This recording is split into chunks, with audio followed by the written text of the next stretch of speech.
We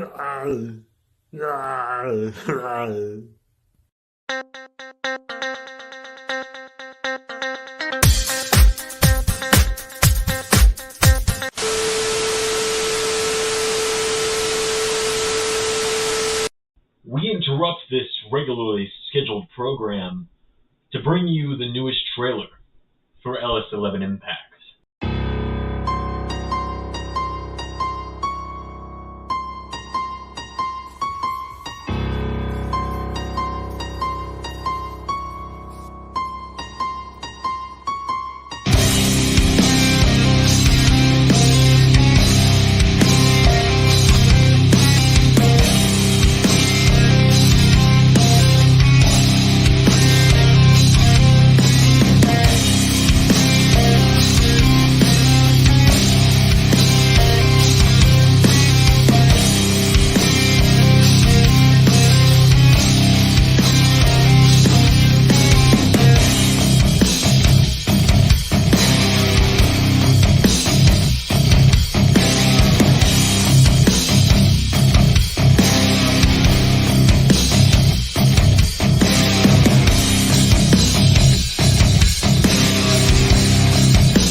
Good evening, LS11 Universe.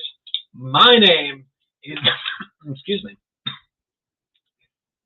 That was an awkward intro. My name is Zander, and welcome to AEW Revolution live reactions. Now, let's address the elephant in the room. Yes, I am in a different location from normal, but that's just how it's going to be for the next few days.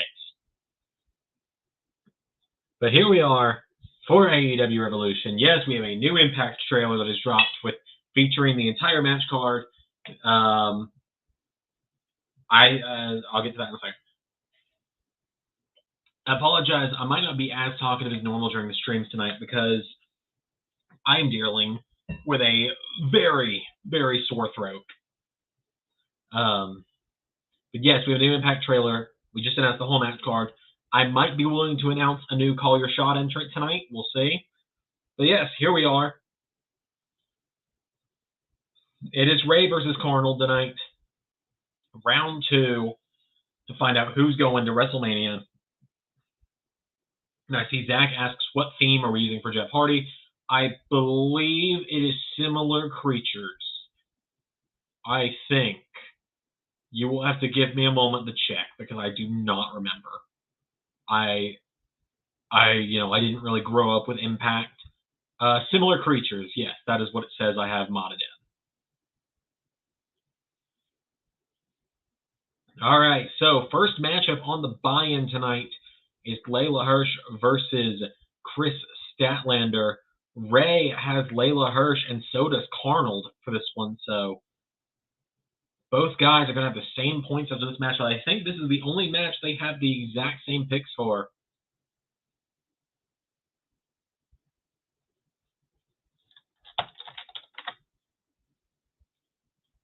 But yes, of course, the stipulation is there. If we hit $50 in donations tonight, whether it be super chat or donations to the link that is pinned right up there, then I will shave my beard off live on stream. If you're wondering how for real I'm being, everyone, the razor is right here. I'm ready to go. Zach says, I was watching your Revolution to get ready for real life AEW earlier. I was at my 5-year-old cousin's birthday party to get ready for today. So we had very different Sundays.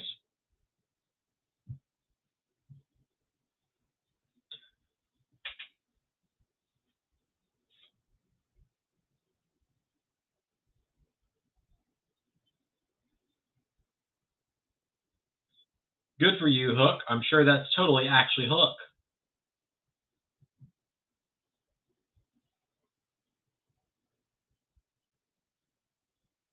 So yes, excuse me. Both Carnal and Ray have Layla Hirsch for this one.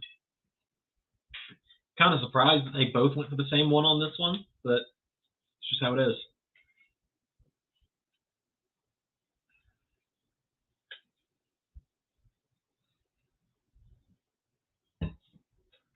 But yes, I'm in a completely different location, as I mentioned right at the beginning of the stream. So people that are coming in will notice this is not the bedroom or the living room I'm usually in.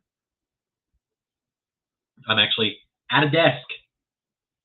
Yes, I saw all the new figure news. I follow Ringside on Instagram. It's the only figure account I still follow at this point.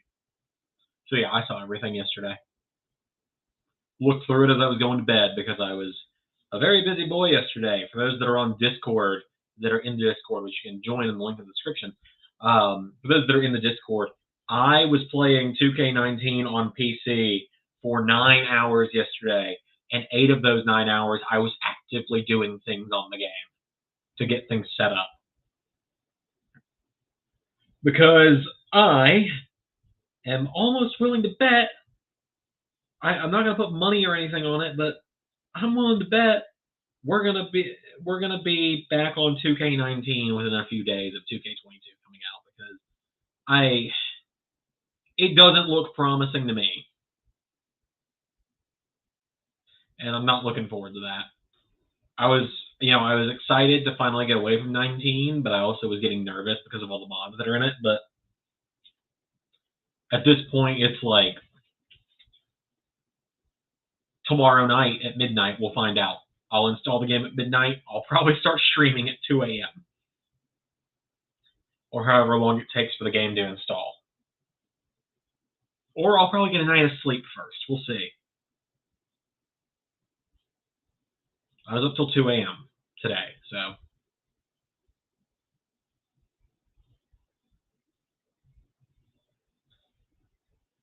So this is a very big card tonight. Lots of matches going on. Of course, as usual for live streams, I am available for questions throughout the stream. And as I said, I might, I'm not entirely sure yet, but I might be willing to uncover one of these remaining silhouettes here before the night is over.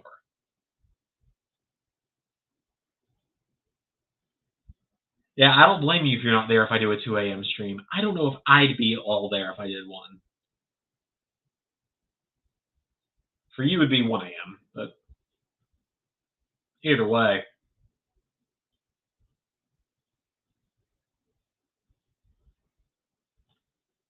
Make sure I actually put up the tweet that I'm live. Yep, I did.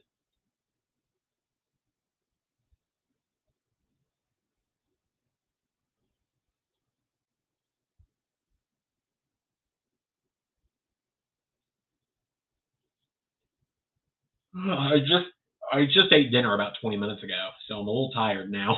I had pizza. It's the stream night tradition usually.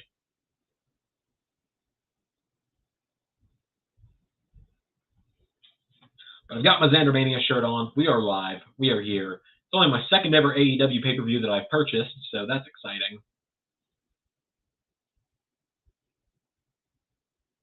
Had to buy the pay-per-view on Bleacher Report, unfortunately. I thought it's not available on Fight in the US. I was hoping it would be because that's the service I use whenever I do Impact stuff, which I've only done once, but who knows? Maybe I'll do it again down the road.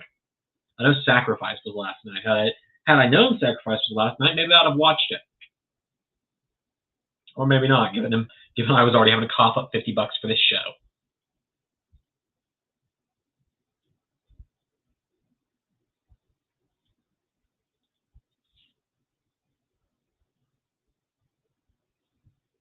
Ray said he might be on the stream tonight if he can find the time to get the show, but otherwise, you guys got Zander for the next few hours, so that's going to be very fun. A tired Zander for a multiple-hour stream. That's just foreshadowing of the week to come, isn't it?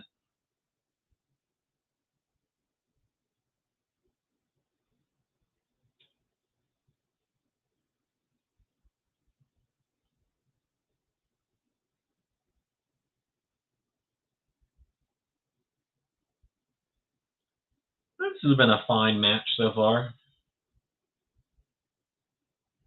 Oh! And they took that personally. Wow. Oh, yeah, Raw premieres tomorrow for Universe. I've genuinely forgotten about that, by the way. So the go-home show of Raw before Clash of Champions is tomorrow. Clash of Champions, which I've recorded parts of now. Because I had to record some matches on 2K19. Because of guys like Mark Andrews, Noam Dar, and Lance Archer not being in 2K22. But like I said, I think we might be back on 2K19 before the month is over. So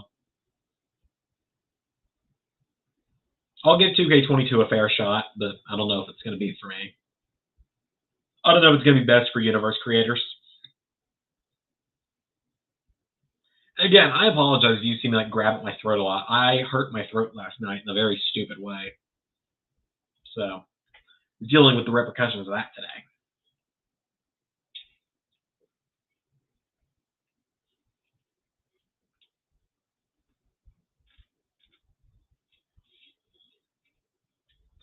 But yeah, you guys now also have the full Bound for Glory card announced. I'm sorry, I have nothing to talk about during this match.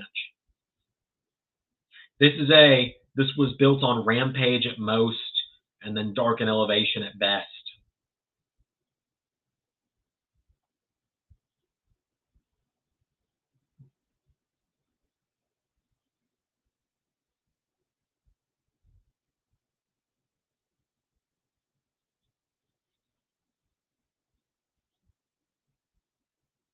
Whoops, I just swiped away something I had open on my phone.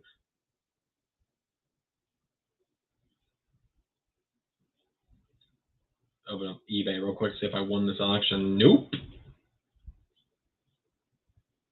Did not. The buyer did not want to counter offer me on that one, or the seller didn't want to counter offer me on that one. So that's fun. But I was curious. I was not bidding, but I was negotiating the price on a figure that I'm going to be using for a custom.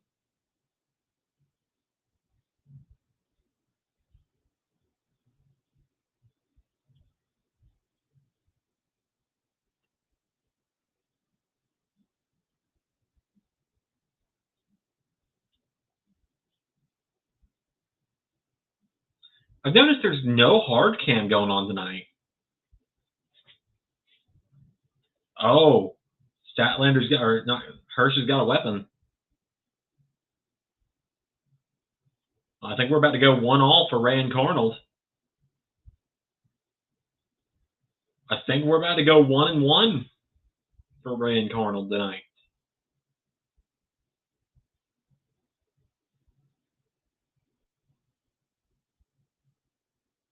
Yep, that's 1-1. Points all around.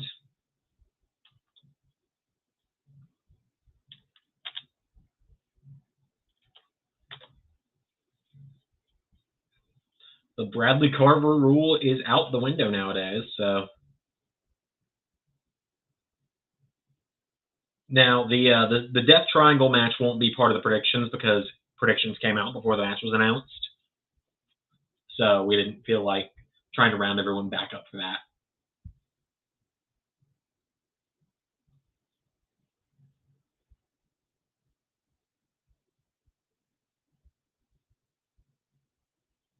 Well, there you go. Layla Hirsch gets the win. Good on her.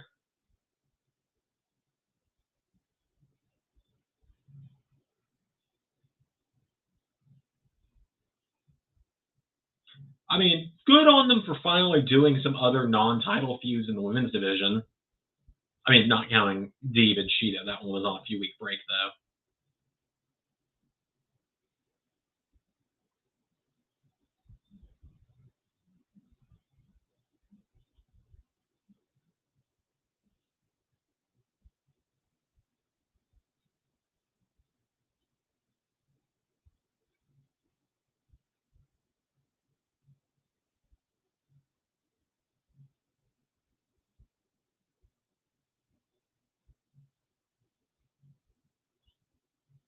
'73, yeah, that's about what it was here in Georgia, too. So I've been in shorts all day.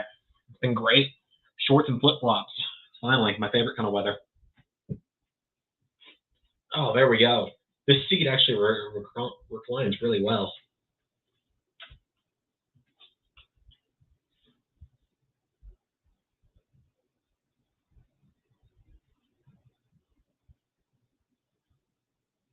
Also, I got earbuds in for like the first time ever on a stream, so there's no chance of audio echoing getting us in trouble with AEW. So that's very, very good.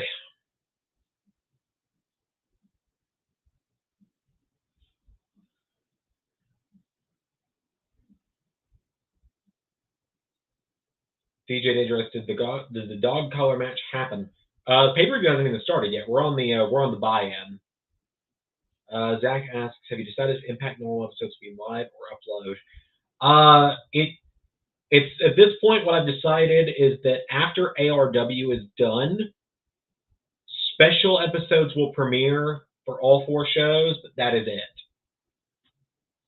So the first episode of Impact will premiere, but no other episodes will unless it's like an Impact special or a Raw Super Show or whoa, what?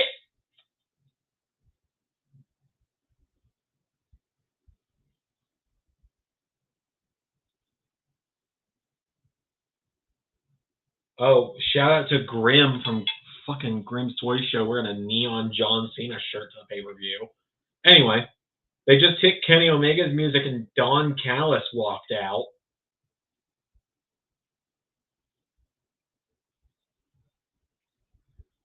When will Kenny Omega return?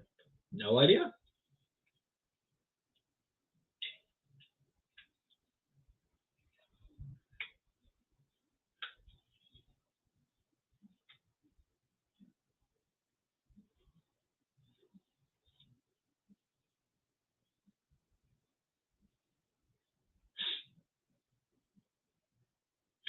$500, Tony.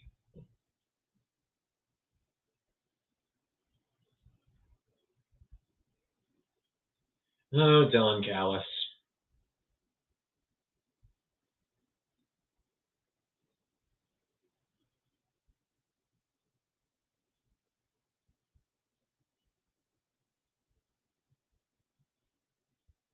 At least I've not used Don yet. I've had a reason to. Ray pitched him as the sponsor to Lesnar at one point, and I just said that doesn't make sense to me. Bischoff was always the original idea for the Lesnar sponsor, but Ray had a couple pitches that I was digging my heels in on Bischoff. Ray was into Bischoff, but he had a couple suggestions as well.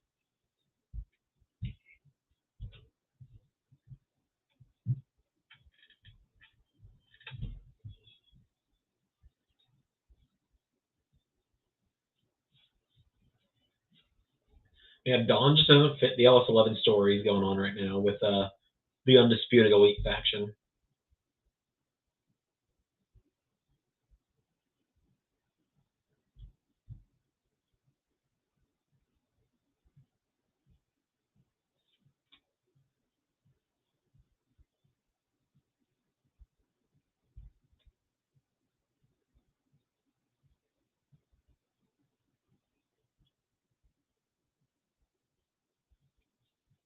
Let me check something out of pure paranoia.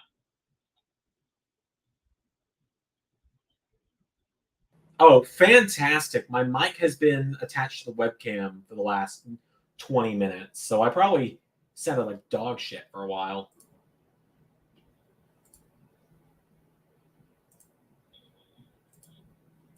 Yep, I sounded like absolute shit for the last 20 minutes, so sorry about that, everyone. I always do that as well.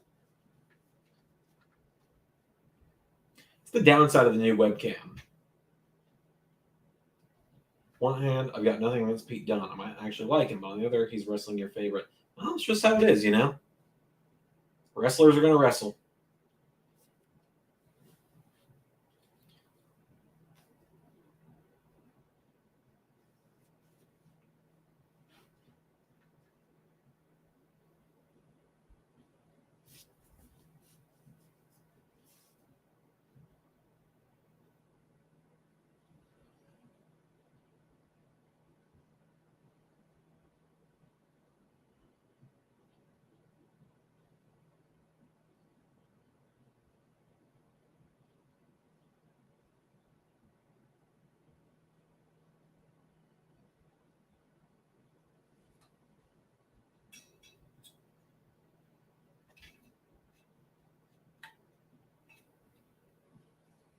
Don Callis is a good promo.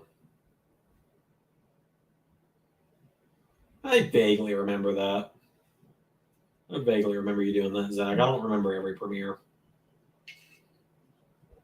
I go back and look at premiere chats sometimes just for fun, but I also go back to clean up certain parts of them sometimes from the chats. Like if I have a confrontation with someone in the chat, for example, I think people can kind of figure out what I'm talking about, but I'll go back and clean that kind of stuff up so people watching it back don't have any just stuff like that to have to look at.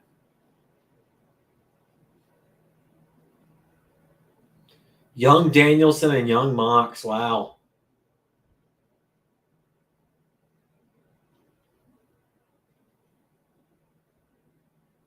This is going to be a great match when we get it tonight. I'm excited for that one.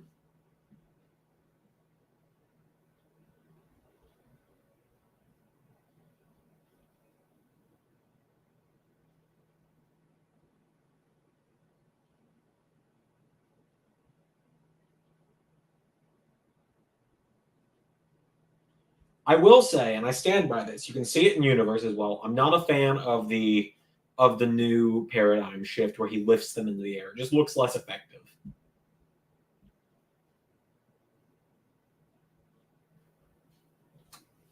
I don't know. It's probably, it might just be me, but it's just how I am, I suppose. All right, what do we got next? All right. QT and Hook. Ray has Hook. Cornell has QT. What are you talking about? We aren't purposely throwing this.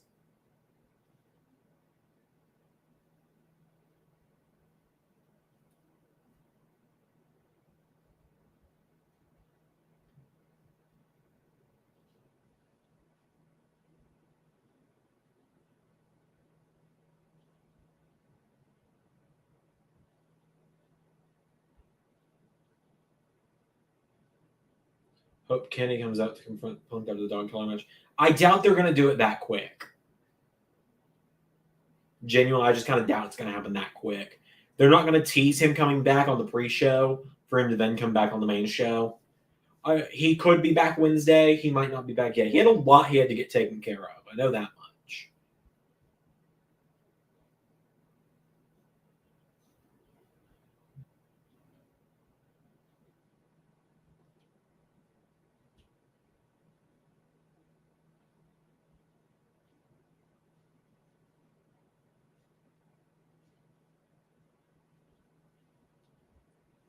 All right, time to send Hook.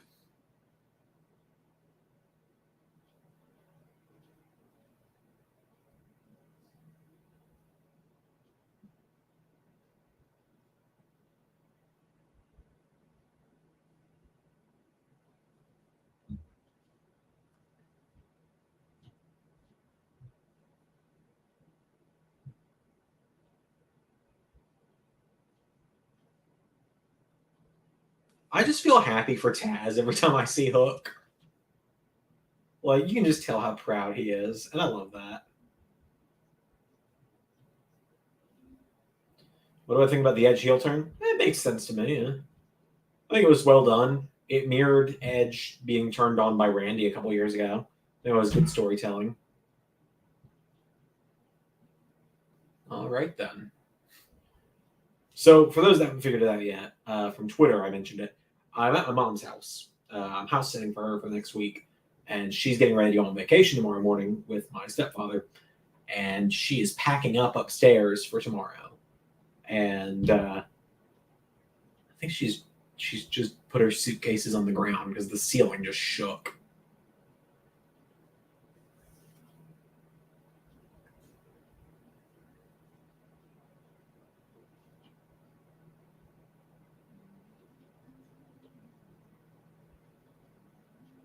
I mean, I think we all know Hook's probably got this one.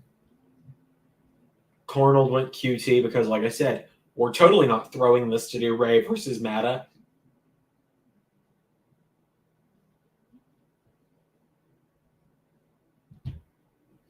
I feel like this one's going to be a very quick match because they've still got to get into the 6-man.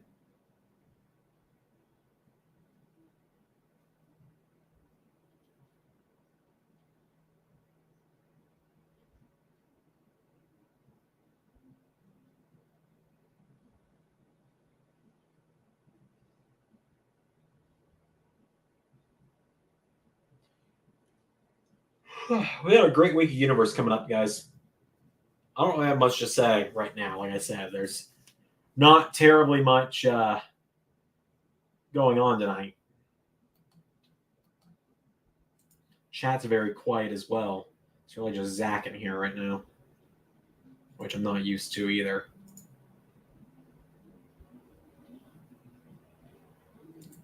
Don't know where the usual suspects of the chat are, but maybe it'll fill up as when the main show starts. I don't know. We'll see. If not, oh well, it'll just be a very chill night.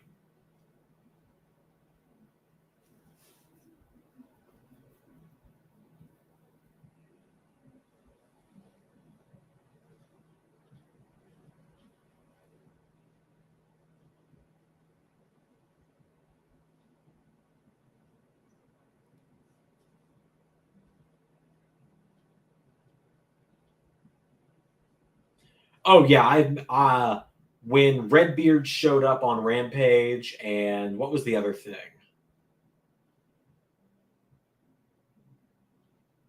Something happened on SmackDown. Oh, right. Ricochet won the IC title, and then later that same night, Redbeard debuts on Rampage. I literally just put out a tweet that said, now I'm not saying I want royalties, because as many people know, this is a clip I really like to use nowadays whenever Impact, AEW, or WWE copies me. Now, I'm not saying you owe me royalties for this clearly amazing idea that I came up with and you stole from me. I'm just saying, you know, maybe there should be a check in the mail the first of every month. Yeah, I guess that's royalties is what I'm asking for. Just saying. Ray actually did a clip of that on Twitter at one point where we had Ray do it instead. If I can find that, I might grab that one. Hold on. Let me see if I can find that now that I think about it, because that's a good clip. I'm still having to refill StreamYard after we transferred it from Ray's name to mine last year, so.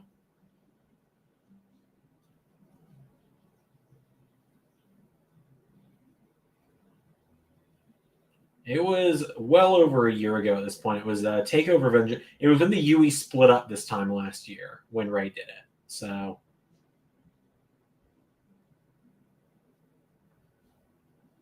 let's see here.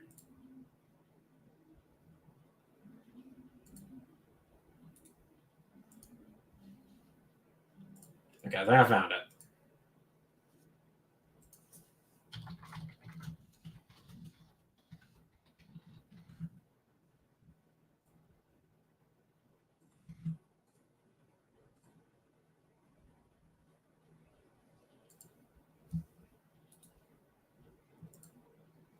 We're getting there.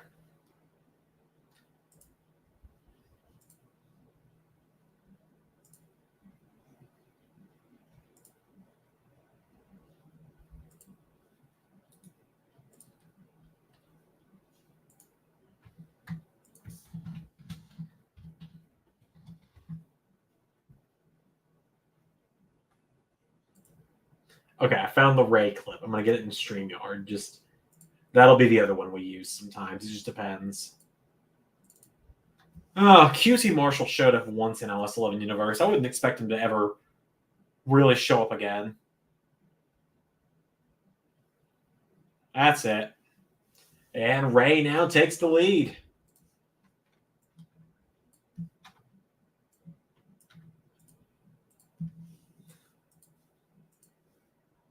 I'll save the Ray royalties clip for if they do something else on the show that we've done.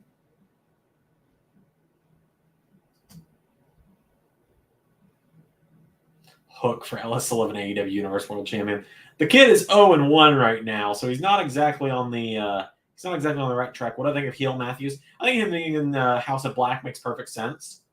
It's something that we considered at one point, but just him just being another faction guy for us didn't make sense. But in real life, I love it. I think it's great.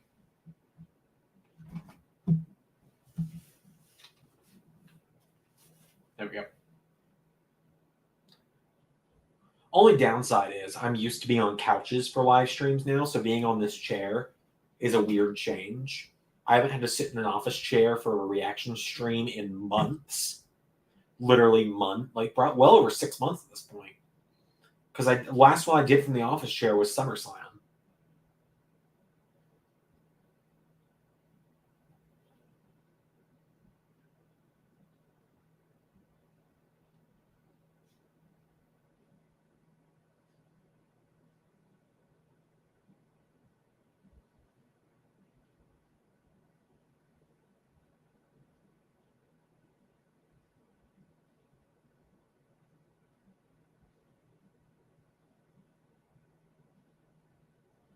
Better wrestling. Well, I think them being on the same page is bye, Kevin Davis. I'm glad you felt the need to announce the your presence just to say bye.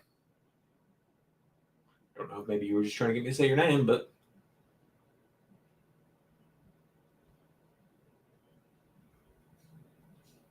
anyway.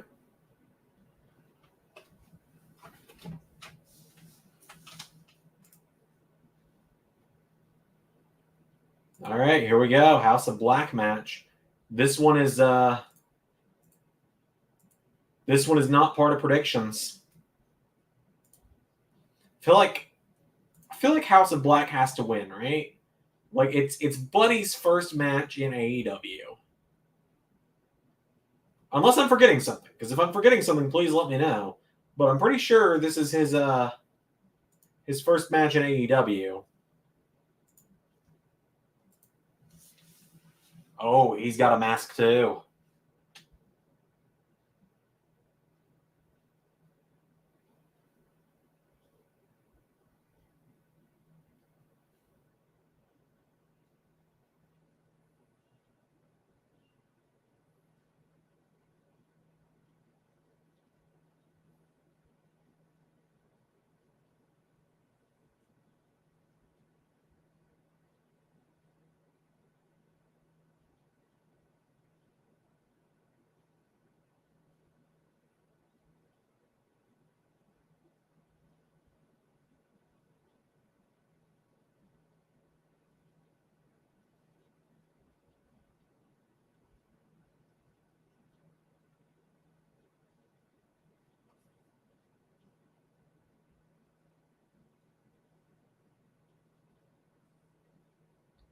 God, what an entrance with these three.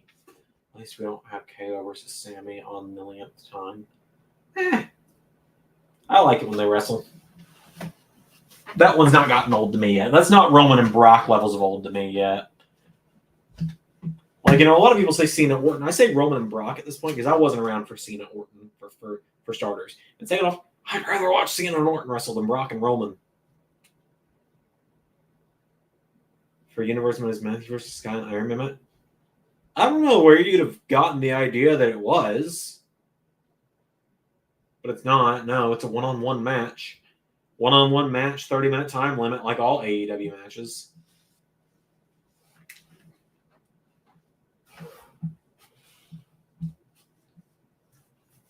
So I don't know if Redbeard is all elite because they didn't put up a graphic.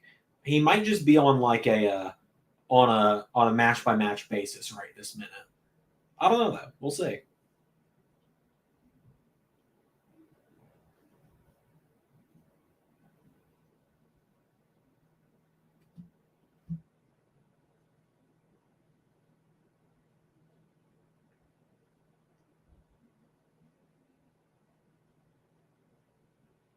Penta Oscuro, huh? I don't have much history on Penta, so it wasn't like a big oh my god moment when he did that. I didn't really get it, but you know what? I like Penta, so.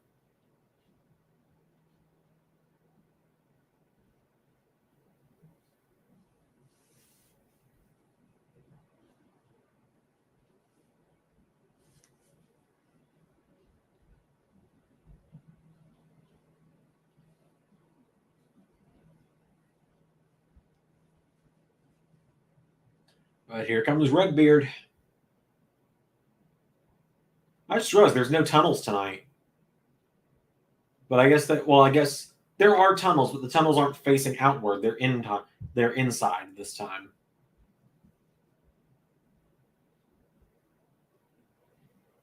Story there for Rude is funny. His midlife crisis, yeah. Wait until you see what the conclusion of it is on Saturday.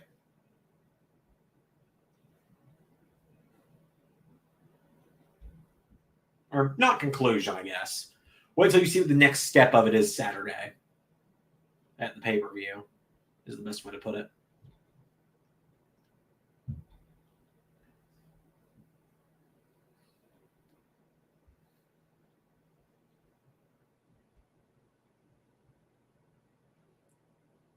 All right, I'm excited for this matchup.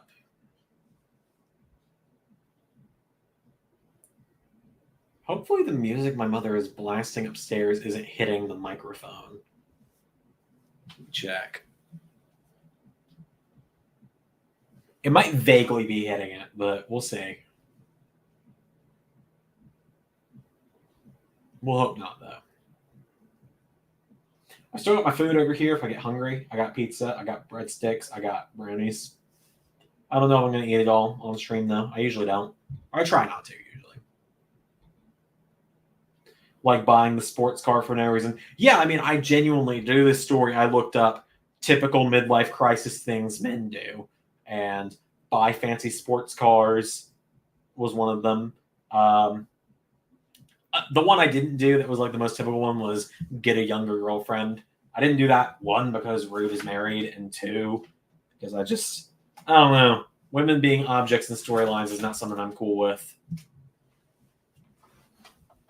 It's just not my thing.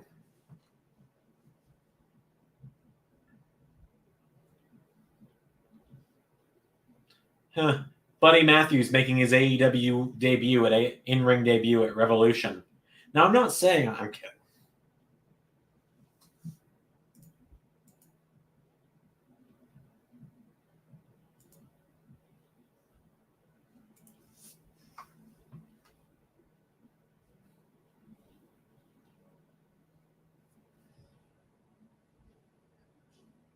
Oh, that's what Cero Miedo means.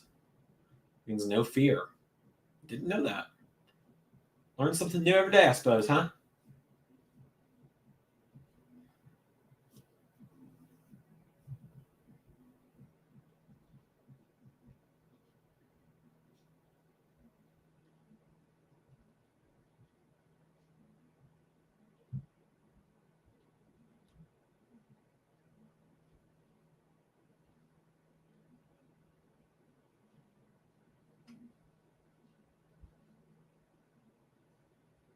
I did not know I needed Brody King versus Eric Redbeard until Friday night, and now we're about to get it.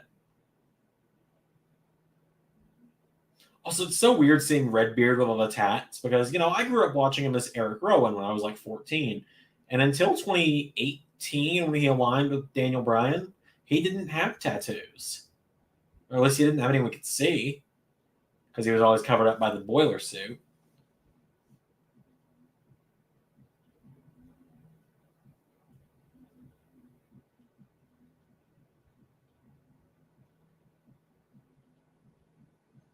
Well, that's certainly one way to go about it.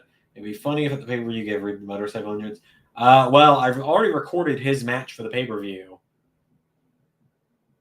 But you will see what the next stage of his current story is on Saturday. That's the best way to put it. You'll see another advance in it tomorrow, actually. He'll be on Raw tomorrow. First time he's wrestling since he lost the title.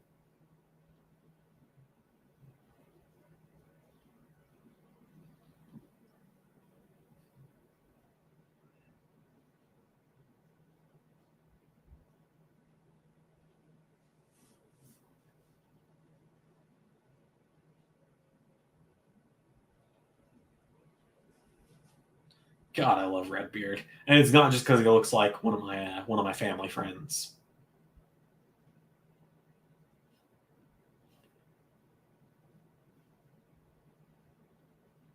Oh yeah, there's green shirt guy. But yeah, like I said, this matchup has no weighing in on predictions because, well, it was announced after we'd done predictions. So, oh well.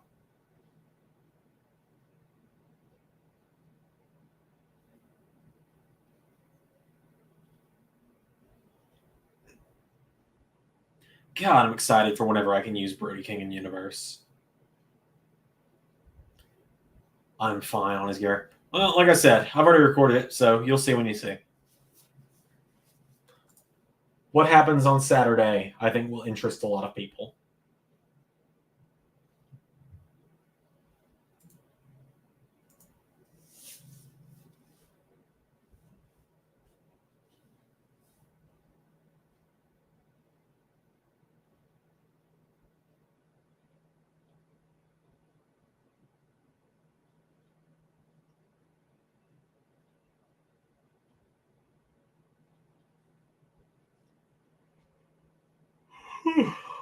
Excuse me. Where'd my drink go? There it is.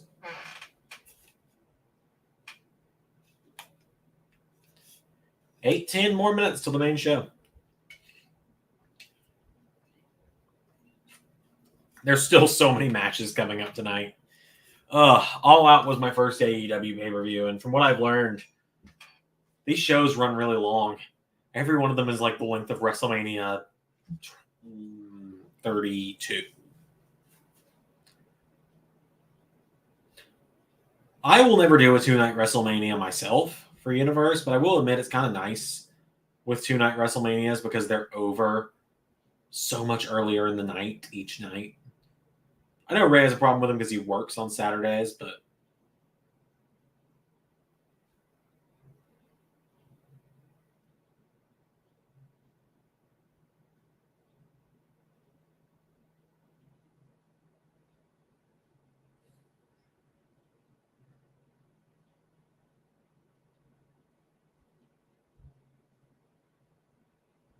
oof, that was a loud chop.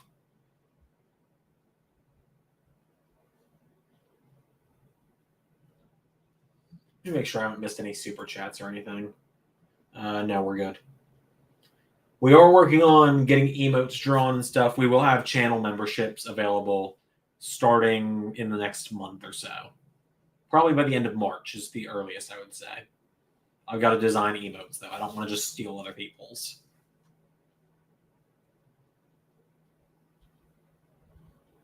Yeah, channel membership is coming to the channel eventually.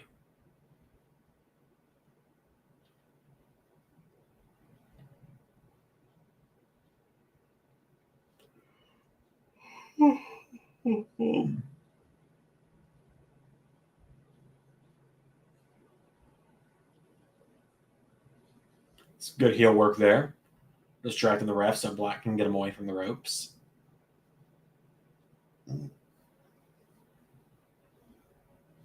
Sometimes Eric Redbeard just looks really sad. He just looks really, really sad.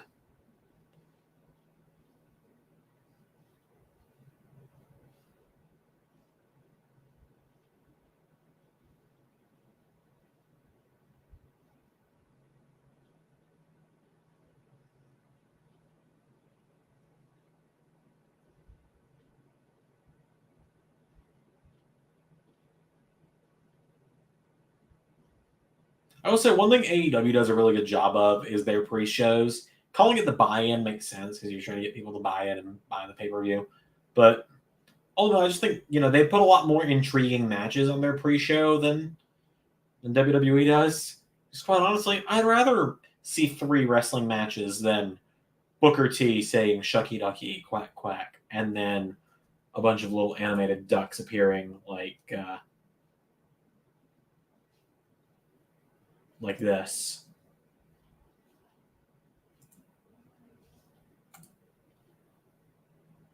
What would be on the early access? Nothing would be early access on it. It would be exclusive stuff. Like you'd get the podcast, you'd get a lot of exclusive stuff, more or less, instead of early access. Because I don't like live. I don't like doing early access for Universe because I don't know. It just feels like it cuts down the audience a little too much.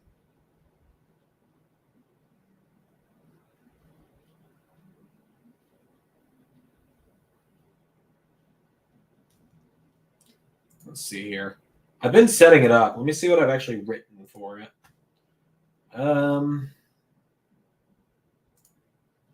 Let's see. Yeah, it'd more just be exclusive videos that you get that aren't available elsewhere on the channel. Wow, that was certainly something there. Essentially, it's a way to get the Patreon content without having to deal with Patreon.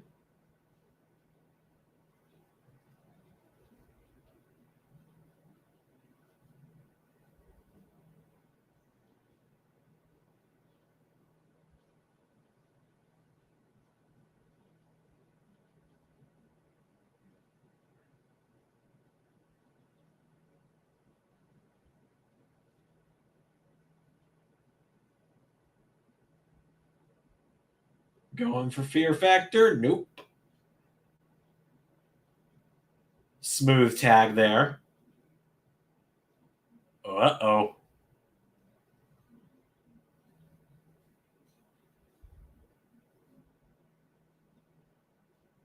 Oh, dear God. Redbeard. Good Lord.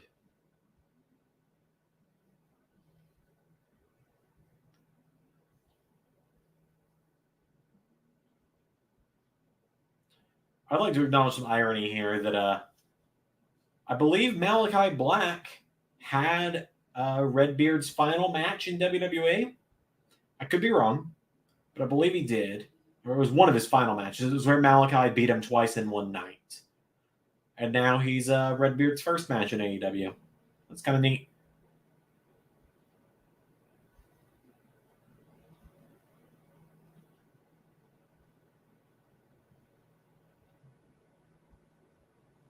And here comes Pac. Oh, we're going to do the everybody takes that everybody spot? I'm glad you enjoyed Sting MJF.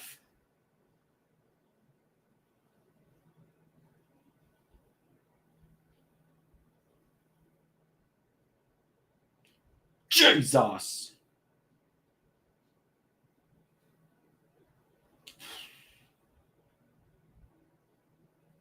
Ouch. Just ouch. I was going to say, I think we're coming to the end, but there's still 10 minutes left on the pre-show. They might go another 10 minutes. Who knows?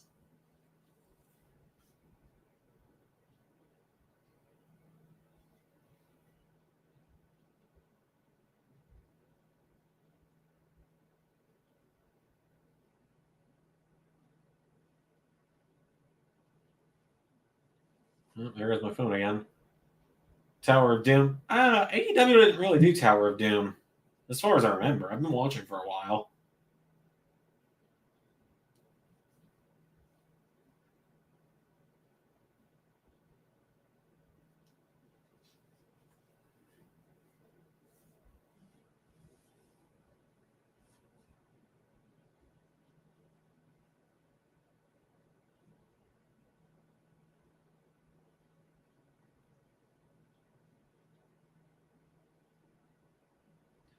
AEW doesn't really do hoss fights that often, but when they do, they actually do them pretty well. But I do appreciate that they leave that to being like an attraction thing. I do appreciate that.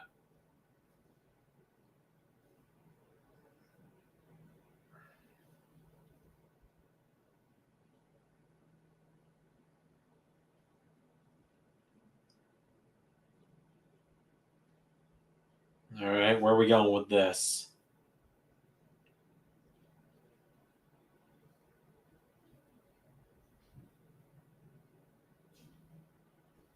Didn't know that you wanted Sting versus MJF till last week. Yeah, I mean, that's an idea I've had for a while, pretty much since we planned that Darby was going to be MJF's full gear challenger. I was like, yeah, Sting needs to get beat up at some point. Like, MJF needs to tap out and, like, victimize Sting, essentially. And it worked out, I think. I think it worked out really well. I think it was a good spot.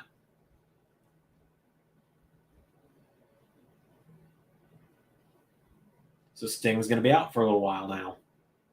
Obviously, I mean, the old guy took 3 power bombs, and then had his arm ripped out of socket, pretty much. So, you know, just basic things a 65-year-old does, or however old Sting is. Oh, ugh.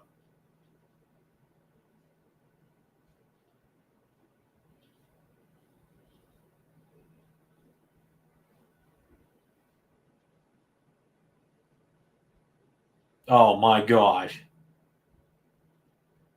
No. No. Mm.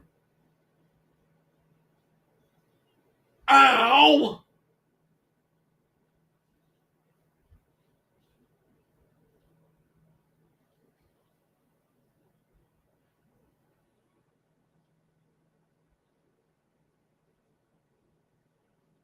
Huh. I was gonna say, Buddy doing the curb stomp as a finisher. Now. Kidding. Makes sense for him to do it, though. I like his way of doing it, actually. I really like that.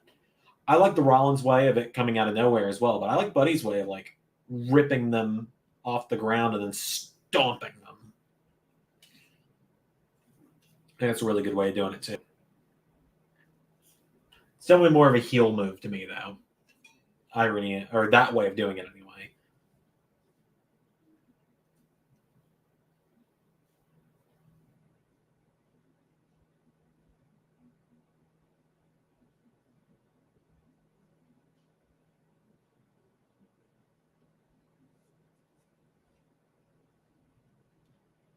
Redbeard versus Matthews and Black. What do we got here?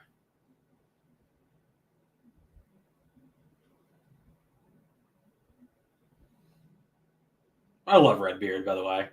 I think a lot of people could tell that by the fact I brought him into AEW.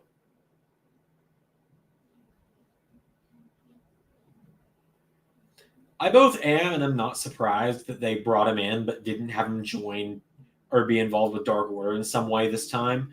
Like him helping Dark Order win at him helping Dark Order win on the Brody League tribute almost a year and a half ago now made sense. But I'm almost surprised that when he actually came to AEW again, that it wasn't for a Dark Order related thing. Genuinely surprised.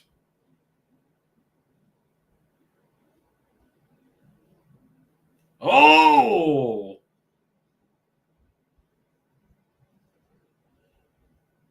Oh! Damn! That was a finish right there. That was a finish.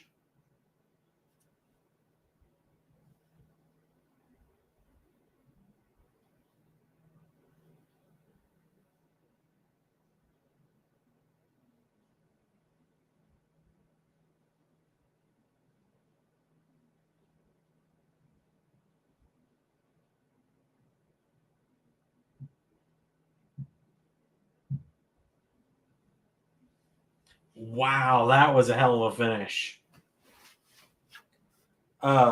So for those that didn't see it, because you're just not watching the buy-in, I guess, Redbeard went for a choke slam. Malachi Black misted him in the air, hit the Black Mass.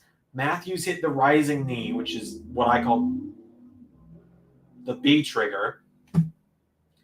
And then Brody King hit his finish. So it took 3 finishes, but then they pinned Redbeard, which makes sense. It keeps Death Triangle looking good.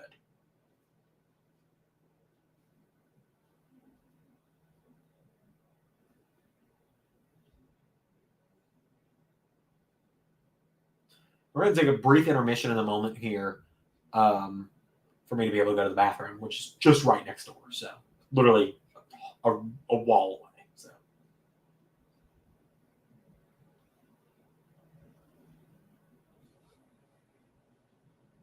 Andre El Idolo. Good job, Tony.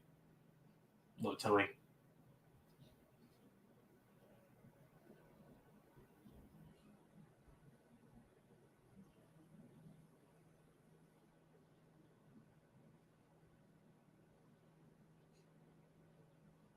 Oh, that's going to be such a fun ladder match. I'm really looking forward to the ladder match. a lot because I want to see Keith Lee. Like, I don't think I've gotten to watch a Keith Lee match since I started doing live reactions.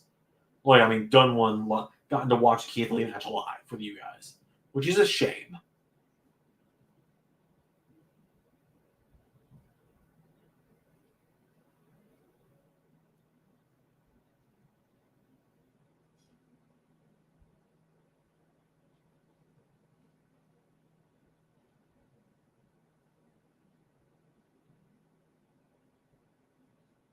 Okay, Eddie and Jericho starting it off.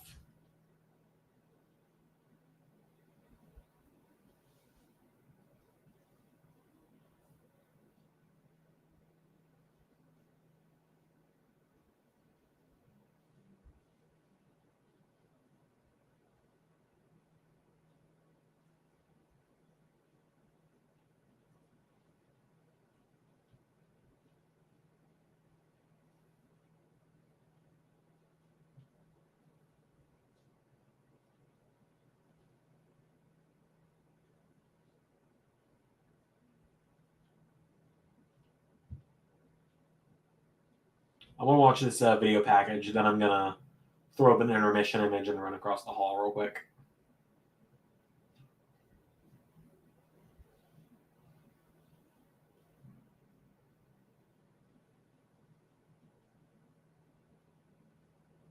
And like I said, maybe if we get some more people in the stream, I might reveal another entry in the Call Your Shot match since we're only 3 weeks away at this point. We are only 4 weeks away, actually. Wow, we are 4 weeks to the day away from Impact Universe starting, and I've not recorded it yet. Oh, God. I gotta wait. I gotta wait to record it until tomorrow, at the soonest.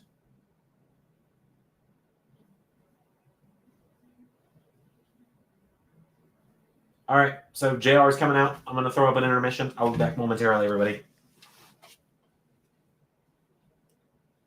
Get my earbuds off. Let's see here. Let's see. What will hopefully last the 45 seconds this takes? You know what? I will just put the gauntlet. I'll be right back.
All right, I'm back. Sorry about that, everybody.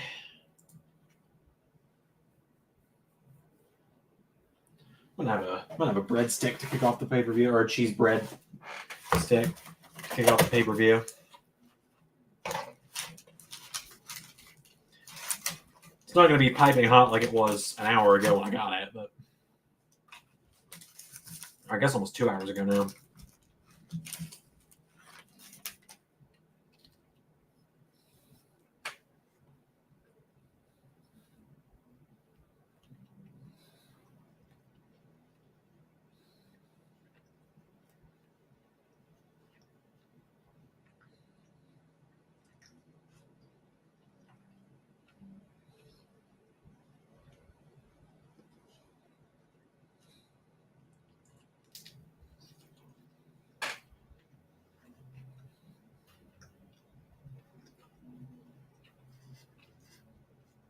All right, here we go.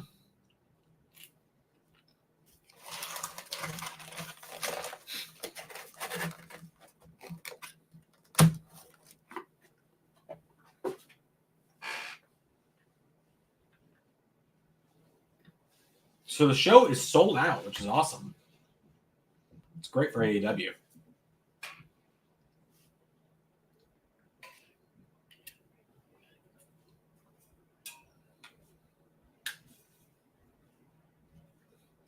So we're starting with Jericho and Kingston, if I remember correctly from a moment ago. And for that one, Ray has Eddie and Cornell has Jericho.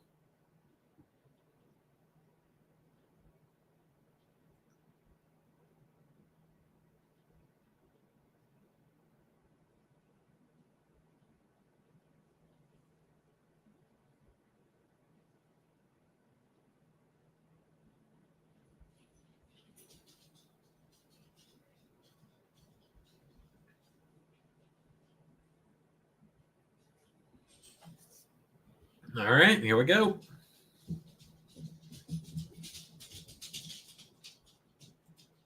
And you might hear some clicking outside. The dogs are now in.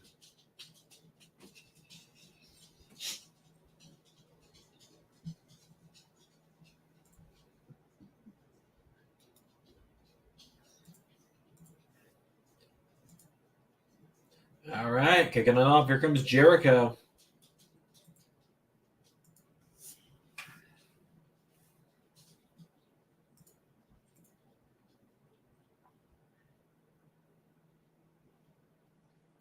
All right, there are 9 matches on the pay-per-view. We are going to be here a while. If each one of them took 30 minutes, we would be here until 11 o'clock. So maybe we will get out of here before then. I don't know.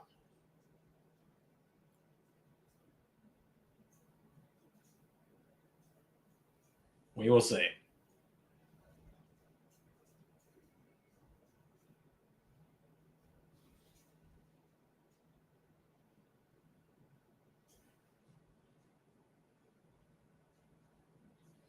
All this reminds me of is I still need to mod neutrons in for Jericho because I'm still using his default ones that say list of Jericho on them.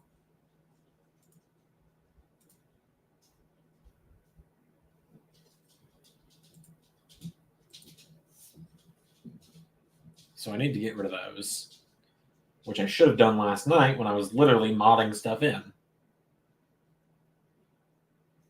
I transferred all of the AEW and Impact mods over to the same universe save slot as WWE last night. So that's why I was on the game for 8 hours. There it is. Oh, Eddie's not even doing an entrance. He's just marching in. I love that. Let's do it.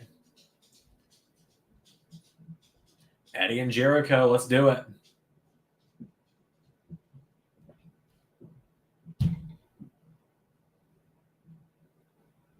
Is Eddie going to squash him? Because I'm here for that if he does.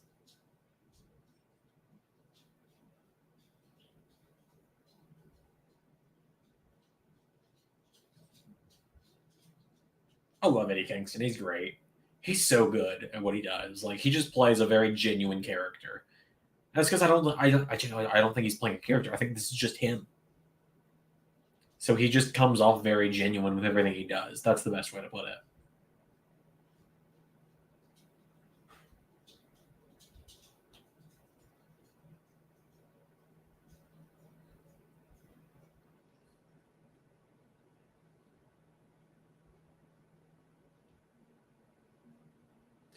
Yeah, we did this match on Tuesday. Jericho beat Eddie on Tuesday to further the Jericho and Mox feud we're doing right now. Which, I'm not going to say I want royalties. They started that feud before I recorded that match. So, if anything, not bad. But, either way.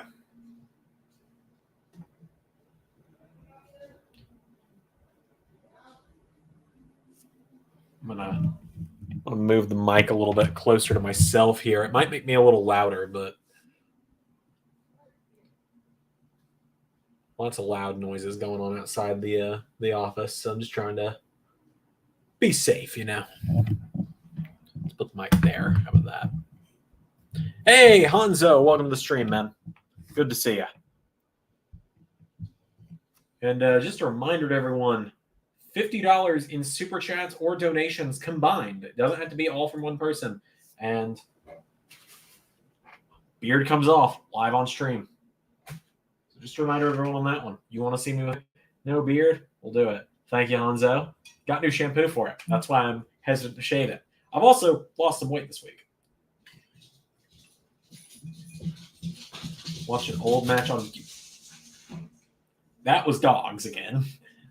Watched an old match on YouTube. Eddie Kingston versus Kevin Owens, and then there was Kevin Steen. Huh, neat. Makes sense. I love Eddie Kingston, like I said.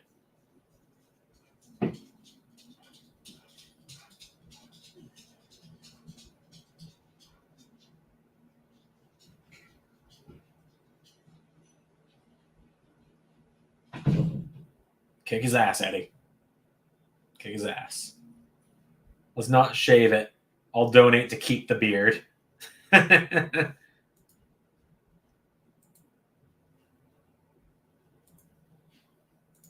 Only reason I'm willing to shave it at this point is I've got the heel beard going on, do I? I guess, yeah. I guess you could say it's a heel beard. I like to think I've got like a Johnny Gargano going on right now. But yeah, I got special beard shampoo this week. So I also haven't shaved my beard since January. So that's probably a part of it.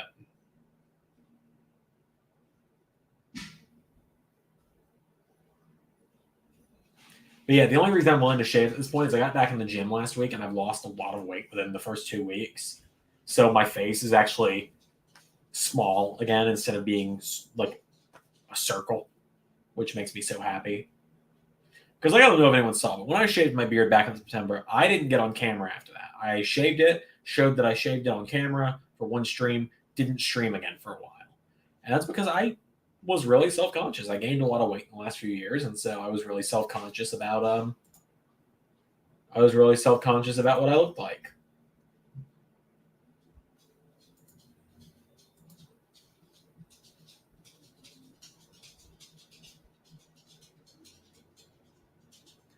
If you guys will give me a second, I'm going to do a thing with my computer. I'm going to trim down the new Impact trailer to just be the trailer and get rid of my little opening bit to it, like the countdown and everything. That way I can play it again later in the stream, because I know not many people were here for that because it was on the pre-show. But we have a new LS11 Impact trailer, and there is a tease in it. To explain what I mean there is a tease.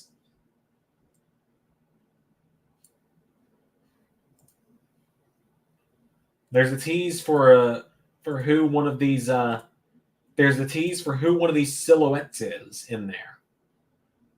Also, as we're filling up, if you guys want me to reveal one silhouette tonight, I will. Now, I will tell you, there are 3 that are off limits. 3 silhouettes are off limits tonight. Thank you, Hanzo. But yeah, 3 silhouettes are off limits tonight. And the 3 that are off limits, meaning I will not reveal them, are the ones to the left and right of... Okay, so I will not reveal the silhouette to the upper right of James Storm. I will not reveal the silhouette to the upper right of Matt Cardona. And I will not reveal the silhouette to the upper left of Eddie Edwards. Those 3 are all secrets. Those are ones that you will not find out who those are until the night of the show, when they come out in the gauntlet.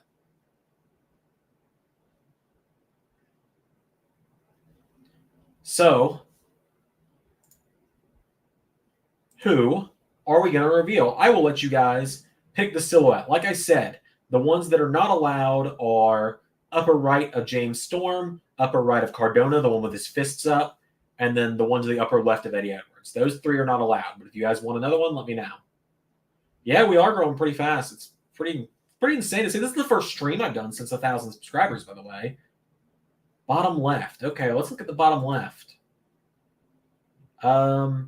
Bottom left. So, okay, bottom right. Bottom right. I was gonna say bottom left is revealed. That's Swerve. All right, let me get it. Let me get it revealed, and I will actually reveal it while this match is going on between Eddie and Jericho, which is a Fantastic match so far, by the way.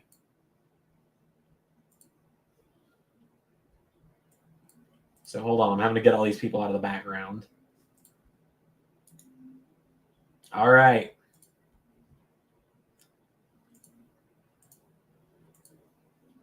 This is an exciting one for me. I'm really glad I'm going to reveal this one on stream because I'm excited about this specific one.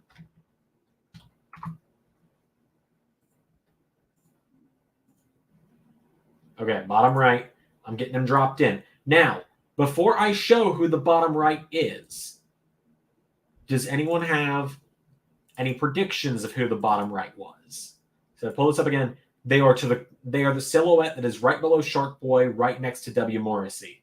Does anyone have predictions on who this is before I do the grand unveiling?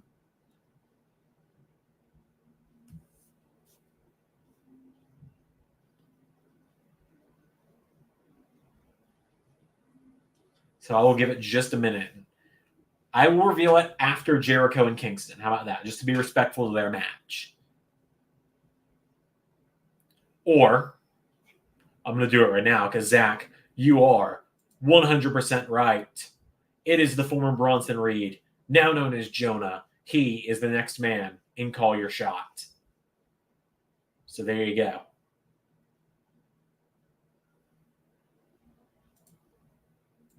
I'm excited to have Jonah back on the channel. He's one of my favorites. I actually got his figure the other day.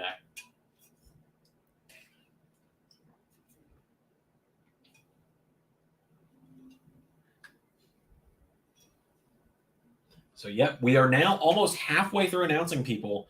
I am only announcing at most 14 people. There will be at least 6 surprises in the match. Oh, he didn't get all the way on that one. Well, that was a little worrying.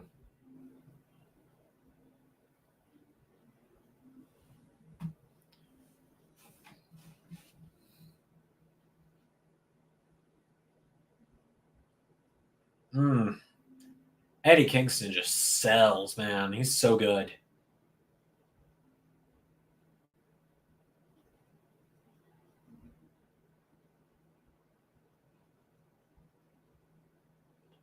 Is it because I'm broke? Absolutely. What? Is what because you're broke? Is there a message I'm missing? It's going to be a big year for LS11. Can't wait. What am I missing?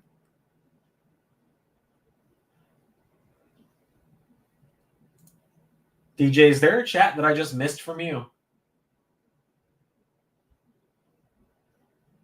Pierre comes in and asks, what do you think is the next incarnation of Jericho? It's going to be, for you personally, you think Psycho Jericho. Well, right now we're on Influencer Jericho. Huh.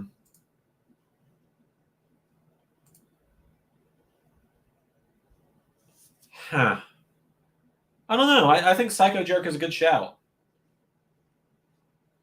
Through voice channel. Yeah, you missed it. Ah.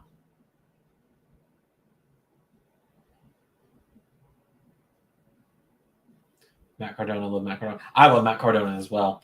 So, just because we just revealed Jonah, does anyone have any early picks for who's going to win this matchup? It doesn't have to be one of these silhouette. It doesn't have to be one of the revealed names. Who do you guys think is going to win? Winner gets a shot at the world title at any time of their choice. It's exciting. In that Steen Eddie match, Eddie Kingston sold a powerbomb through a guardrail like he broke his back. It's just what he does, man. He's just that good. The Jericho and Aubrey feud is one of my favorite things. DJ says Matt Cardona is his pick to win it. Interesting pick.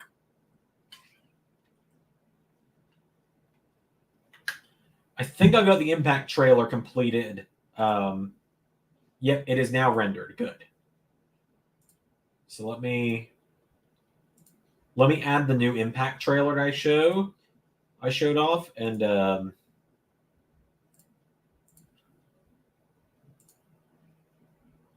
oh, near fall again.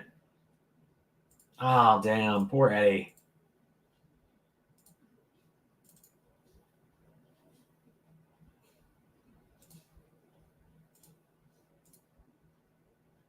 surprise entry in Okada or Eddie Edwards. We'll see. Who knows? We got 4 weeks, and you'll all find out.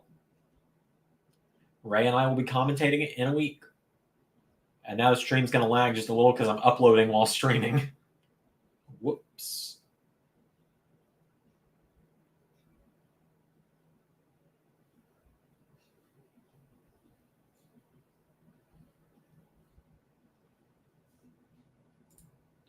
Okay, yeah, I am killing the Wi-Fi by doing this right now, so it's fine.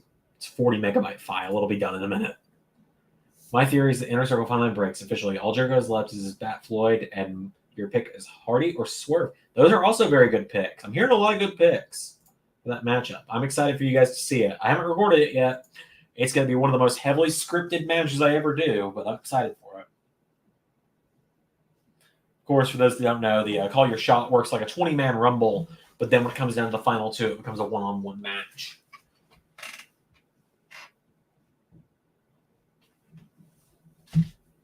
And of course, as many know as well, the main event of Bound for Glory in 4 weeks is going to be Moose defending the Impact title against now Johnny Impact, which I'm excited about. Oh! A nice Codebreaker counter. Love the Codebreaker.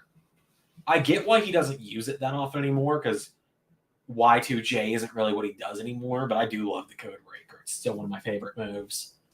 I always gave it to myself when I created my created wrestler when I was younger.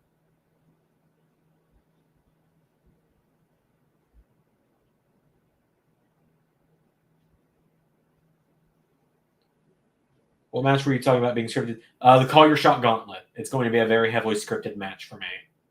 It's going to be done in exhibition more than anything.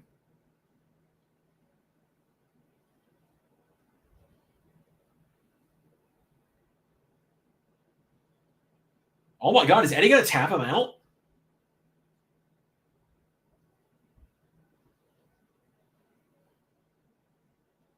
Come on. Come on. Come on.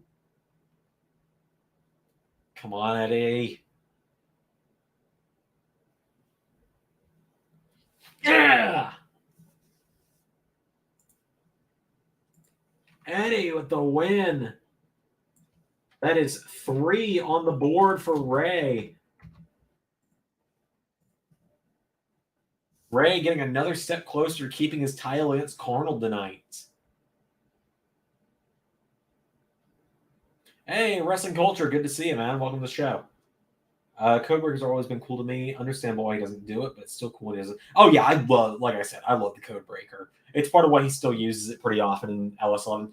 That and, how will I turn a Rumble match into a one-on-one match? A lot of 2-controller playing.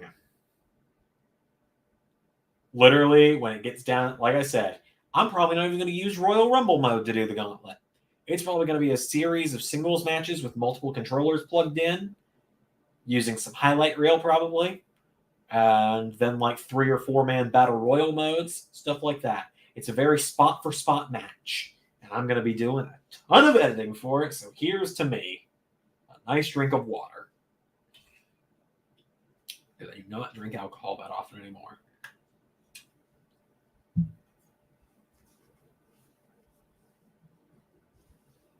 Eddie finally wins the big one, and I love it.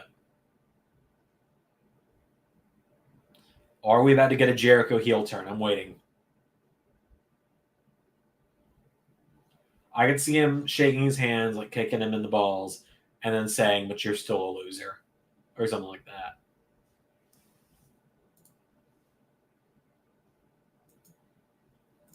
God, I'm so happy Eddie won that one. He needed that. So Steve from going in Raw, you were wrong.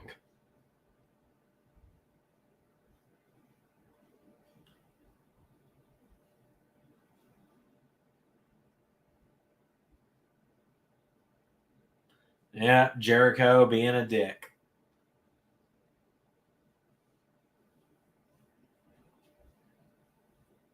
Makes sense. Jericho crying and saying, "I can't do it."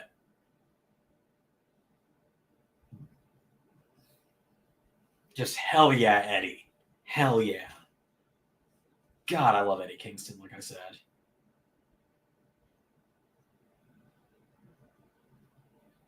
$2K22 drops tomorrow at midnight, yep. So will we have to wait weeks for Bound for Glory? I've already announced what date it's coming out, Zach. It's coming out April 2nd through Hell or High Water. I'm on spring break this week. I ain't got shit to do other than make that show. Only thing is, I've got to record 4 more weeks of AEW Dynamite before I can get to it because it's all in the same universe calendar now.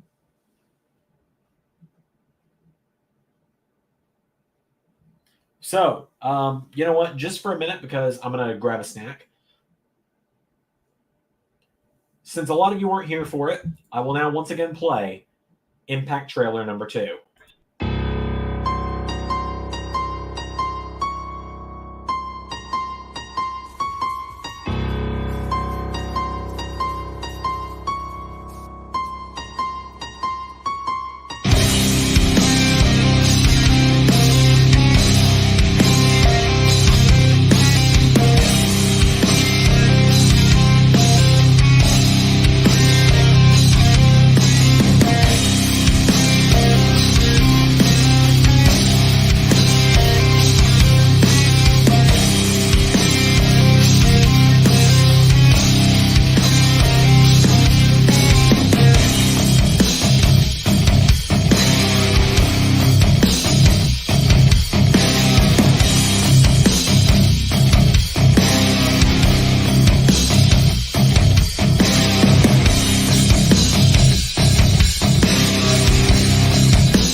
Now, I do wonder what that little bit at the end there could mean. Anyone know whose theme song that might be? Anyways, we need trios titles. I don't know who should be the inaugural champions. My guess is either House of Black, OG Elite, or Undisputed Era. That's a great thing. I think they need trios titles as well, with all the factions they got. I could see the OG Elite. I could see Undisputed Era. Personally, I'd like it to be House of Black. Also, we're going to try something here. Flash potential for some people, by the way. Just flash warning, potentially. I'm going to turn off the overhead light.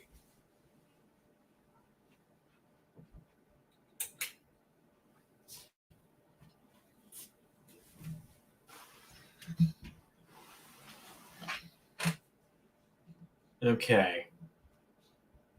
Not the biggest fan of the pitch black, so let's turn on the lamp. There we go.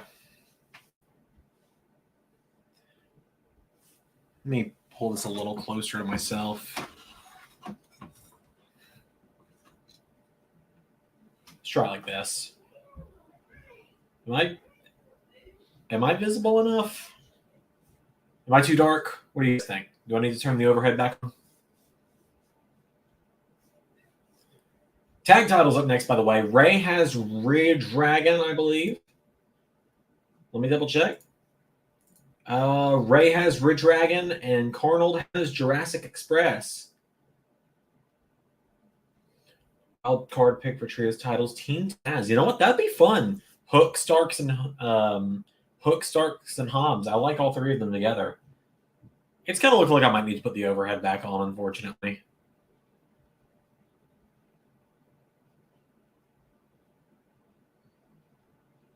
But like I said, I'll see what you guys think first, because if you're fine with me being a little dimmer, that's fine. This is a little easier on my eyes, personally. If I turn on the night light, it might be even easier. Oh, I get a little darker that way, though. What match am I most excited for tonight? It was fine with the overhead. Well, I turned the overhead off because it was hurting my eyes, not because of you guys. What match am I most excited for tonight? Probably this one. Triple threat tag. All right, fine. I'll turn the overhead back on.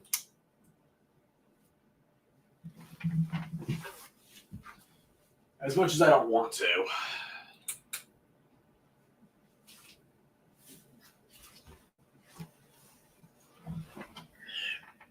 There was an attempt to not sit here in bright light all night, but oh well.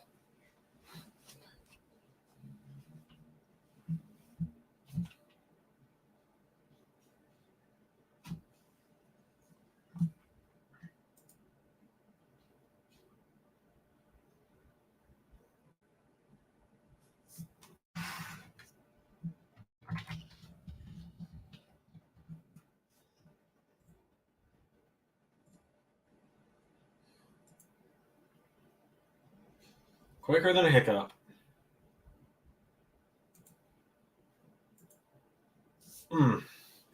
So yes, as I've mentioned a few times, I injured my throat yesterday, and that is why sometimes you'll see me kind of cringe in pain when I'm taking a drink or talking. To explain it, the reason you might see me grab at my throat or kind of like when I'm in the middle of talking or drinking, I had Mexican food for dinner last night, and I was eating nachos, and the nacho broke off while I was eating it and went down my throat before I could chew it, and got stuck in my windpipe, and I had to cough it up. And in doing so, I cut the inside of my throat a little bit. Scratched it. More scratched up the inside of my throat, but cut would imply that I'm bleeding. I am not bleeding, but it hurts. Long story short.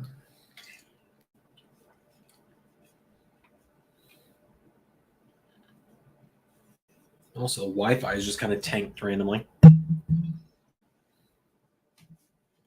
Oh yeah, it was a great time. I don't know why my connection has gone down so bad, but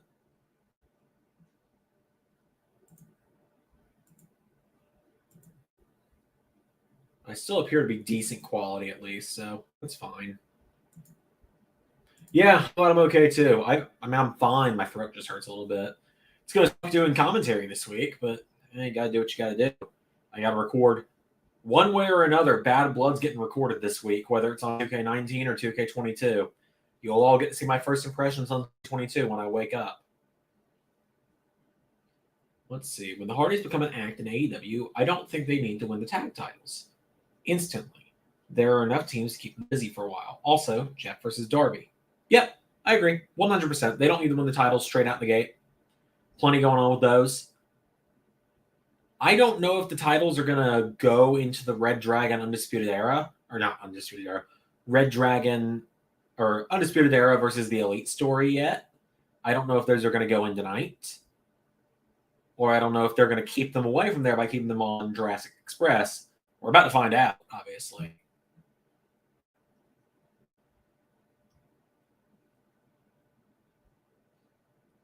I'm so excited. I've been excited for this matchup since I realized it was happening a few weeks ago.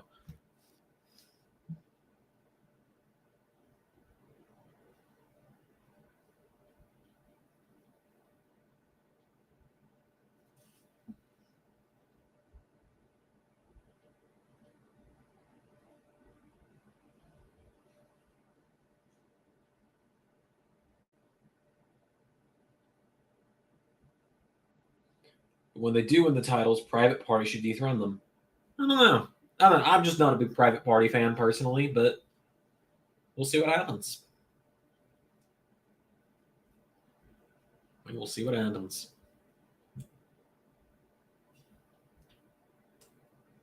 Whoa. Oh, that looked painful.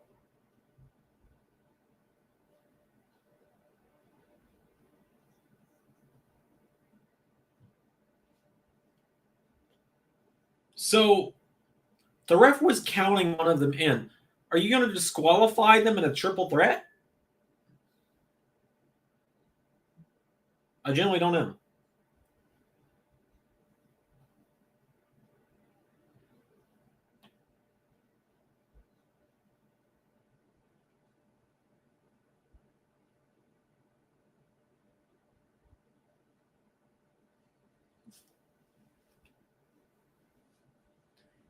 And last time I did a live watch along for an AEW pay-per-view, the Young Bucks were the champions. So there's that for you. All Out 2020 or 2021 was a fun show. That's actually the night we announced the Impact or that AEW was coming to the channel. But what's funny to me is a little bit behind the scenes story. I don't know if you got who's ready for story time with Zander Carver, baby, by the way. Here's a little story for you about the AEW universe versus the Impact universe. So when Ray and I first started talking again in 2019, we planned the 2K20 universe mode for WWE, and it started probably a week later. Well, to show you how things have changed over the years, we planned AEW Universe the week before we announced it, which was only 2 weeks before it premiered. Or no, 3 weeks. We had 3 weeks until it premiered. So we had 3 weeks to get it ready to go. Whereas Impact, we've had like 3 months. Because we had planned it about 2 weeks before we announced it. We planned it the last week of 2021, and I announced it on New Year's. So I really do hope you guys enjoy the Impact show. I know I'm going to enjoy it. It's going to be very different from the other shows. It's going to be a lot more fun, I think is the best way to put it. I was talking to JJ, head of PR, the other day. I kind of told him, Impact is going to feel like a lot more of a fun show than anything. It's going to be a little sillier, but it's still got a lot of serious stuff. Like the first world title feud between world champion and challenger. It's going to be a very heated and serious feud. But I think you guys are just, like I said, I really hope you're all going to enjoy what we're going to bring to the table for Impact. It's going to be very different from what you've seen before.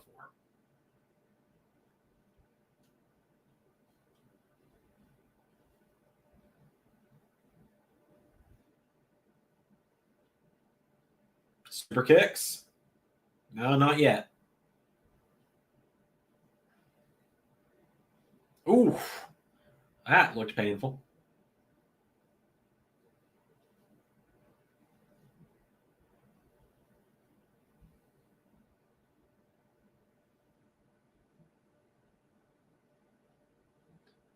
Oh, are we about to see the Bucks versus Red Dragon?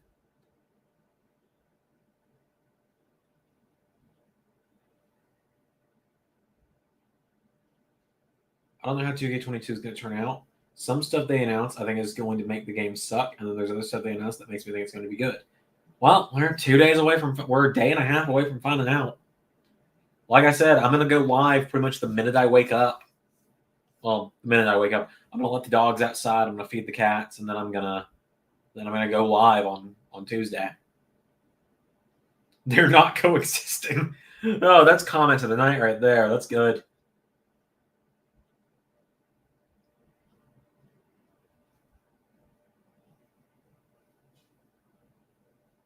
That was good.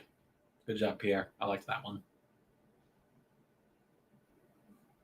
Oh, by the way, Zach, if you're still in the chat, I gotta ask you something. Actually, I thought about this the other day, and I was hoping you were gonna be in the chat. I needed to ask you this. So, we put out the Masters LS11 Universe tab for Clash of Champions on Friday, and the final question is, who do you think is going to walk out of Clash of Champions with the hardcore title? And Zach, I'm glad you're in the chat tonight hopefully you're still there. But for who's going to walk out, you just put the number 10. So I need to ask, are you saying you think Dark Order 10 is going to walk out as hardcore champion? Or did you accidentally misread that as number? Hopefully he's still in the chat to hear me say that. Because I'm genuinely curious. I want to make sure everyone gets a fair shot to get points. Oh! Ouch.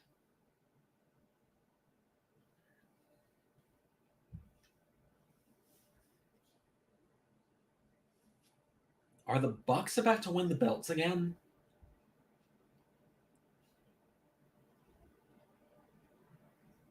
Misread it. I had one of those things. Okay, that's fair. So, Zach, honestly, if you want to just tell me who you think's going to walk out champion, I'll write them in for you. I'm fine with that. I would have just DM'd you about it, but I don't have a way to DM you because you're just a YouTube subscriber. If it was someone like Hanzo or Wrestling Culture who's in the Discord, I'd have DM'd them. But hopefully, I'm not making you feel called out by saying it on the live stream. So if I'm making you feel bad or called out, I do sincerely apologize. Just trying to Santino. Okay, I got it. I'll write that down for you. Want to just make sure you got a chance to get an actual guess in there.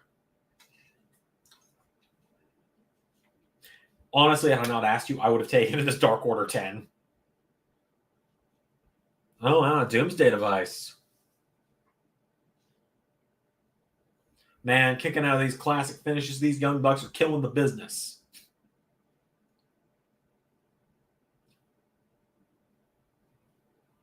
God, Matt sold that one, though. The Bucks change their facial hair every other week, so I still don't know which one is which half the time. Like, I still don't know which one is which half the time.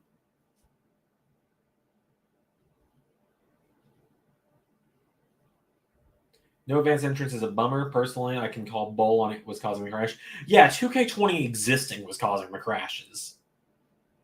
Given the first match I played when I installed the game, the first match I played when I bought 2K20 3 years ago almost, or 2 years ago, 2.5 years. 2.5 years ago when I bought 2K20, first match I played was Rollins versus Andrade for the, Rollins versus Andrade for the Universal title at Backlash because I wanted to figure out how I was going to do that match for the first pay-per-view. Game crashed after I won the match as Rollins. First match you play, game crashes on PC. Because my friend Andre as well. Let's see what this link Hanzo dropped was. There's a link to join Discord. Well done, Hanzo. Yeah, Discord's a fun place for everybody. Carnold is part of the Discord server, actually. Hopefully there are double title entrances. I know there actually were in 2K20 because I got some modded in. I modded some into 19 because some people want to know the only time I've been able to use one was for Captain Falcon in the ARW, which is hilarious to me for some reason. JR did not just make an O'Reilly's Auto Parts joke. Man, yeah, double title entries is something I've really missed since 2K14. 14, as a reminder to everyone, is the last time there were double title entrances. And they don't seem like they're that hard of a thing to have.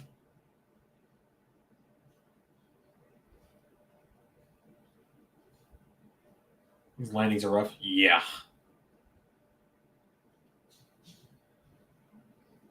It did have double title. Yeah, it didn't have double title. Okay, so what I have are just someone modded it. Excited for my gym. I am less excited after seeing you only get 2 belts in 3 matches. I will try it on Tuesday. I will try it. I'm going to give the game a fair shake before I just say I'm not doing this.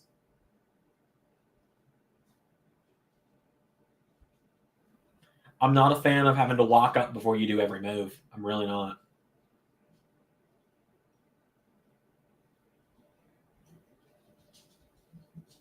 Luchasaurus is right there, so.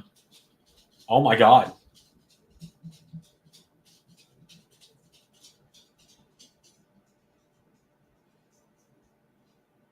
Red Dragon might be about to win.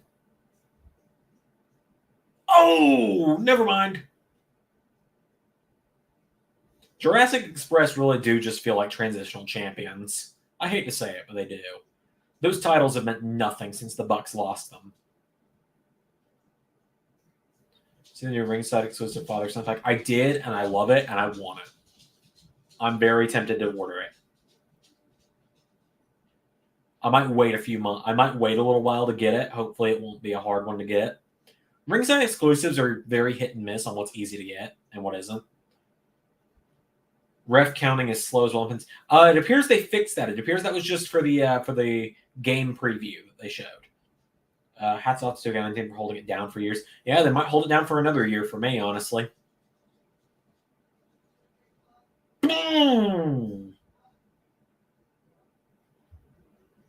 Wow. Oh! Oh, this is so good.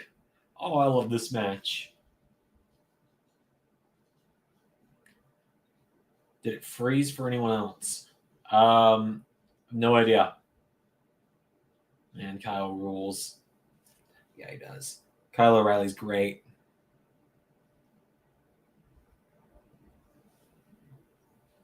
AEW does have the best tag matches, man.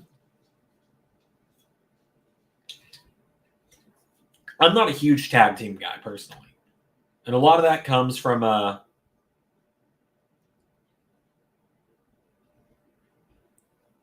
Oh, my God. Oh, my God. Oh. That was so close. Red Dragon's not getting it. They're not getting it, are they? No, there's Luchasaurus.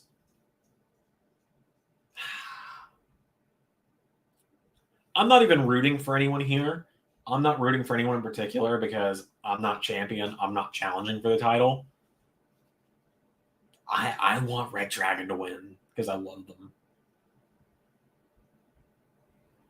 I want the Undisputed Era to walk out tonight with all the gold.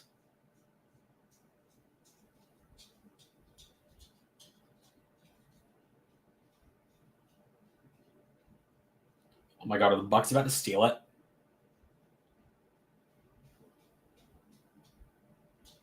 I think the Bucks might steal it here.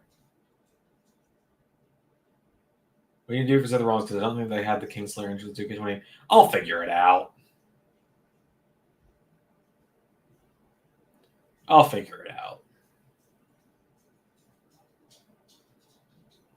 Absolute worst case, I'll film his entrance on 2K19. Like I said, I'm more or less convinced I'm going back to 2K19 after Clash of Champions. There's BTE.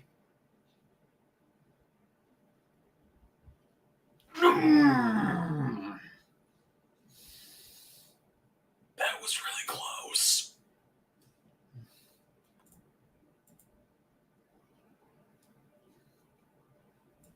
That was really close.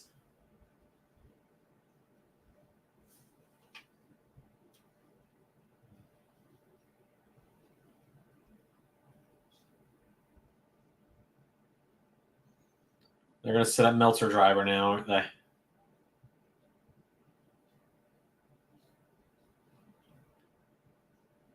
I hate to say it. Luchasaurus is really bad about projecting when he's going to be getting up. Because you can just see him peering over like this. Like that on the apron. I hate to say it, but he's not the best about it.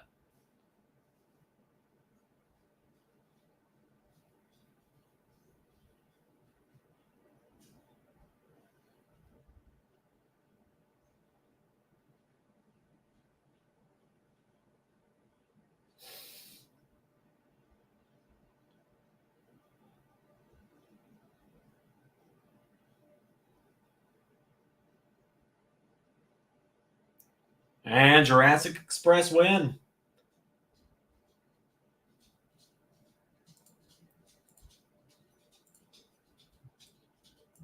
Carnold is now going to get 1 point closer.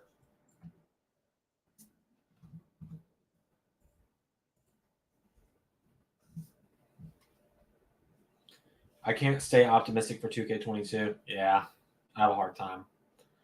Good amount of AEW spots look fake, which is one thing I don't like about AEW. Yeah, I do have issues with that. Sammy Guevara's no selling is one of my least favorite things about AEW. Like, Sammy Guevara, love the guy. He's a great wrestler.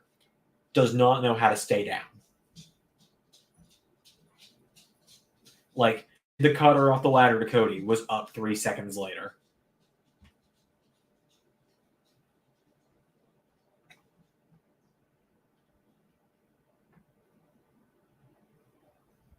Is this first to 5 wins? No, this is just whoever has the most points by the end. That was a really good match, though.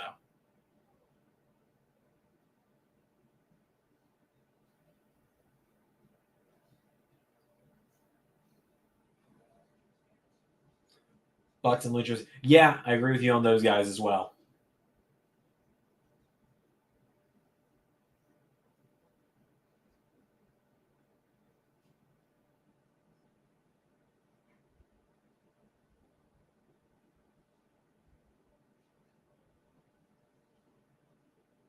Now, can I have Kings of Wrestling, please? No, apparently not.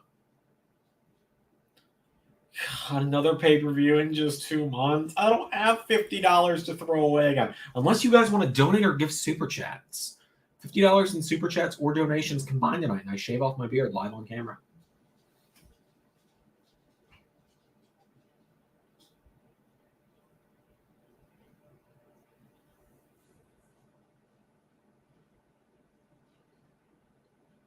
Red Dragon and Bucks don't need the belts. I agree, they don't. It would add to it a little bit, but they don't absolutely need it. You are right.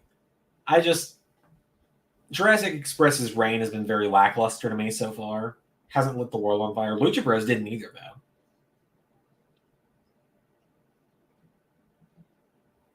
Oh, Face of the Revolution is next.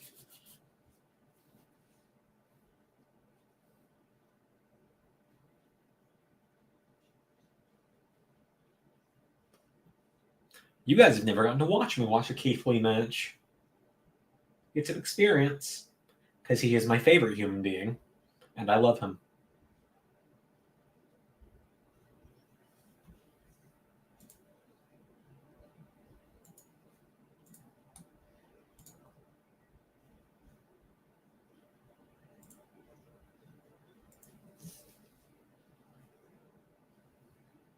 Oh, is it going to be the giant Sonic ring again?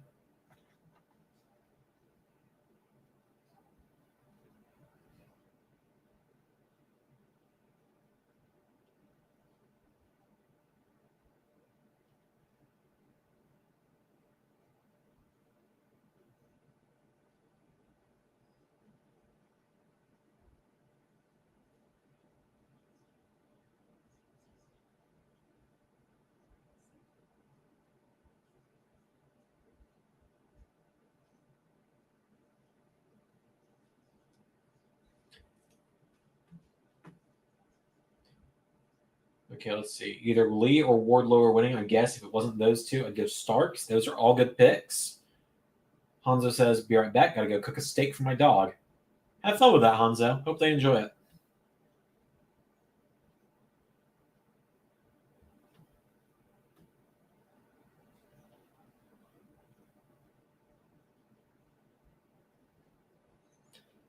Christian Cage ain't winning.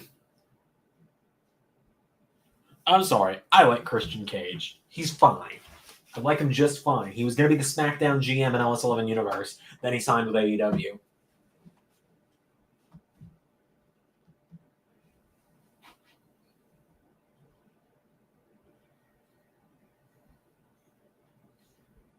But he's not winning this.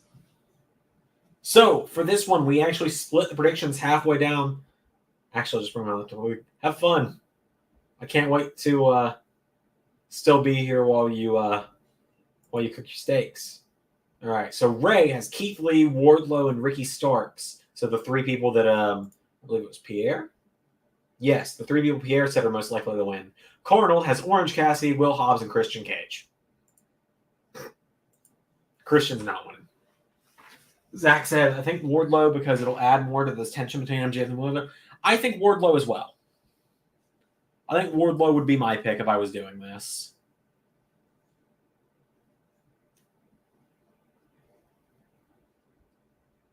I love Hobbs, by the way. If people haven't noticed, I really like Will Hobbs. He's been getting wins on Dark and LS11 Universe. He actually beat Orange Cassidy a few weeks ago on Dynamite. He's one of those guys I've got kind of earmarked as a project for me to work on, to make a big guy. I like Hobbs a lot. I think he's got a lot of potential. Wardlow's underrated. Yeah, he is. I'm excited to see what I'm excited for people to see more of him. Ricky Starks is someone who's grown on me lately as well.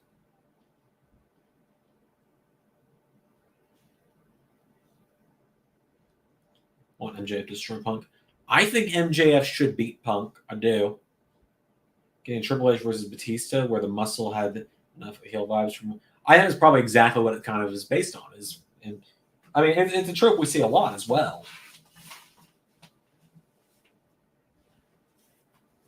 Reason Starks is because if double champ, his ego would be through the roof. Yeah, I could see that. And I like Ricky Starks, like I said. I low-key wanted, when it was only Hobbs, Keith, and Wardlow announced so far, I kind of wanted 10 to beat Starks to just do a full Haas ladder match. But, oh well. This is going to be a great match.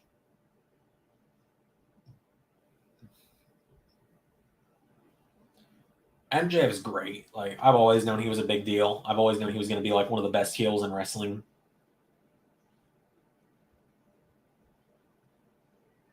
Wardlow looking good. I like that attire on him. God, it is just the Sonic ring again.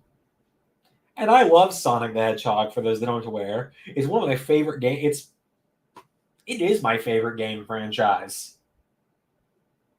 I am Keith Lee.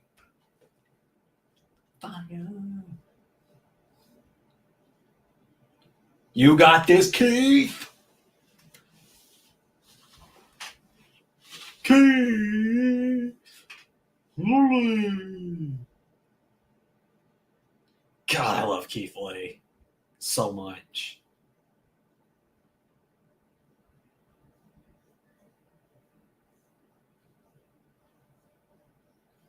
Would I use that gear tonight? Come on. Yeah, I sure would.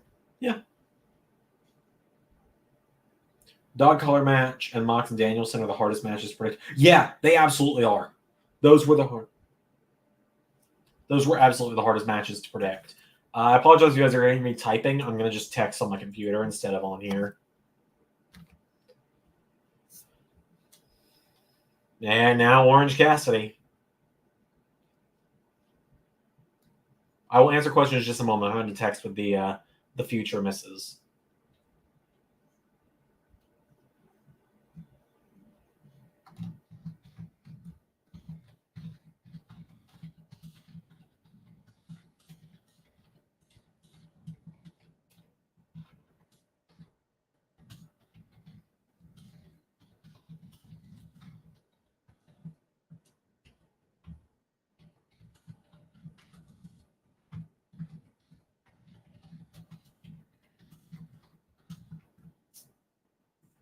There we go.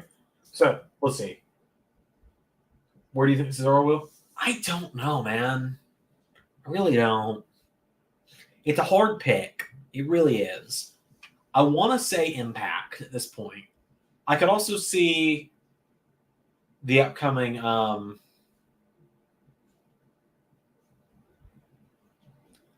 I could also see Cesaro being someone they build the new Ring of Honor around.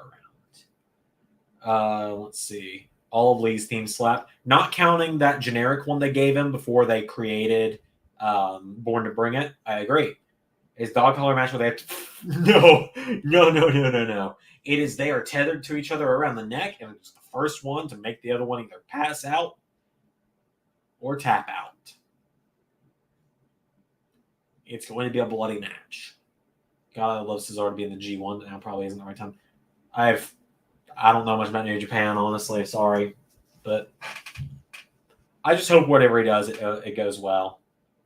I did make a meme about Cesaro, by the way.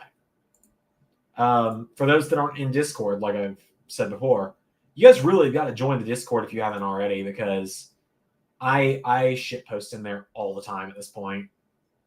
Oh my God, Orange Cassidy! Oh, that was great. That was great. I made a shitpost when Cesaro left the company. And I think some people will appreciate it. For those who have watched the channel or have heard me talk about behind the scenes stuff. Oh, I've got to delete some images real quick. Hang on.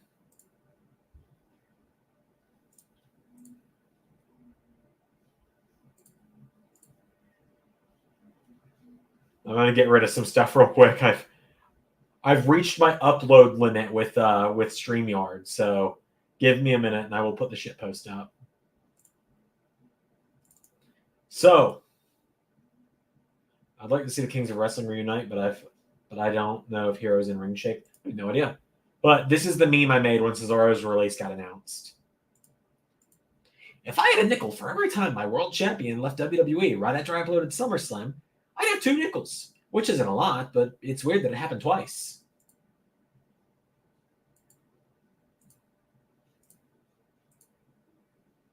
How do you come up with the dark matches for AEW?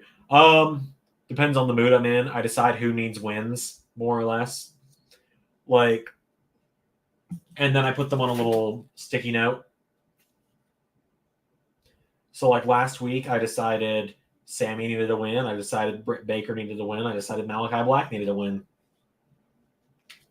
The Cardona Eric Young one was just a spur of the moment idea.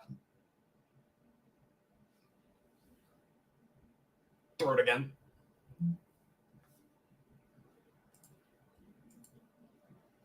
Oh!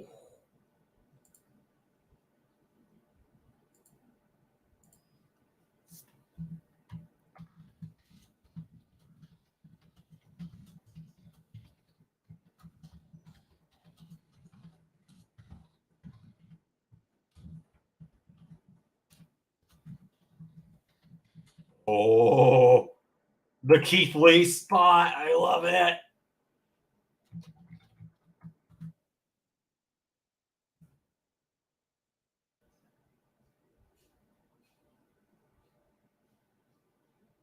This is Keith Lee's first ladder match, by the way. I found that out on Talk is Jericho last night. And according to Mia Yim on Twitter, she was giving him tips because she's been in more ladder matches than him, which I think is just great. I'm now going to clear out my I'm now going to be clearing out my StreamYard a little bit. I didn't realize there was an upload limit. Shout out to this thing I made a long time ago. If I didn't have the thing there, right?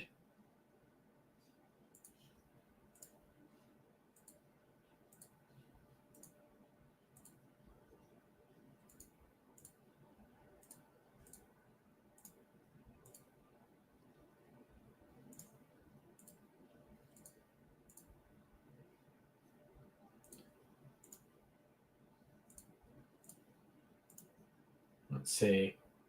Get more hype for Impact Universe. To get more hype for Impact Universe when you did EC3 or Eric Young versus Cardona. Yeah. I mean, that's part of what it was.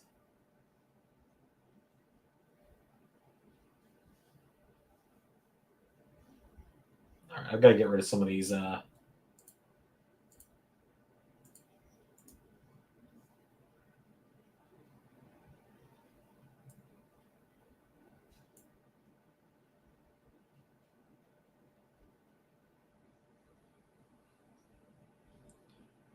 All right, Starks and Hobbs both at the top of the ladder. And never mind.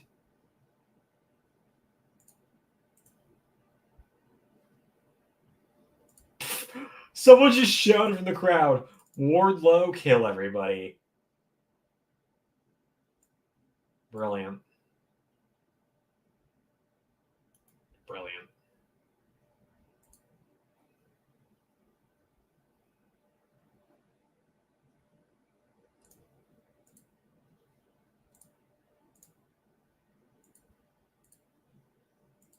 Oh, Cassidy using a ladder bridge again. Ow.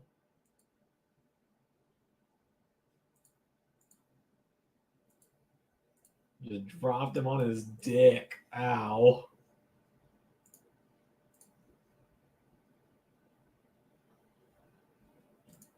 Just ow. Okay, I think I cleared up some space in StreamYard.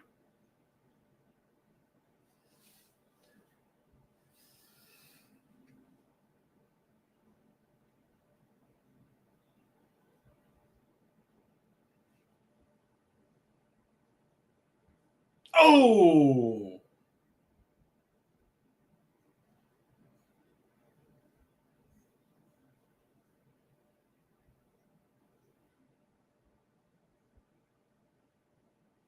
Have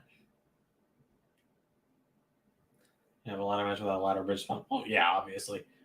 Taz just said Orange Cassidy stole his gimmick, which was orange. Because people used to say Taz looked orange. Bless Taz. I love Taz so much.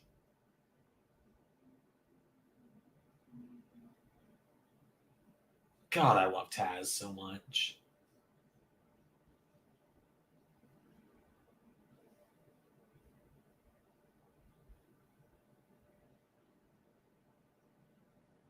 Good Lord.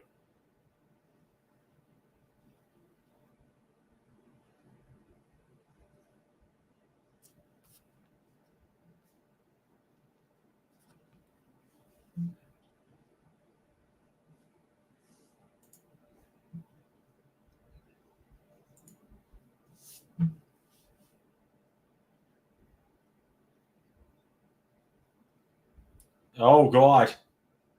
Christian ain't taking a bump into a ladder, is he? No, but he'll do a spear into one.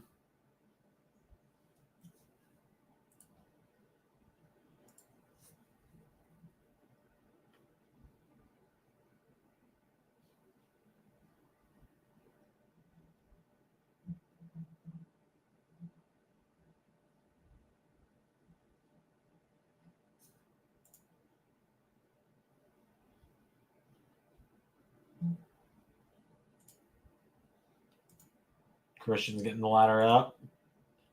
Did Ricky Starks just back himself into the corner?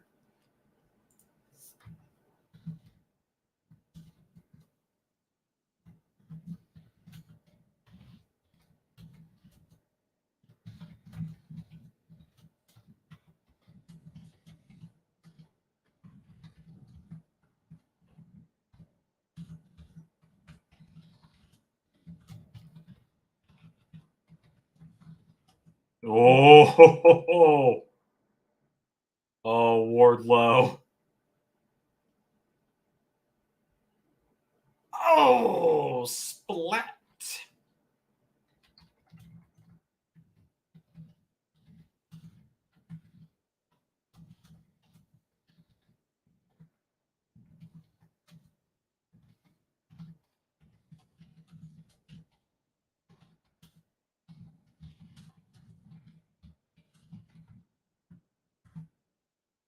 They're chanting Wardlow to the tune of Goldberg. Fantastic. Wardlow's got Starks and Cassidy on his back and is still going. And they just fell. When you did a Taz in person, you said, I don't want to make Taz angry. I was thinking right away, yeah, that's sadly what happened when you make Taz angry. Yeah, also, a lot of wrestling YouTubers have run-ins with Taz, like in their DMs. Brian Zane from Wrestling with Regret, Adam Blumpier, and the rest of the Wrestle Talk guys have had run-ins with him. Everyone's at the ladder cliche moment. Although it's really cool when it happens. I actually really like it personally. There goes Christian. Is it gonna be Keith and Wardlow at the top? Nope. Oh!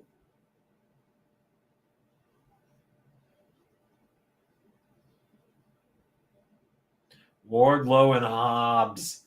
Big boys.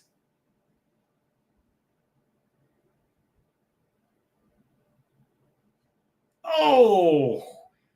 Oh, Wardlow took a bit of a nasty spill there.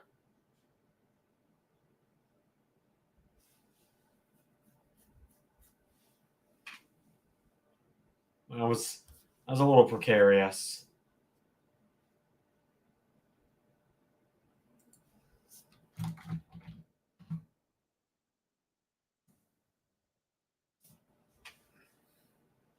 Oh, joy. Dan Lambert. Someone you can never expect to see in LS11 Universe. Dan Lambert, ladies and gentlemen. I mean, Scorpio Sky's on his own. Ethan Page isn't even part of the AEW Universe anymore. Wonder why. Wonder where he'll show up next on the channel. So there's no need for Dan Lambert for us. Just my thoughts anyway.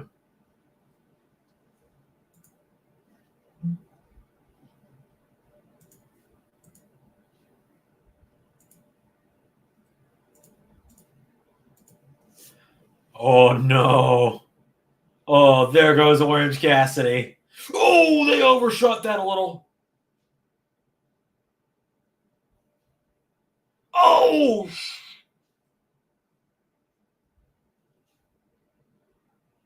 Oh! Hobbs spilled out. That was nasty too.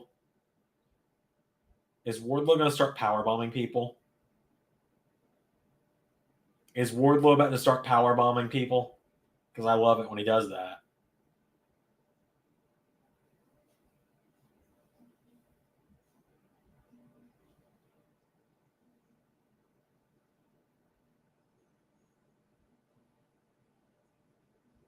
Wardlow, Hobbs, and Lee are up the ramp at this point.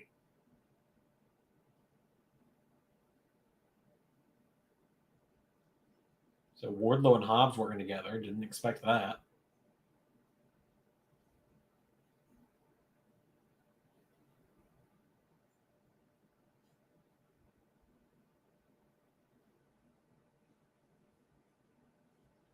Okay, Wardlow and Hobbs are going for the ladder. It's on the ramp. Weird.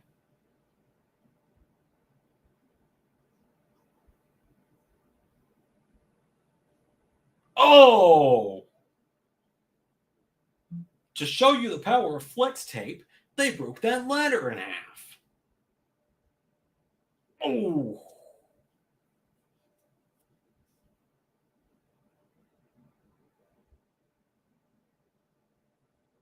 Hobbs just wiping out the favorites of this matchup right now.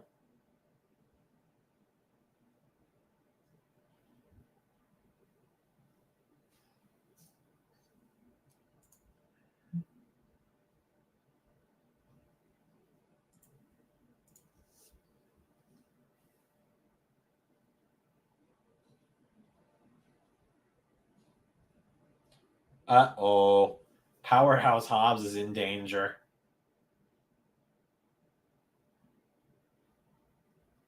No!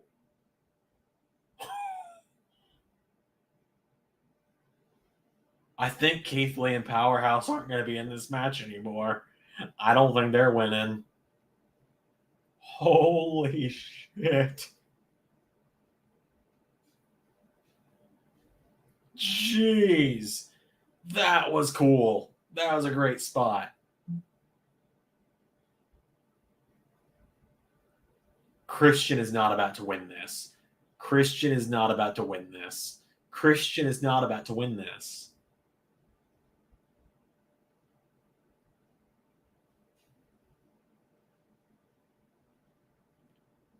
Ethan Page will go to Impact and join Josh Alexander. Who knows? I mean, I know, but who knows?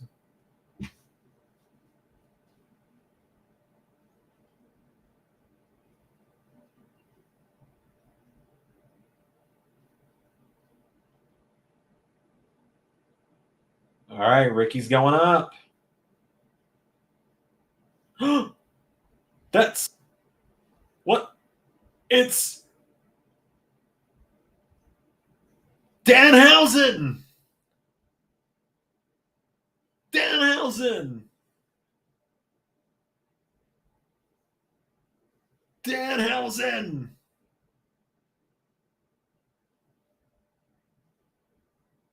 Danhausen's on pay-per-view. He's going to get all the monies for this, guys.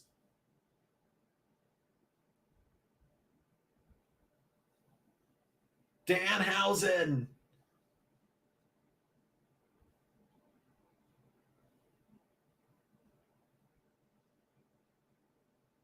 Oh, Wardlow's back. Danhausen needs to win the FTW title. I'm just going to say that now. Danhausen needs to win the FTW title. Because if the title has no, like... What?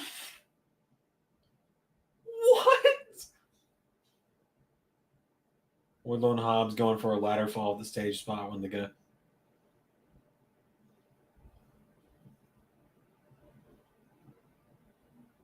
Oh! Oh, God, that. Ricky's falling in half. That's it. Wardlow's got it. Wardlow. That is another one for Ray.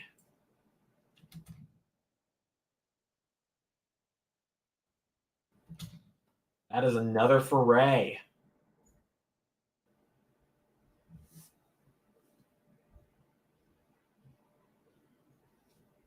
Wardlow's going to be TNT champion in 2 weeks. I'm calling it.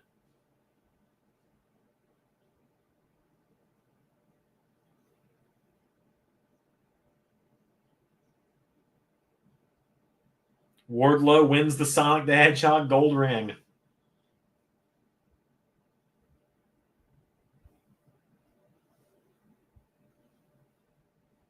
It's going to be Sammy that he fights. Scorpio's not winning the belt just to drop it a week later.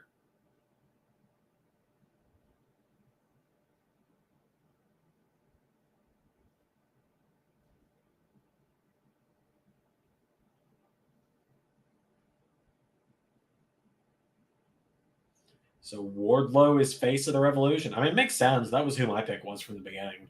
It was either him or Keith, but I thought Keith and FTW team would take each other out.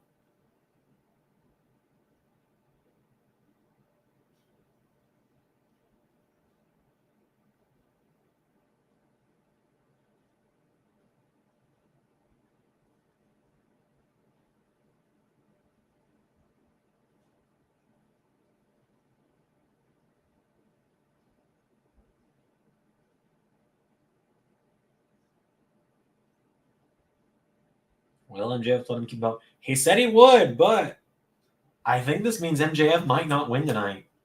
It's pretty obvious that Wardlow will win and add more attention to MJF. Yeah, probably. I think MJF will beat him for that belt.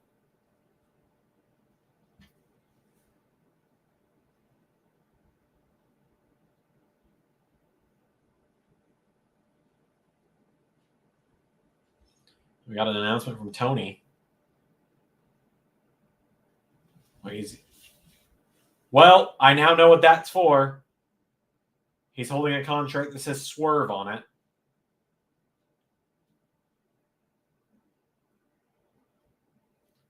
Tony, you're being a little too showy with it because you can just see bold letters Swerve.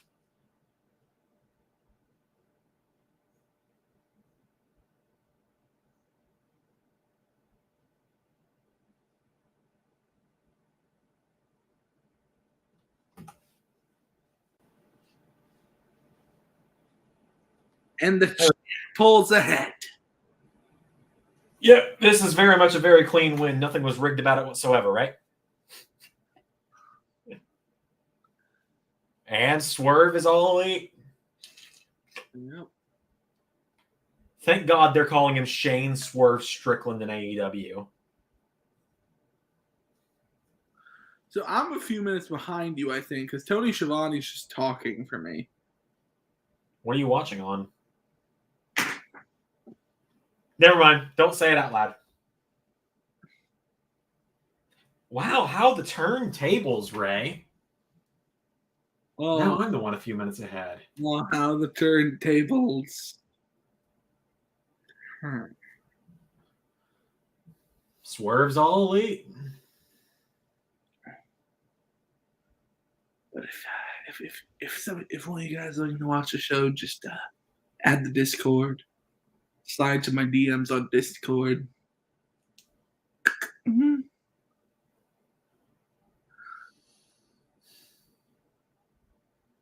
One second, I got it.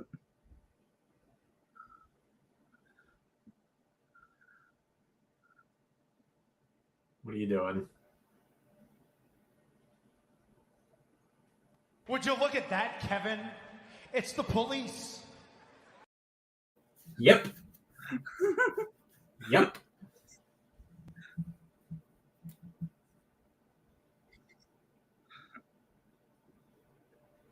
Who will be Swerve's first feud? Team Taz? Keith's already involved with Team Taz, so I don't think it's him. Yeah, so. We also have... It's still real to me, damn it! Which is sure to be played when Punk and MJF have their match tonight. Probably. So I'm considering logging off for when Punk and MJF wrestle each other because, like, I want the audio for that. If you need to, you can. It's fine. It's weird doing this at a desk, by the way. This is the first. I was mentioning earlier. This is the first time I've been sitting at a desk in an office chair to do a live stream, like a live watch along, since I moved. Yeah. But I'm also, not in my normal location tonight, so. Yeah. Which is why people can actually see me in more than 144p. Yeah, I gotta change the lighting in here when we go live. Yeah, I tried turning off the overhead and turning on the lamp, but I just looked really weird. Yeah, I have like one of those like smart bulbs. Mm-hmm. So I gotta turn on the white light and jack it up super bright because otherwise, in like my normal settings, you won't be able to see me. Mm-hmm. Because I keep light pretty low generally. Okay, so there's 6 matches left. Arnold more or less needs to sweep you to win. That ain't happening. Wait, there's 6 left? Yeah. We're 2 hours deep and there's 6 left? We're an hour into the main show. The pre-show was earlier. Okay. But for this matchup, you've got Jade Cargill. Arnold's got Ty Conti.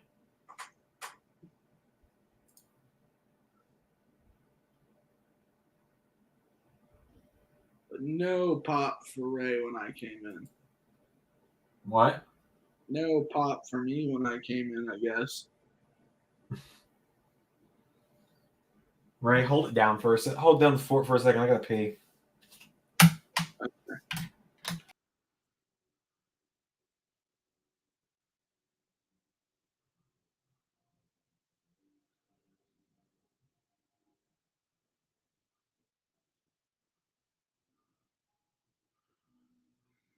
So,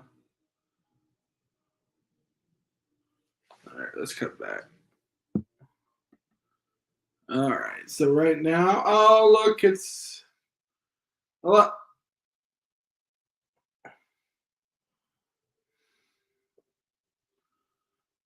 that's nice seeing him. Hello, little Brody.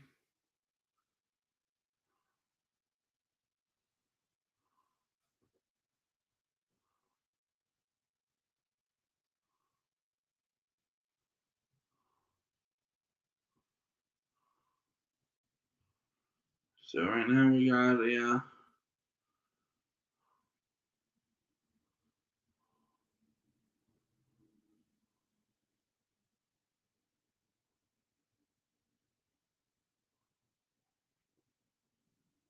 so we got Kingfish coming out for a good performance.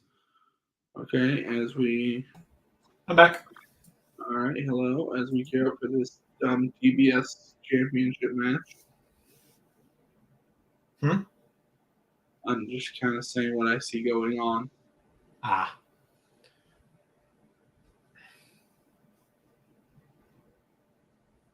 I mean, I think this one's a pretty obvious one. Yeah, I think Cargill's retaining. Also, I think Jade is dressed like Jade from Mortal Kombat right now, and that is the most on-the-nose perfect reference for gear. Well, like, I don't watch regularly, unfortunately. I need to watch more often. So, like, my question is, like, have they, like, recently changed how the women's championship looks? About a year ago. I'm not going to say how that match starts. I just need you to see how this match starts when that bell rings. Okay.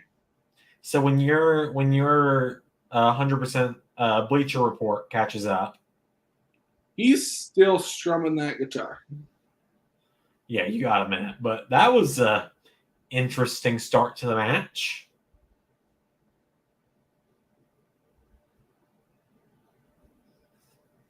I think Jade Cargill is going to be the AEW Women's Champion. Oh, okay.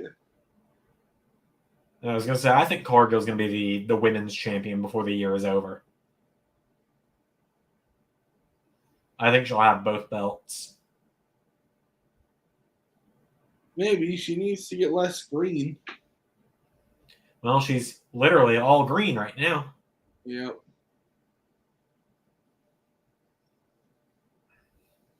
I'm a big fan of her ring gear right now, though. I love the Mortal Kombat reference. Okay, so I'm not.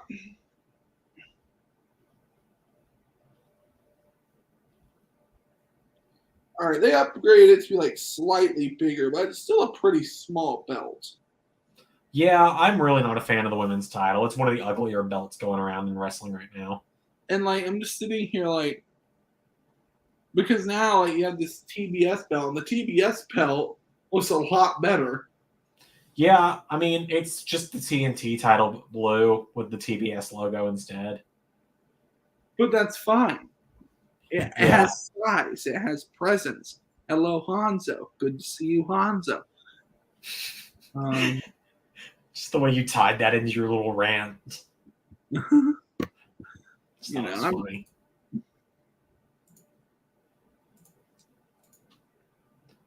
Well, Ray, I don't know if you've heard the stipulation of the stream, but I've said if we raise if we raise $50 in donations, I'll shave my beard off on stream. Have you got any donations? Nope. Nobody wants the beard to go. Maybe I need to be more threatening. Maybe I need to be like, donate money or I will shave my beard. Ray, what's your favorite number? I think it's because a lot of people know what my favorite is. Oh. 3. 3. Huh. Neat. I mean, I genuinely think that question probably comes because I think everyone knows 11 is my favorite. 3 because I know you have no idea what Third Man Records is, so I'm not even going to ask if you know what Third Man Records is. Okay. But Third Man Records is ran by Jack White of the White Stripes. Mm-hmm. A musician I adore. He's honestly one of the funniest people if you listen to him in an interview. But so anyway, he's also like just a really interesting artist. I like following what he does, just music or otherwise. And he has this philosophy of 3, and I just kind of taken that on. So the idea is that 3 is the bare minimum for anything. Mm-hmm. 3 is the stability number. Like, how many legs does a table need in order to be sturdy? It needs 3. You know, how many staples does a chair need to be officially be upholstered? 3. So it's just like, and he applies that to music. So I just try to adapt that into like a lot of my current attempts to write scripts. I try to write things that that are fairly minimalist. Yeah. Because, you know, Zander's is 11. Hanzo. Yep, 11 because LS11. Simple as that. But yeah, so that's 3. I think 3 is the bare minimum of a creative pressure cooker, I think is the word. Neat. Yep. So have you gotten to the chair spot yet? So I'm trying to like I'm half watching it, half not, because I'm on one computer right now. Yeah. If you missed it, because I think you've caught it by now, because it was a couple of minutes ago. At one point, the ref's back was turned. Anna Jay hit Jade in the face with a chair, and Ty rolled her up, and I genuinely thought it was over. So I guess, how long does it take to write a Universe Mode show? Anywhere from 5 minutes to an entire hour for one episode. Yeah, it's like it's a question that like we get a lot. Like, oh, what's your production time? I guess the question is, but it's like like Zander said, like, yeah.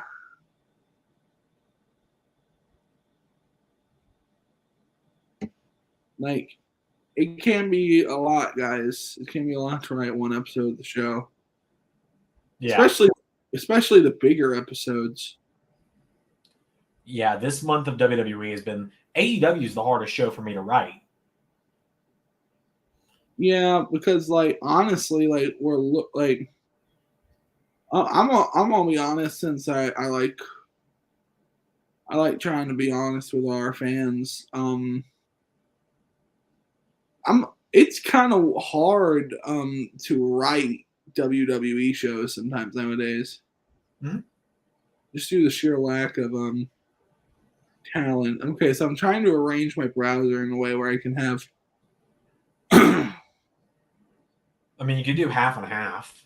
Yeah, I'm trying to get that. I think if you drag one tab to the side, it'll automatically make it fill half the screen. Then you'll get the option of what other window you want to take the other half with. Yeah, but that's on. This is Mac. Oh, yeah. I didn't even think about you being on Mac now. Yeah.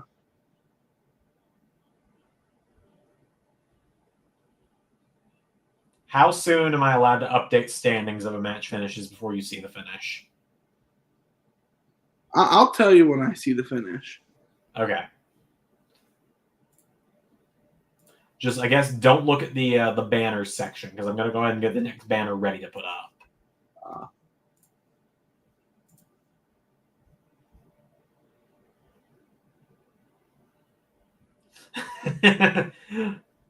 Ray Hanzo says, I'll never forget what Ray said. I'm flying to y'all for that free Dr. Pepper.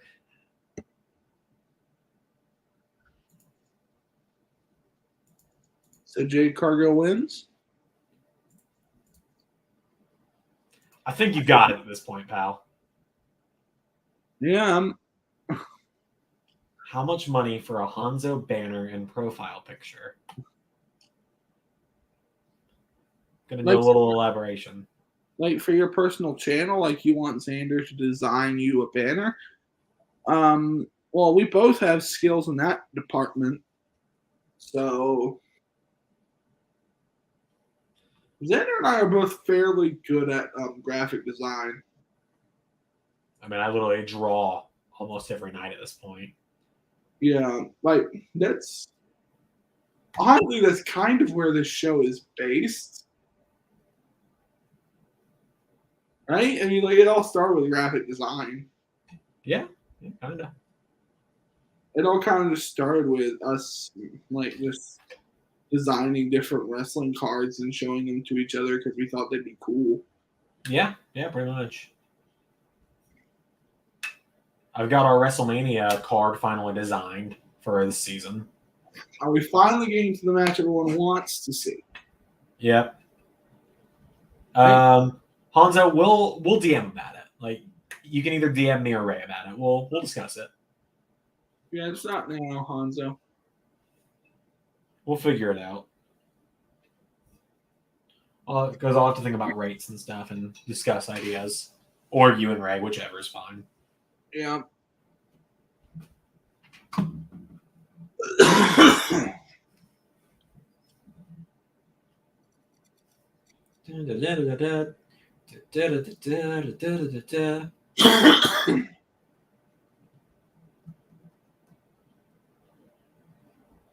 Now, how much blood do you think there's going to be in this match? All of it.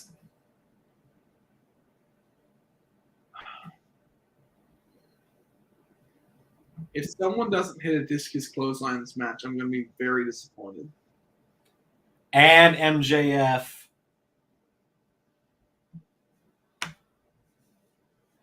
What's the situation going on here? I'm still at the promo. Okay. I'm making his entrance now. You'll see what I meant in a second. Unless it's MJF coming out to Punk's music, which it could be.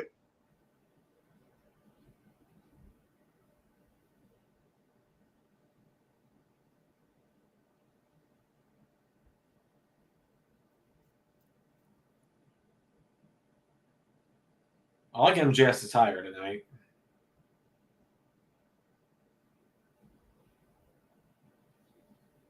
So his music hits.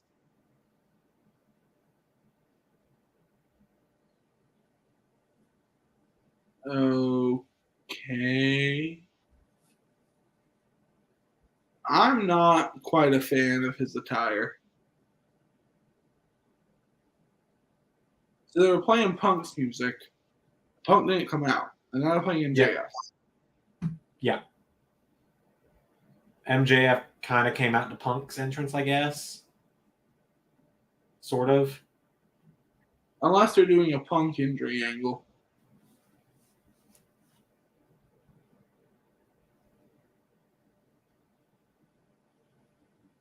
I'm not a big fan because I just like the smugness of that one scarf. You know? Yeah.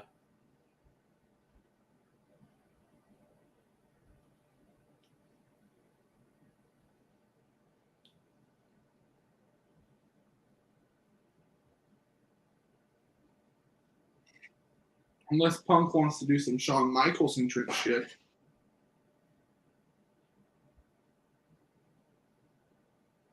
Is this the one match that we all cared about? Punk and Jeff? Yes, Zach. That's what this match is. Yep. All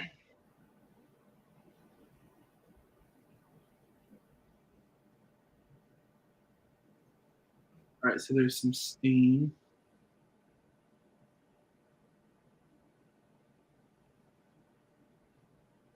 So Cardinal could technically still tie, right? Yeah, but what do we do at that point?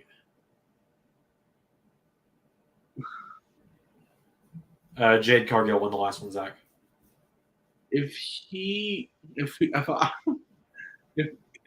I have to tie someone else, if I tie with Cardinal again,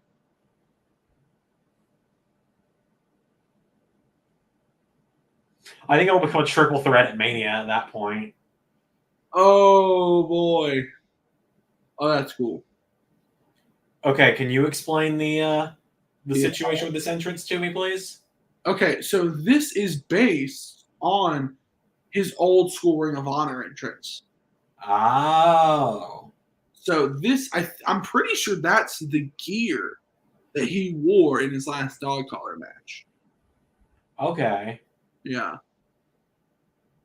Okay. Yeah, see, I didn't grow up with Ring of Honor, though. Yeah. Yeah, that's his old school Ring of Honor gear. That's what he wore, I think, when he had his dog collar match with Samoa Joe. Okay.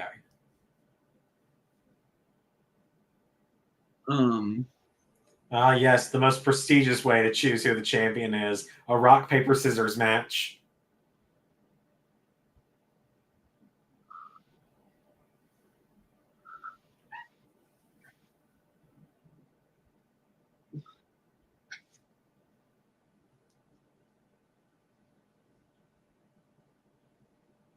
I mean, if Cardinal wants to do rock, paper, scissors, if he ties, I'll do it.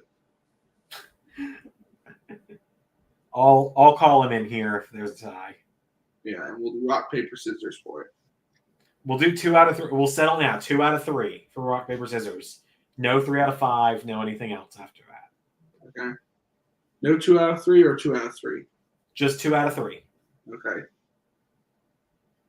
The most prestigious way.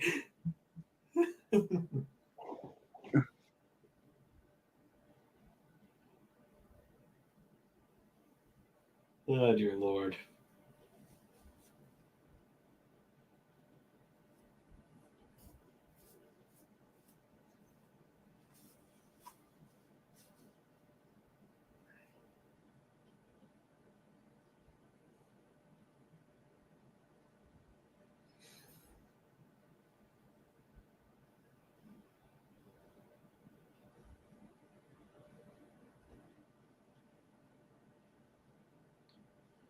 Oh, dog collar.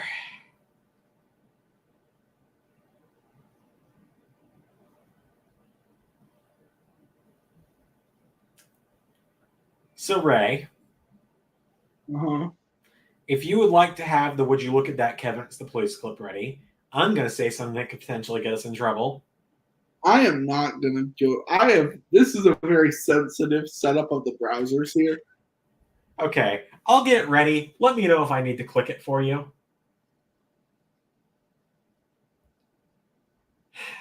All right, let me find it before I click anything. So, as they're putting this collar and leash around Punk and MJF's neck, I would say I can't imagine what that feels like, but do I need to click it? No. Would you look at that, Kevin? It's the police. Anyways, Zander's private life aside.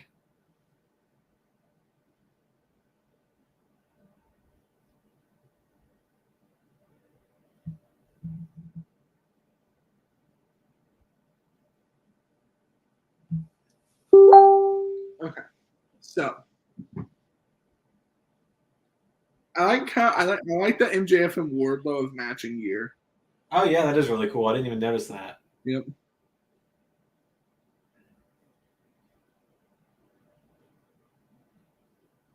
See, I want to be able to talk about the spots when, like, I know this is like the match you've wanted to see for a while. So I will do my best not to be like, oh my god, CM Punk just pulled out a shotgun.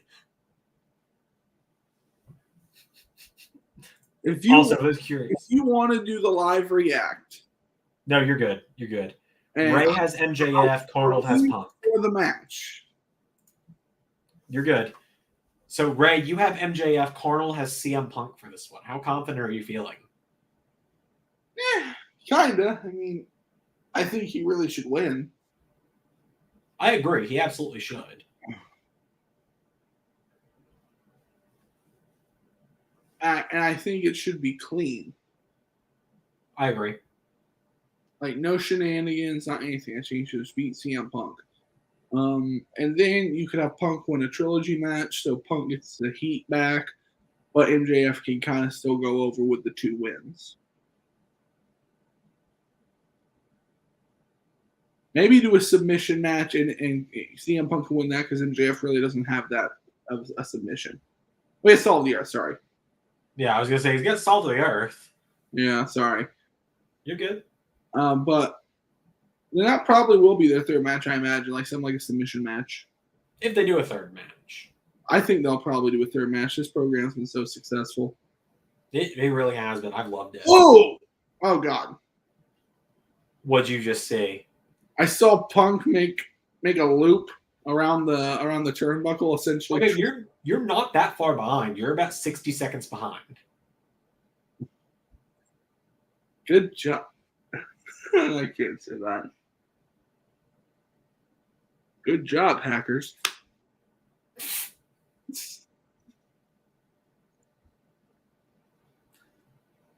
So, Ray, let's see what you think, because you weren't here at the end of Face of the Revolution. Do you think Wardlow's winning the TNT title? I hope not. Really?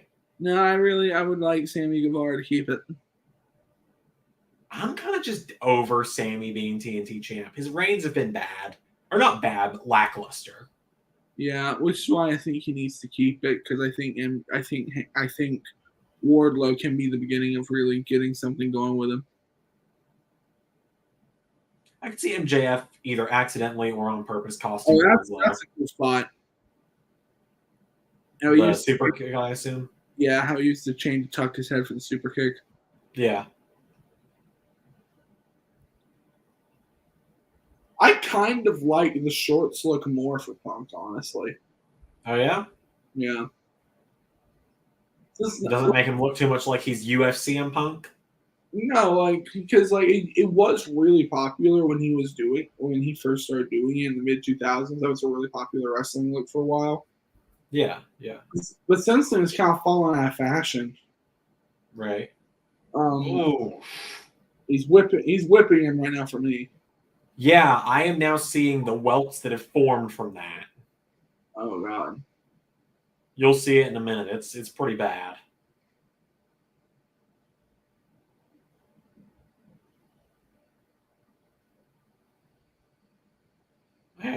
is.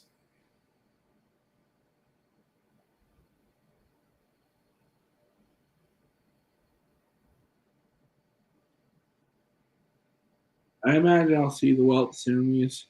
Oh no! You just see the welts? Uh-huh. Oh. Mm. I don't think Roddy would recommend you do this, guys. Oh my god. So I've gotten him punching him in the head. I might just leave for the match because like your reactions are kind of like I'm like, okay, now I know I'm gonna see something. Sorry. I'm gonna leave for this match. I'll be back though. Okay. I'll be back, people. Don't worry. They will return to you. The beautiful people who love me.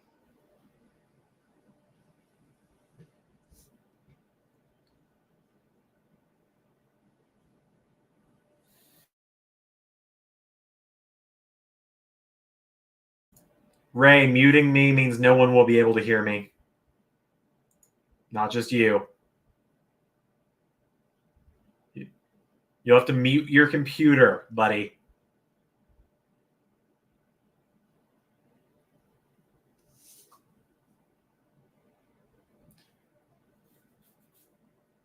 Okay, there he goes, right. So, the thing that made me say, oof, was when Punk just started dripping blood. Also, MJF just getting an uncensored F-bomb on pay-per-view.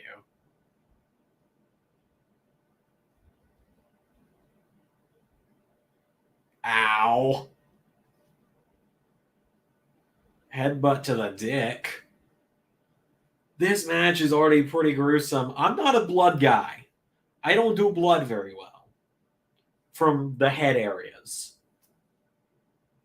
I don't really do blood in general. Like, I don't do wound blood. If it's blood from, like, my nose, if it's a nosebleed, I'm desensitized. Because I get them all the time. There are certain types of bleeding that don't bother me, but ugh. Is this one even more brutal than Cody versus Brody? I haven't seen Cody versus Brody, so I know that's like a sin in the AEW fandom, but I have not seen Cody and Brody, so I can neither confirm or deny. But Punk is rocking a crimson mask right now.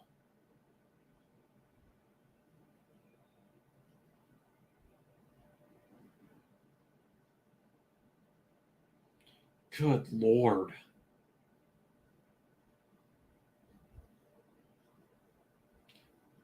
Punk.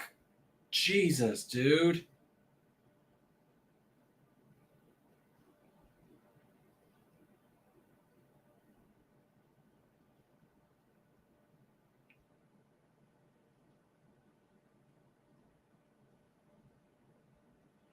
Oh my God.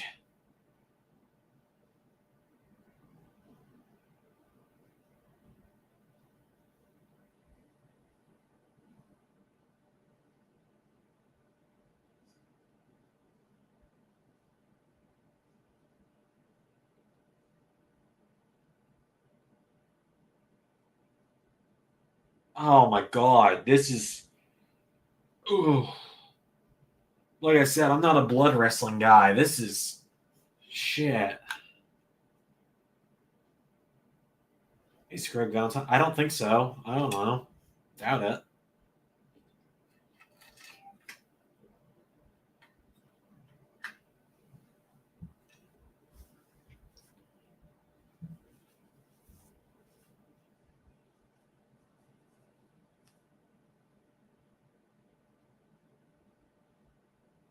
Going for GTL.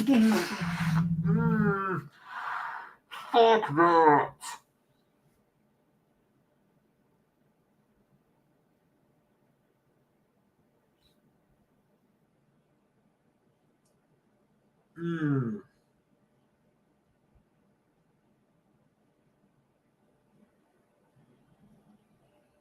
God, man.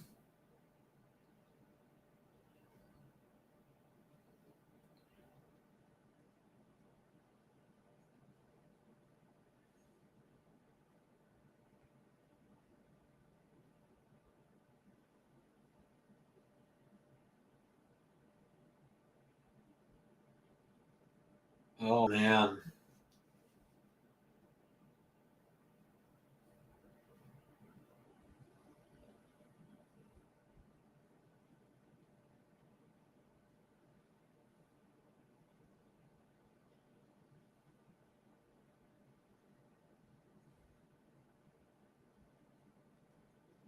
Oh, my God.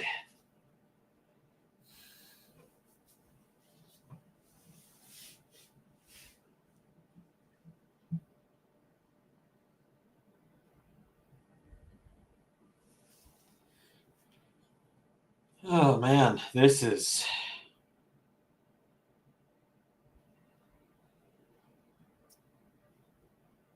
Oh, this is just harsh.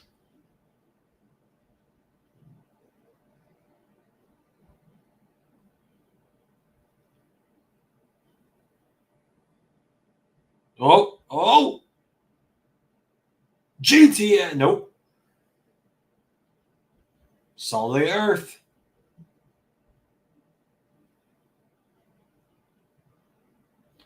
Oh, God. They're going to have to change the canvas after this one.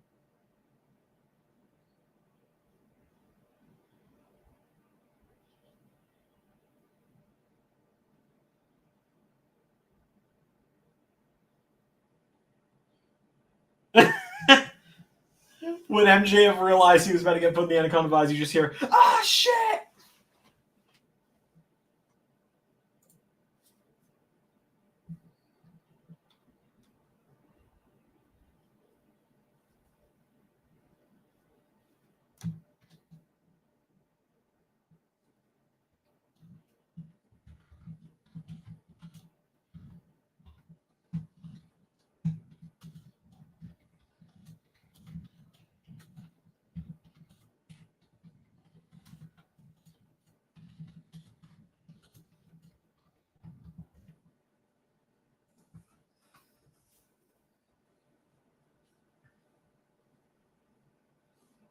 Oh, man, this is getting so fucking brutal, man.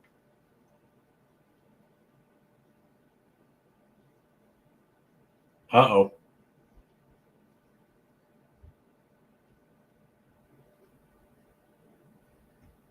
Oh, no.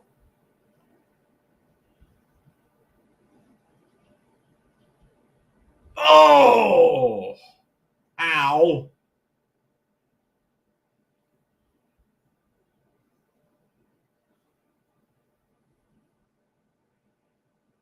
Huh. JR's got all the jokes tonight, doesn't he?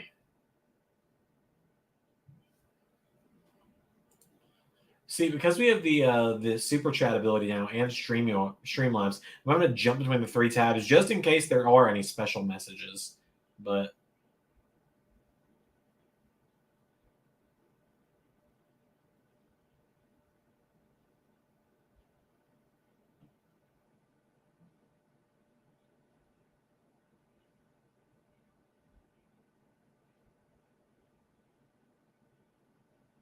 my God.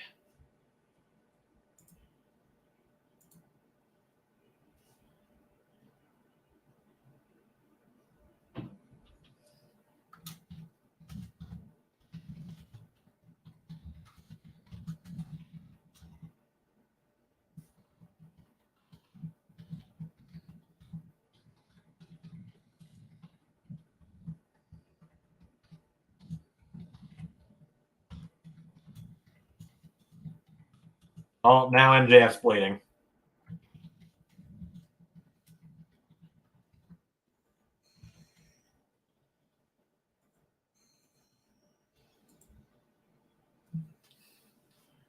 Oh.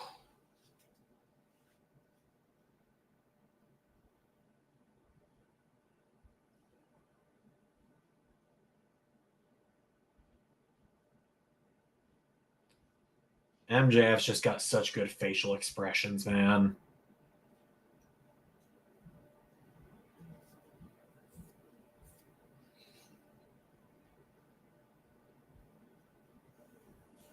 Should have been the moment.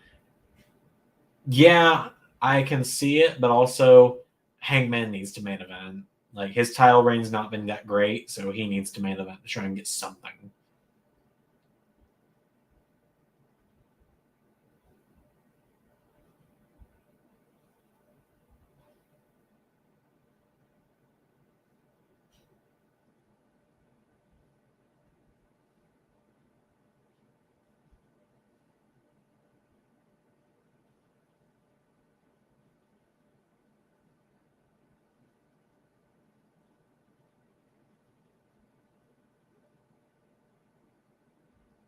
Oh!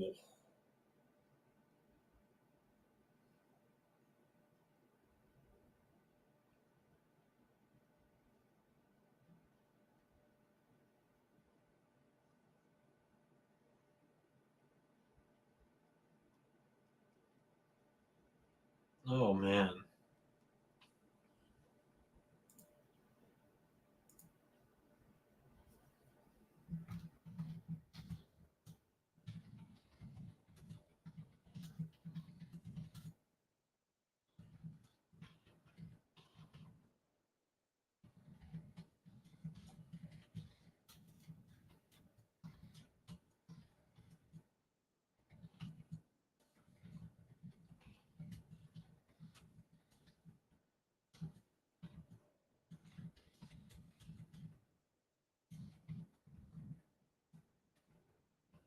It wasn't the main event. It should have been the opener. I don't know. This doesn't feel like the thing you can open with.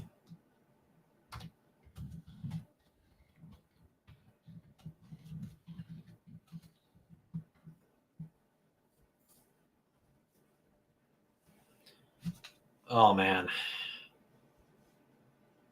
I'm sorry I haven't had much like intelligible commentary here, but just shit, man.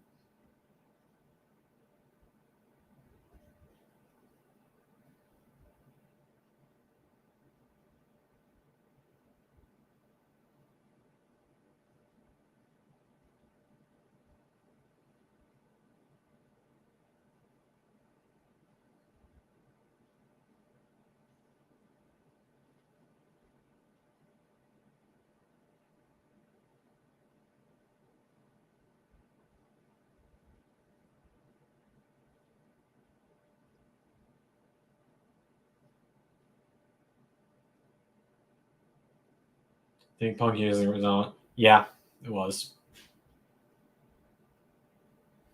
It was a nice touch. This is just this. I've seen like a few brutal matches in my life, but I usually don't watch them. But God, this is a rough one in a good way. But like, God, this is just ow.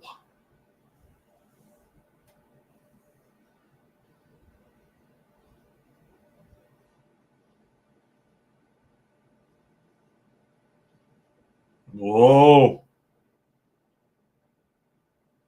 Oh. Yes, Zach, we were talking about that earlier. Punk came out to his did his Ring of Honor entrance. Then he's in Ring of Honor gear. Oh my God.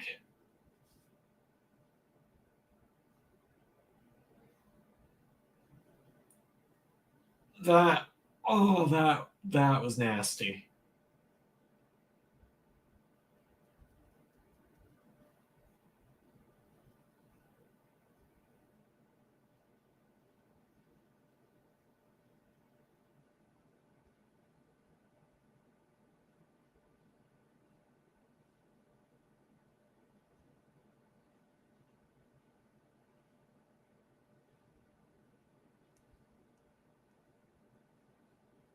Oh man. How many matches are left after this?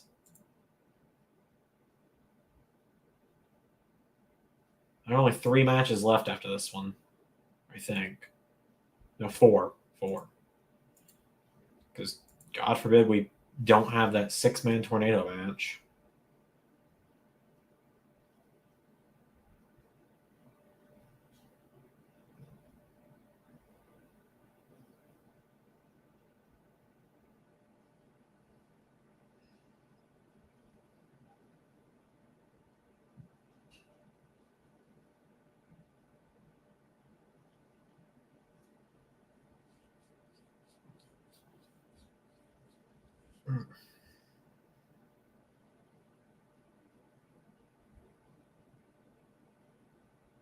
I was gonna say I didn't think that'd be it, but that would have been a bit of a lackluster ending.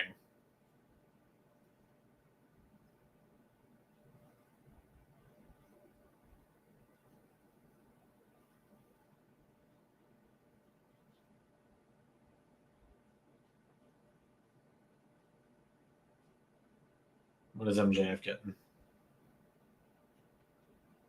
No. No.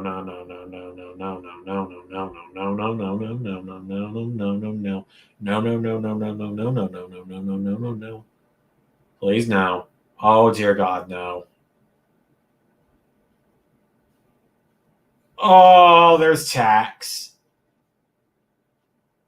Oh, now there's tax. Oh, now there's tax.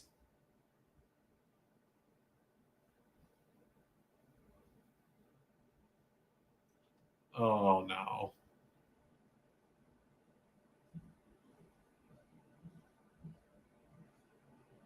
Oh, no.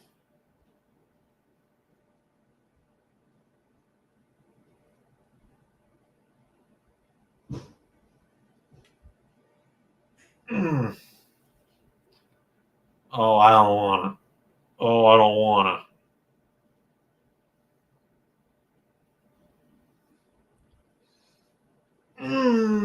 I would have slipped and fallen by now. Because I am the least coordinated person I know on my feet. Oh, no. Oh, no.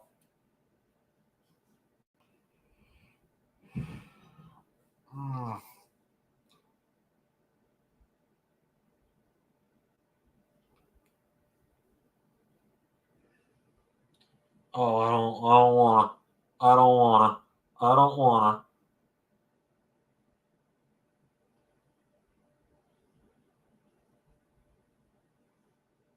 Oh, no. Oh, no.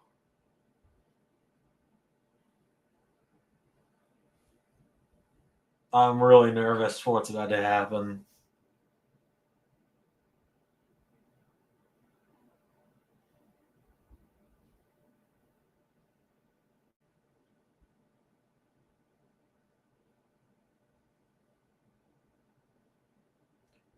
Oh.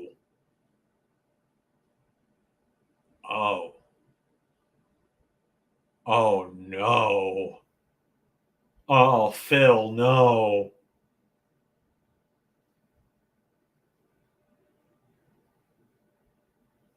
Oh. Pepsi plunge into tax would not have been pretty.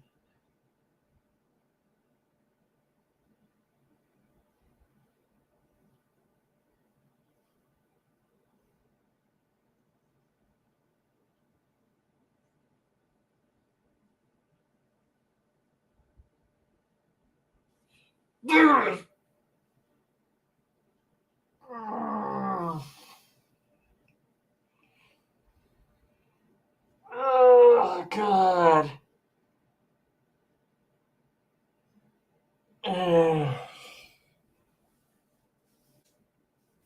I didn't want to look at the replay, Tony.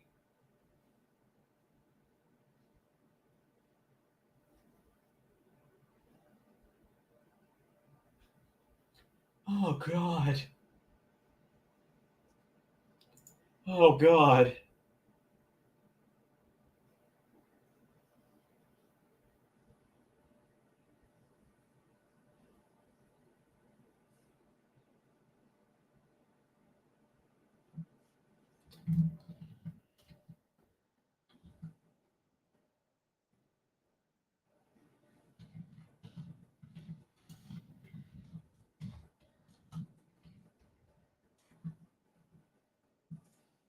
Oh, man.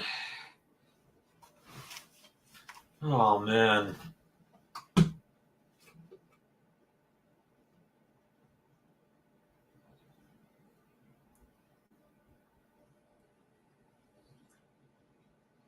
Oh, God.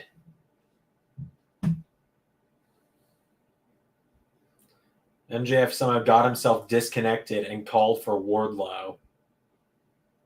Wardlow's gotten a suit on now. Looks good.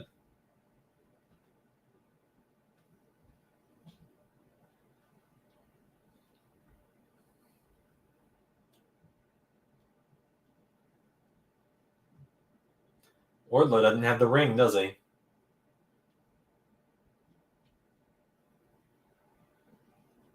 Wardlow didn't have the ring.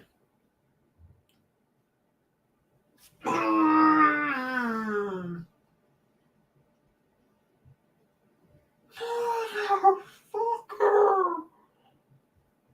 Oh.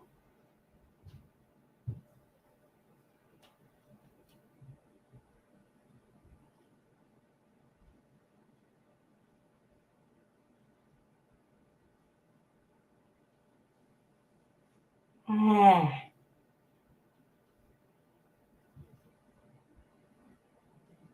Wardlow just gave Punk the ring.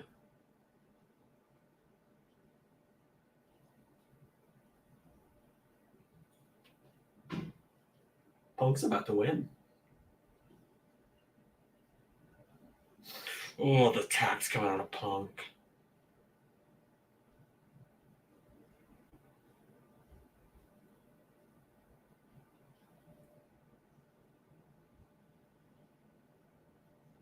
He's about to diamond ring MJF.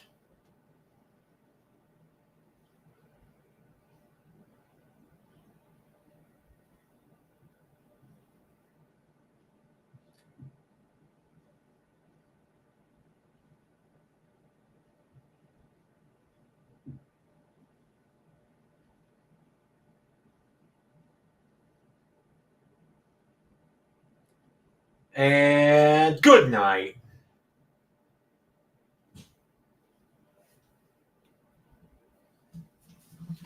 Carnold needs to sweep the final matches. I cannot believe I'm saying this. Carnold could sweep the final 3 matches. Like, just Moxley might beat Danielson. Darby and Sammy not coexisting means AHFO could win. Cole could beat Page. Rosa could beat Britt.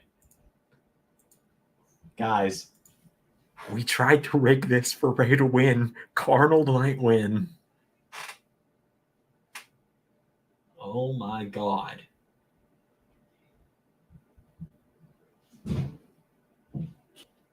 Oh man. That was brutal.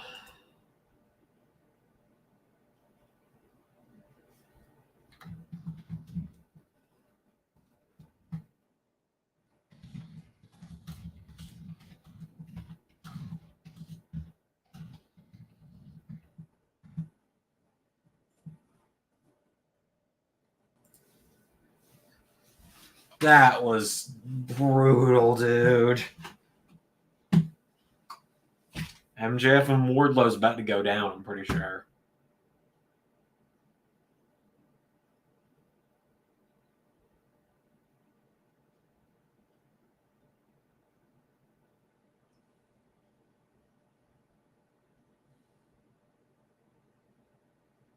Whew.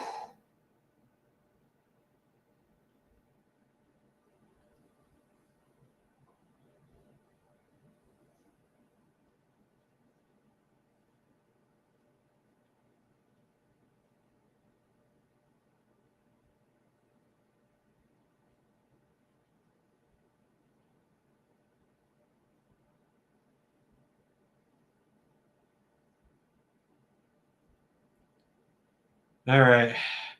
I'll see you later, Zach. Just holy shit, that match.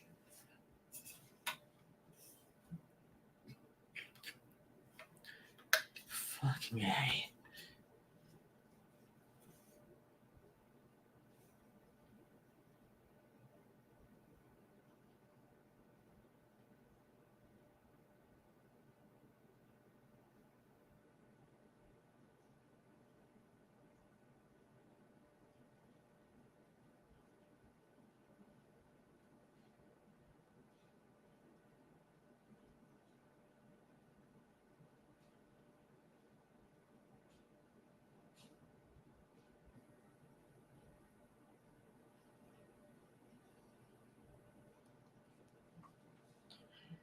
Whew. That was a match.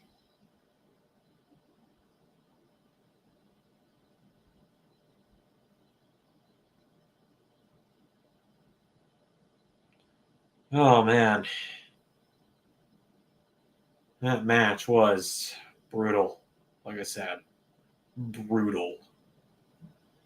A little hard to watch, honestly. Fantastic, though.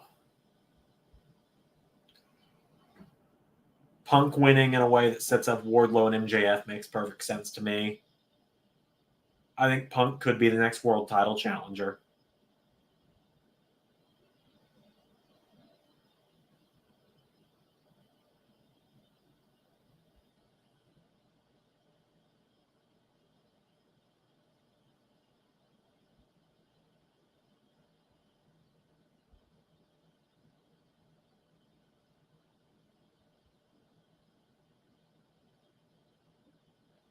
Britt and Rosa is next. I don't know who's winning that one. Really don't. We've not had any new champions tonight. I think if there's going to be a title change, it's here.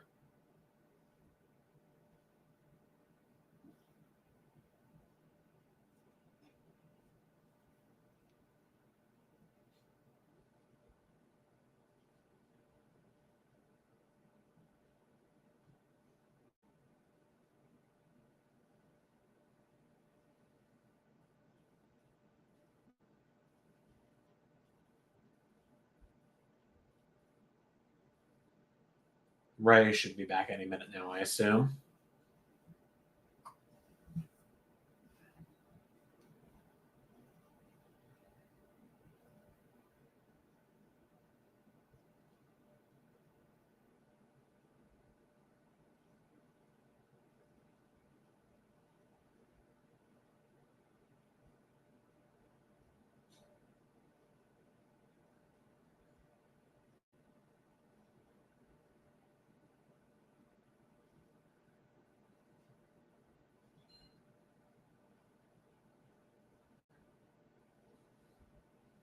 Thunder Rosa's got a banger of a theme.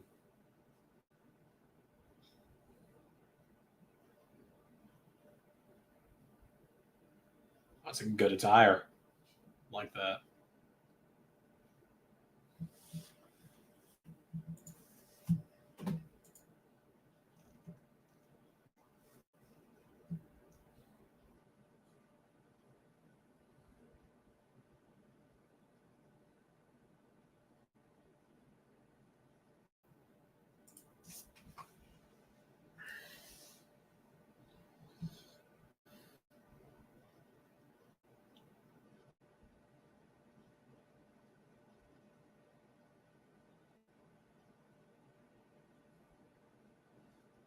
Britt and Rosa. Really don't know who's going to win this one. I would have said Thunder Rosa until Wednesday. Whoa!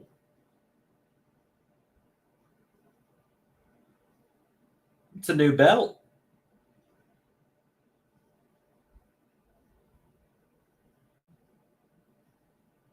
It's a new version of the women's title. It's a little better.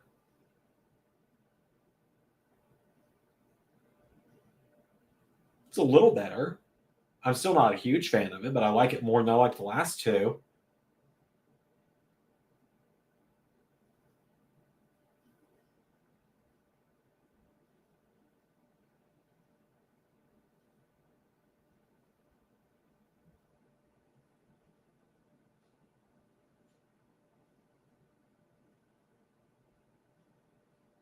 Last time they introduced a new belt, championship changed hands for the women, of course. Hanzo, it was a bloody match. Punk won ultimately, but it was insane.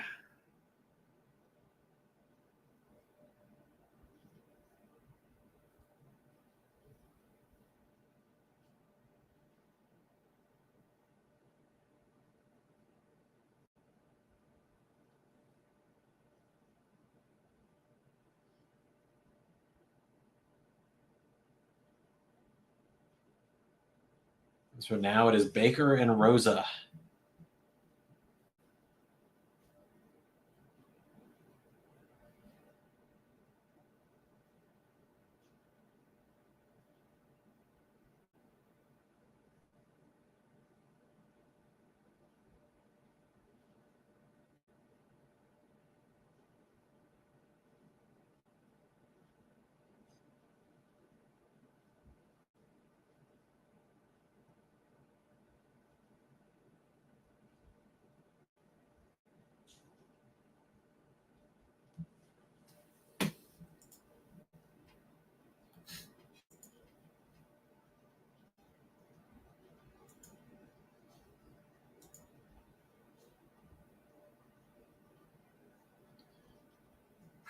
this matchup. Punk MJF is just still kind of weighing heavy on me. That was a lot.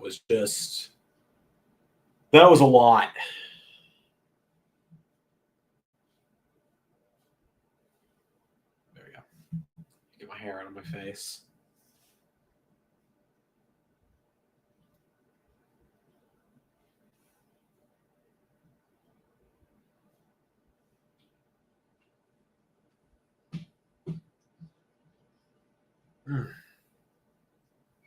Damn, throat still hurts.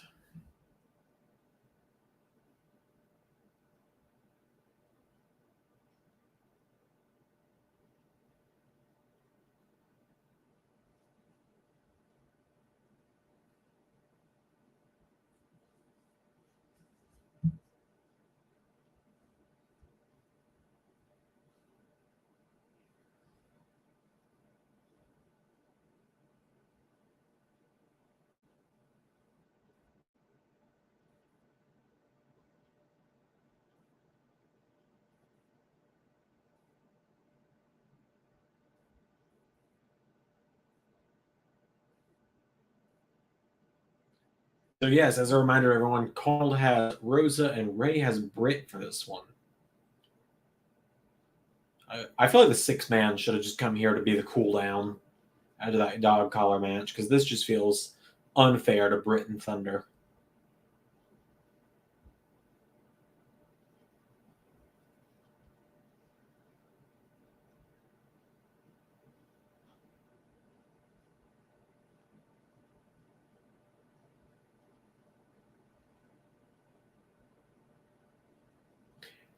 Ray left for the Punk and MJF match because he is a minute behind me because of the stream he's watching from.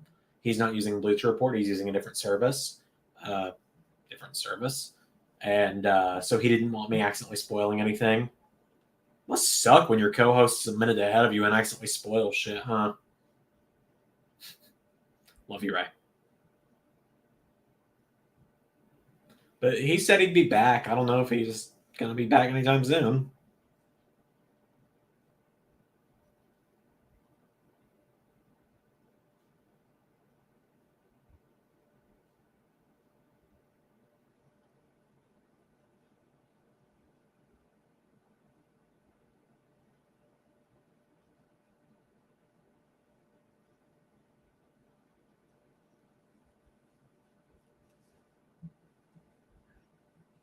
I really don't know who's going to win this one. I do feel like a show where no titles change hands on pay-per-view is going to feel weird when you only do 4 pay-per-views a year anyway. I don't know. I feel like you can always expect one title to change on an AEW show. I feel like, because I know Full Gear, you had the you had the world title. All Out, you had the what's the word? Come on, Zander. Tag titles. Gears were turning up here, as you could tell. I believe All Out was before that, or Double or Nothing was before that, and that was the barbed wire death match, or the exploding barbed wire. No, that was Revolution last year. Before that was Double or Nothing, and I think a title changed hands there. Yeah, that's where Britt won.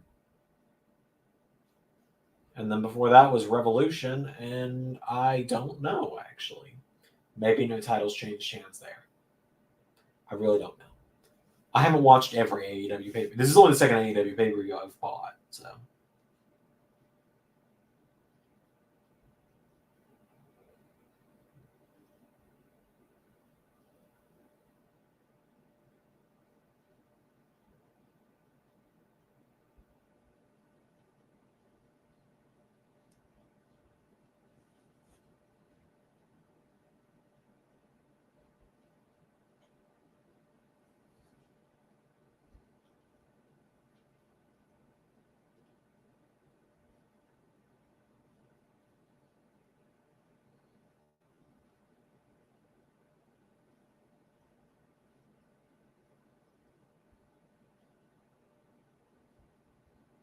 Of course they are.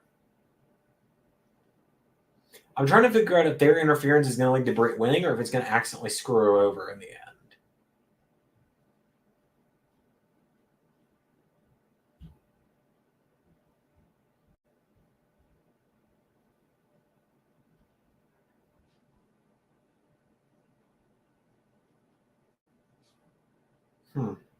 I really don't know.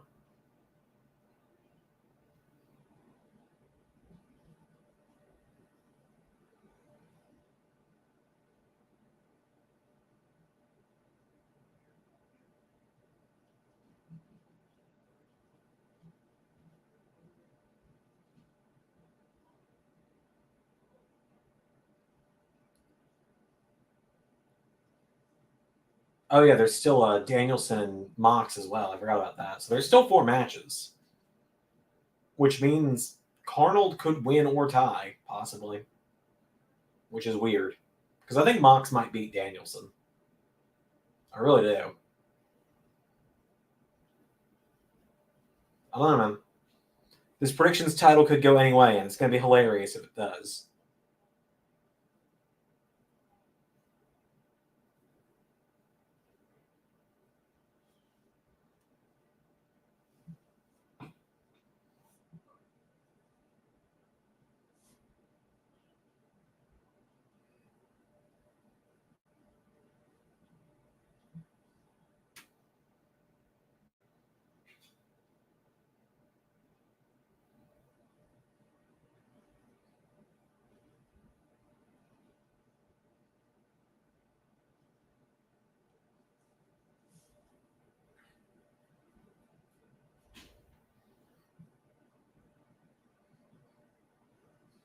So my genuine thought here of why I think Rosa's probably going to win. Yeah, Britt and Rosa's happening. Sorry, I haven't been the most talkative during this one just because I'm out of things to say after Punk and MJF. I feel like Rosa needs the win because Britt's beat everyone. And who else are you going to bring in for her to beat? Like, who are you going to sign to bring in at this point? You're not going to do heel versus heel and have Jade beat her, are you?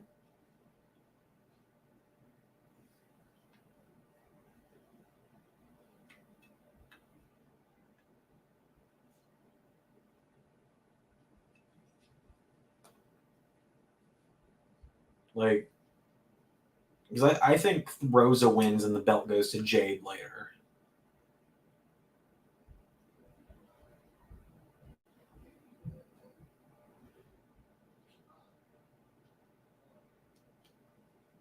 Oh! I'm really trying to think because I'm like, yeah, there's a lot of free agents out there. I've had to take my earbuds out for a second. I just kind of need the sound of the actual room to flow for a minute. I'm weird. If you haven't noticed yet. There's a reason I don't wear earbuds because they disorient me a little.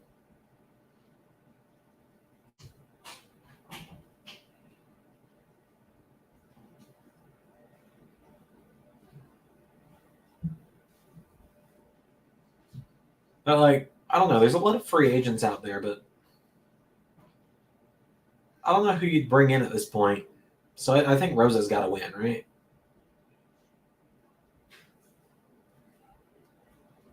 I think there's still some hope that someone will donate $50 by the end of the show. Who knows? If I get to keep my beard, I'm happy.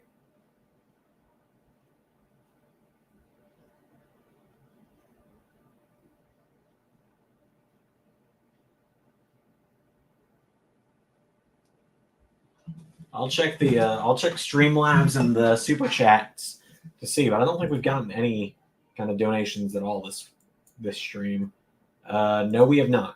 So there's still 4 matches to 3.5 matches at this point with this one. There's still 3.5 matches for us to hit $50 total donated, and I'll shave off the beard. As much as I don't want to, I can. I will. I'll be a man of my word.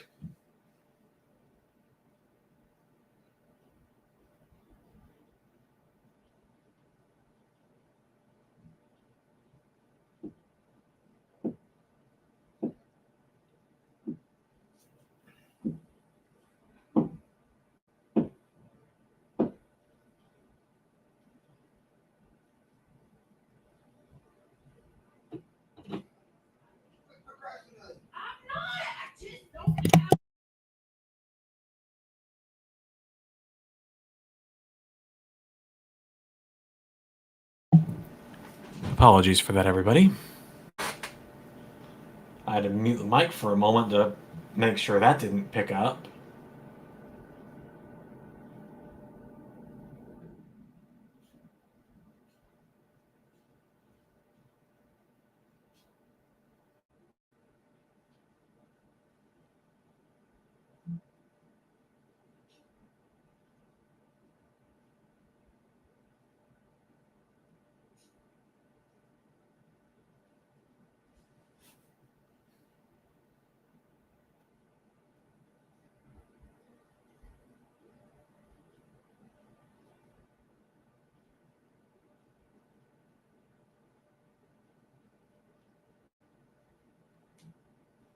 Oh, into lockjaw.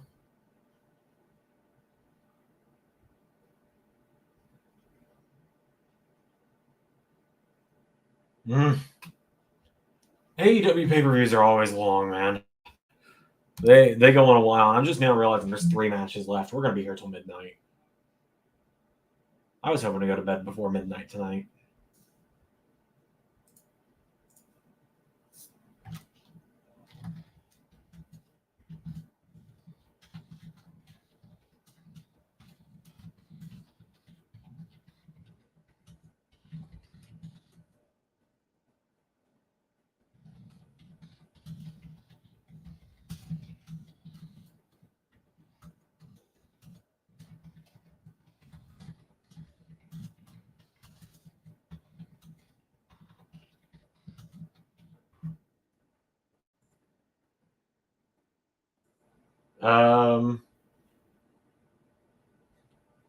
LOL, I don't know what just happened. If you're referring to me mute mic, I'm not going to get into it. Let's just say I needed to make sure you guys didn't hear things happening in my house.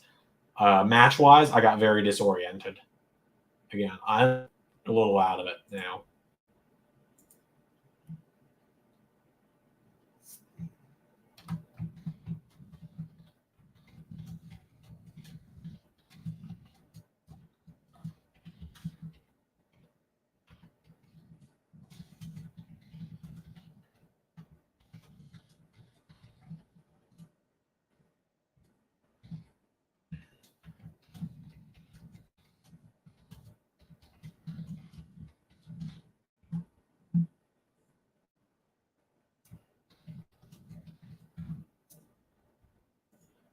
Whew.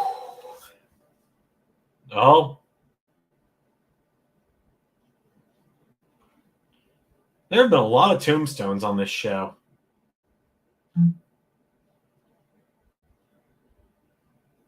Like, a lot of tombstones, or at least attempts for them. I don't know why. I always thought the tombstone should be a more protected move and not used all the time. Oh, no. She got the visual pin. It's Britt's winning.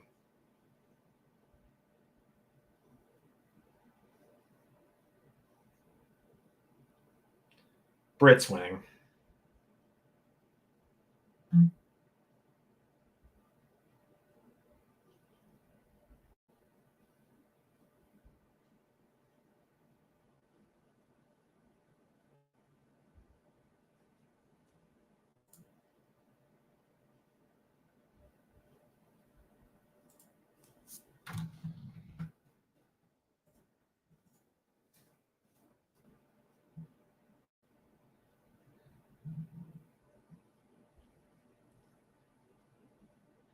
Oh! And she curb stomped her on the belt. It's over, isn't it?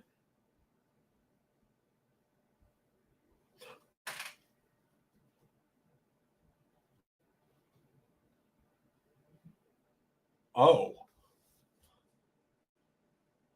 Oh.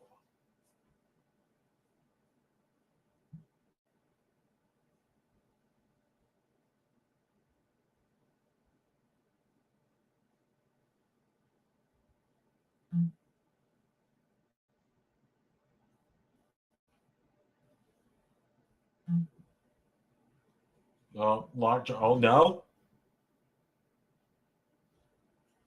Oh.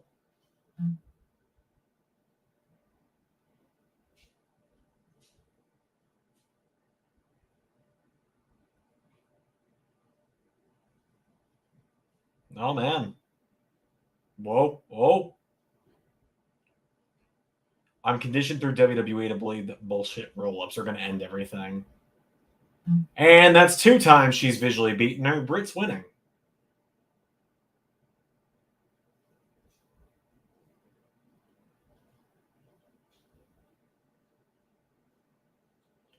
I feel like the ref should have ejected her after the first one. That's just me, though.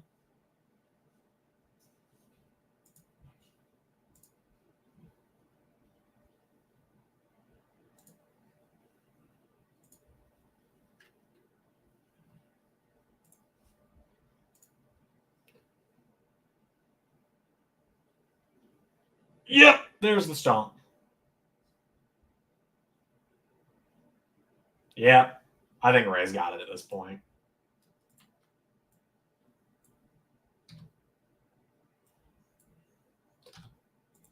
So either Ray's going to get a clean win if he gets the next match, or our championship is going to be decided by rock, paper, scissors.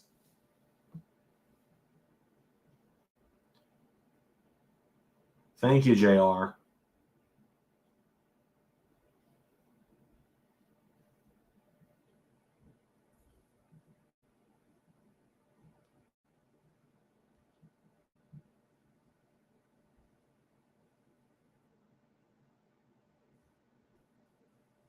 Mox and Danielson is next.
That match was a little overbooked for me.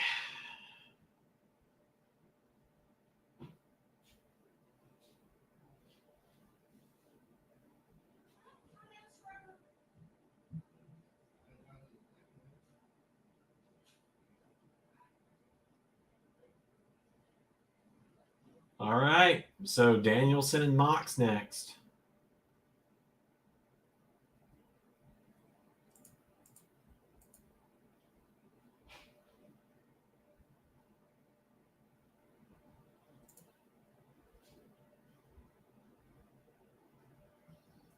If Red Dragon had won earlier, I would have wanted Adam Cole to win, but now I think Adam Page can. Yeah, probably.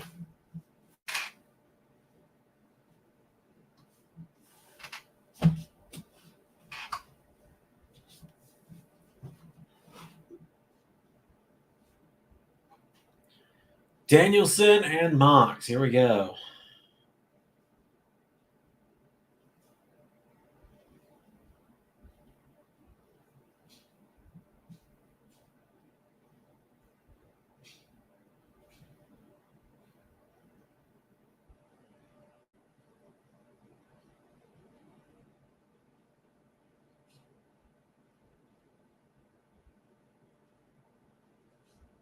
Wow, Mox has only lost 4 matches in AEW, and he's had 1 draw. I'm trying to think what that 1 draw would have been. I really don't know.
Yeah, no, Arnold can't win unless it's a tie, and then it goes to rock, paper, scissors for some reason.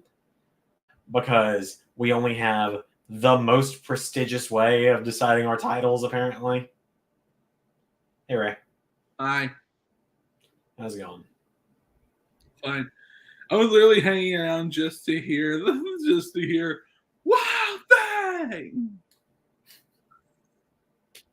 It's my. So I don't know about you, but Britt and Rosa's finish was way too overbooked for me. Doesn't Arnold have 4 points? I don't think so. Did he bet on CM Punk? Yeah. I thought he had 3 points before I left. I think he only had 2 when you left. Let me check. Well, Thor is correct. It's definitely not going to be rock, paper, scissors now.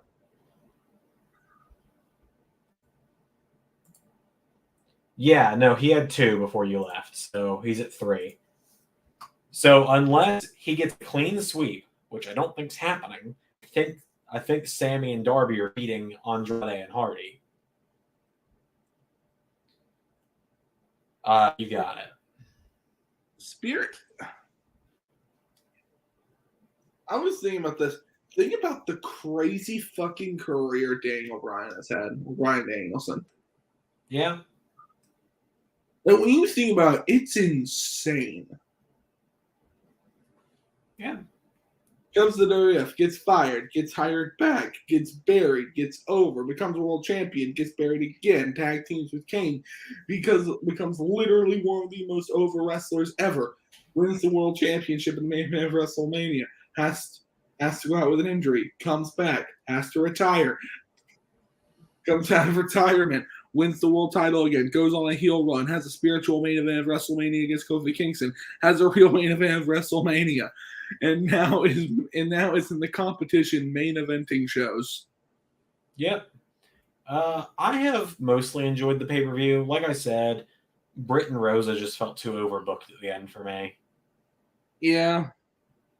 So you said you texted me saying that the dog collar match left you feeling weird.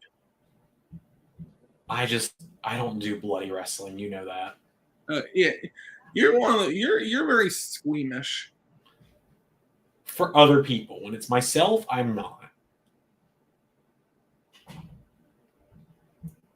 Yeah, Xander's like seen some of the things I'll watch and be like, "Ray, what the hell?" Yeah, pretty much. Like one time, I was showing you a clip from Breaking Bad, and I forgot this clip was in there. It was someone that had decapitated Machete and put his head on a turtle, and the turtle was walking across the desert as a bunch of police watched him, and the turtle had a bomb in it. Yeah. And if you watch Breaking Bad, you know exactly what I'm talking about.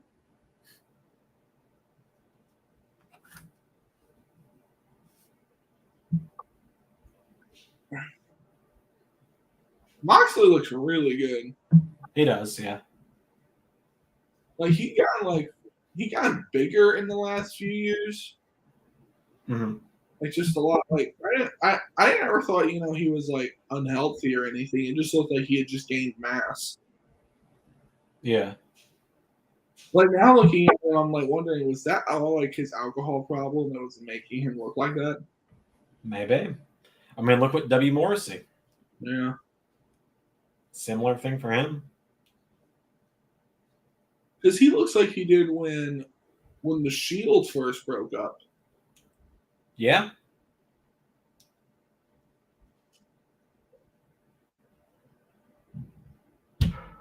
Okay, I know he'll never do it again because he's trying to separate himself from the Dean Ambrose character like forever. Mm-hmm. A part of me really wishes he would grow his hair back out. I don't know. You know what I mean? Yeah. I get it, but at the same time, it was kind of thinning out. True. Like, even as Dean Ambrose, it was thinning out, so. Yeah, guys, that's also a good call. If your hair is thinning, Don't try to cover it up. Just shave it. Just accept baldness. Accept it early. Do it when you're young, so when you grow older, it actually kind of looks good. No, but then everyone's kind of used to it, and you've like grown into it. You've grown into being a bald guy. As in, your scalp has caught up with the rest of your face in terms of tan. Yeah.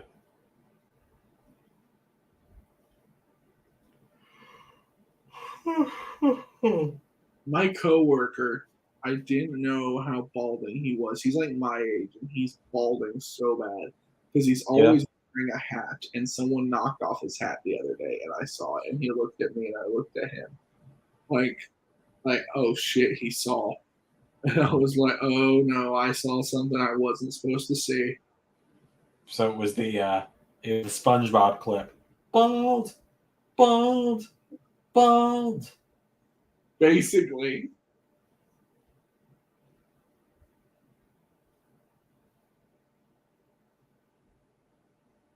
I started watching Breaking Bad, but I quit. I just couldn't get interested. Wrestling culture, I had that problem when I first started watching. Push to about the midpoint of season 2, and then the show will hook you, I think, and then you'll like just not be able to stop watching it.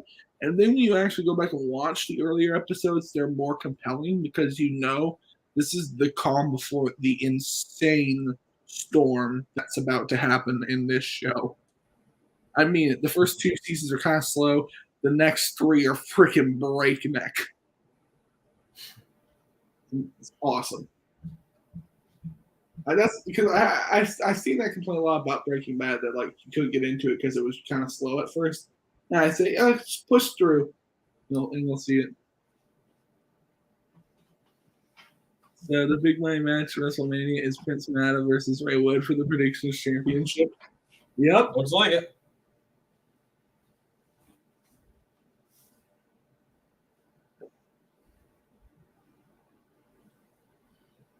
Yeah, it looks about like that. Oh, by the way, this match is great. I like it a lot so far. Mm-hmm. They're very hard hitting, you know. It's like I have a feeling sometimes when we get watch-alongs, we get so distracted with conversation. Pull the conversation away sometimes, and especially if there's a good match going on, I feel bad because we're not promoting a really good match, and I really am enjoying this match. Yeah, that's why it's hard for me doing these solo, but it's also because these streams are, I think, where our fans really see the toll that doing content for this channel takes on me. Yeah. Have you ever, let's be real, like since we started hanging out again, like to do commentary, have you ever seen me wide awake?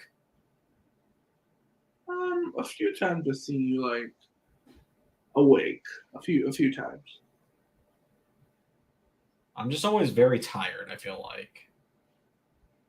Yeah, well, I also have a feeling that we're both in this camp. I would feel like our problems are also probably largely dietary. You know, Probably. if you're eating a bunch of carbs and not enough vegetables, you know, that probably will result in shitty sleep in all likelihood. Probably. You know, I just don't want to, you know, feel like anyone's making excuses. Yeah. Because I say this stuff too. I'm like, I'm just always tired because I'm always working. And I'm like, I sleep a lot. Yeah, then again, I don't sleep a lot. So. Yeah. But like, I think I'll sleep a lot. And I'll be told, like, Ray, you never sleep. Yeah. All right, wrestling culture. See you later, man. Oh, there's still 2 more matches after this. It'll be fine. And the 6-man, which I don't know why they're doing that. That's a Rampage match, man. Why are they having it this late in the show? Are they literally just having a piss break match for the piss break match? Feels like it. So you're gonna have like Punk and MJF on what, 3rd or 4th? It was about the midway point of the show. 3rd or 4th. Like, And like then you're gonna have like, these people come on before the main event.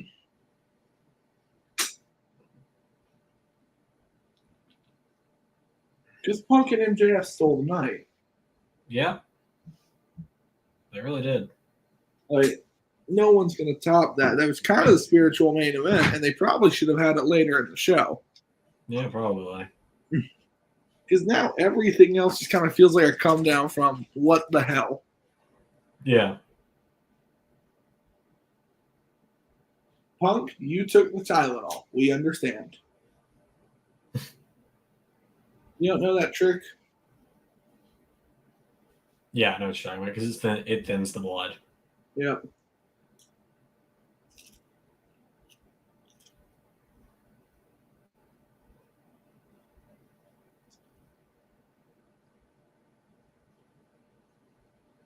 Which, if he wasn't taking Tylenol, I am concerned. Yeah.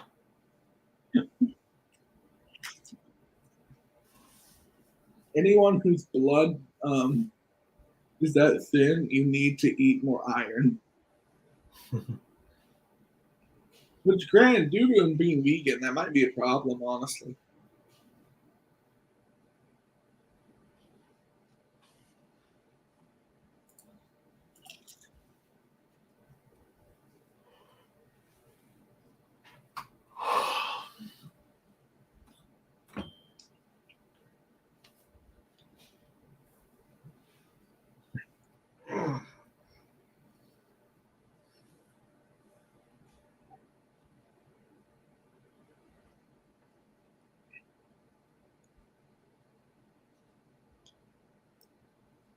AEW has a problem where they bury the refs sometimes. A little bit. Well, I just remembered you're not caught up to me, so I can't say what I was about to say.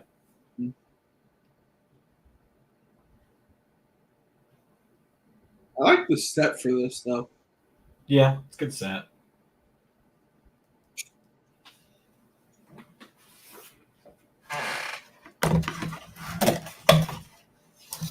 I'm gonna have another piece of cheese bread before I put it up for the night.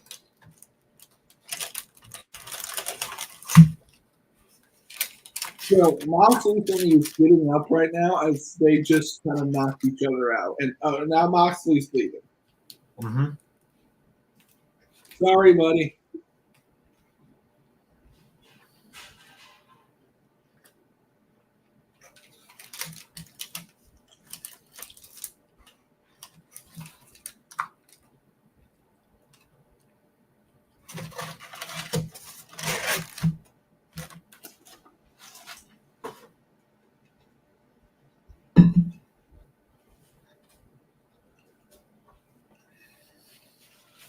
What's that?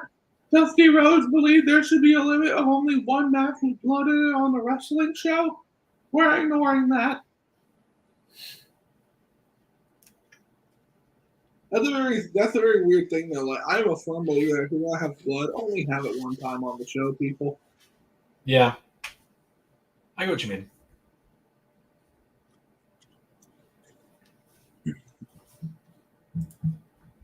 Like, does this match need blood?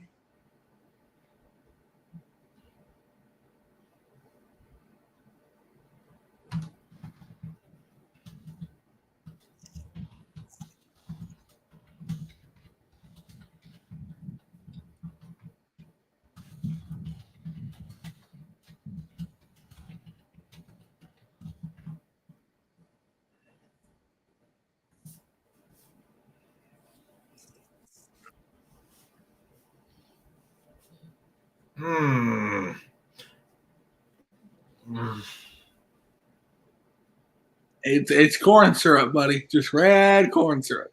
No, not with what Mox just did. I'll look away for a minute. Oh no. What am I about to see?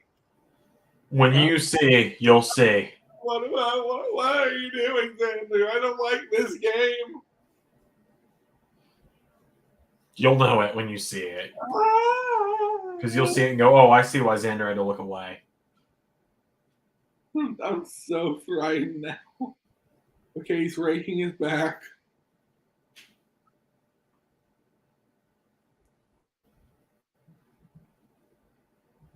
It's just seeing the skin break while he raked his back. Okay, thankfully my screen is small enough to the point where I didn't see in that high of definition. Well, I'm on my monitors, which my monitors are like the size of small TVs.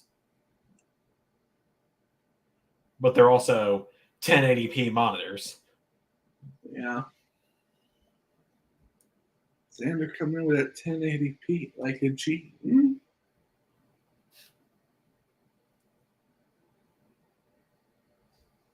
I wish there was a streaming software like StreamYard where you could like format it how you want to for smaller screens. Yeah.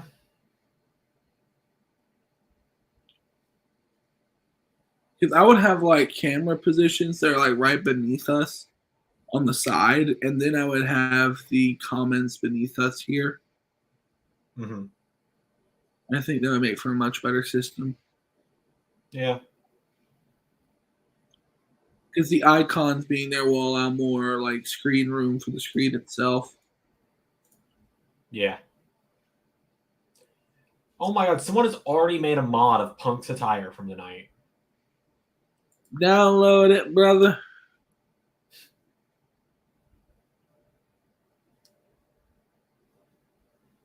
I literally almost said like a massive spoiler for our universe mode, and I caught myself right before I said it.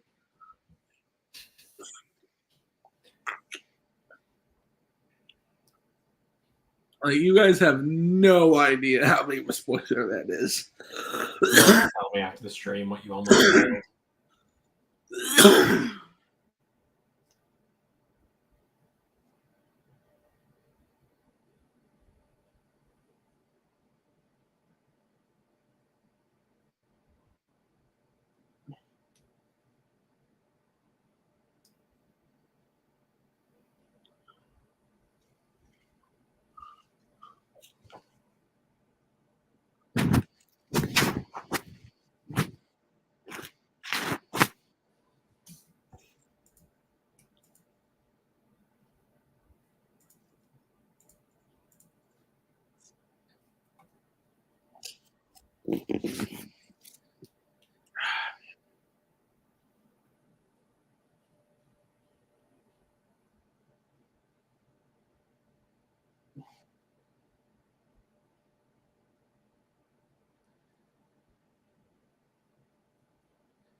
So, has the tag title match come yet?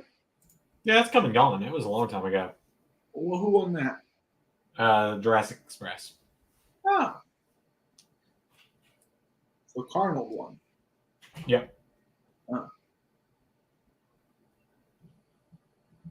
Well, that puts significantly less faith in Cardinal's choice for main event, I think.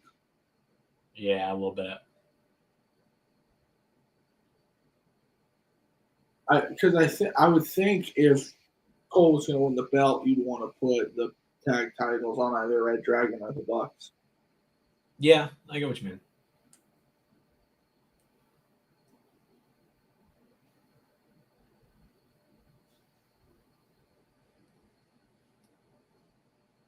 The bloody hands of Danielson. Yeah. I'm sorry, no one's topping Punk's blade job. I mean, what the hell? I mean, like, he was bleeding everywhere. Yeah. Like, I was like, thank God they have more than one mat. Yeah. I wouldn't be surprised if they had to pull off like two mats. Like, be like, guys, soak through to the other mat. We're gonna have to remove two mats. Which thankfully they have like a bunch of backups in case of shit like that. Yeah.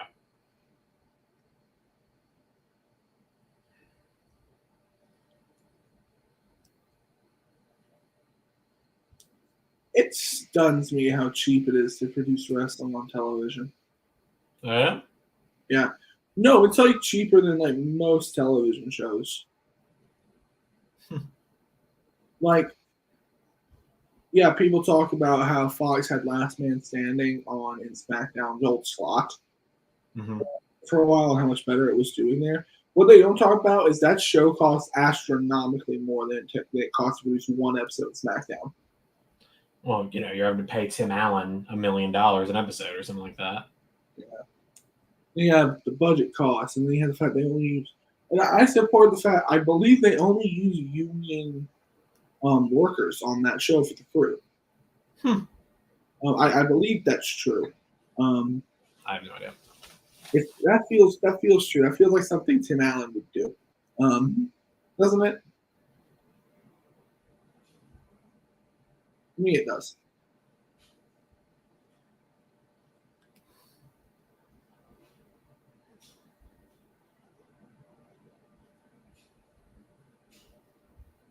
Well, that just happened. What? The spot you'll see in a minute.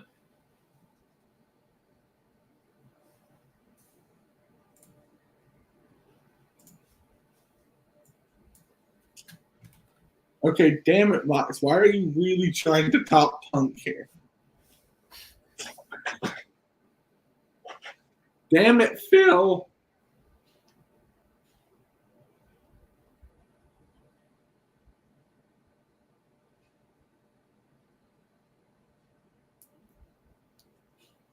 Wait, so what? What?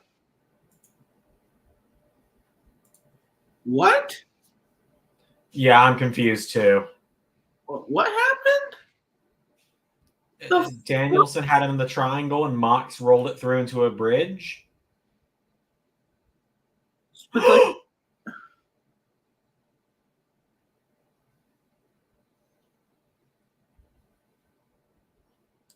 I'm excited to see your reaction.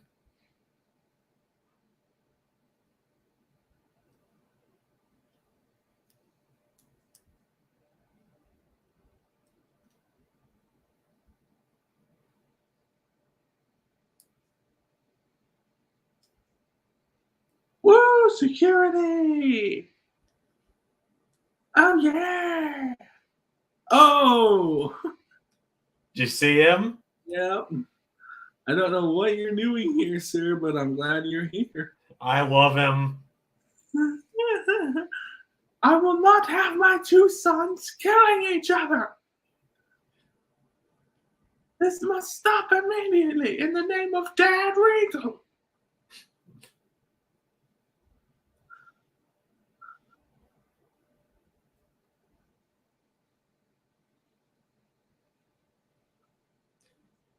I've missed William Regal. What's going? Are they about to form a tag team out of this? Well, that's kind of what the premise of the story has been. Is Danielson wanted Mox to team up with him? What the? Like, are they doing this as a team? Is this the new faction? Why are Regal and Moxley doing a blood oath? Well, you know, Regal mentored both of them. I know, but I'm like, why the blood oath? Because Moxley says he'll only fight with people he's blood with. Okay, I understand that, but why put this in the story to begin with?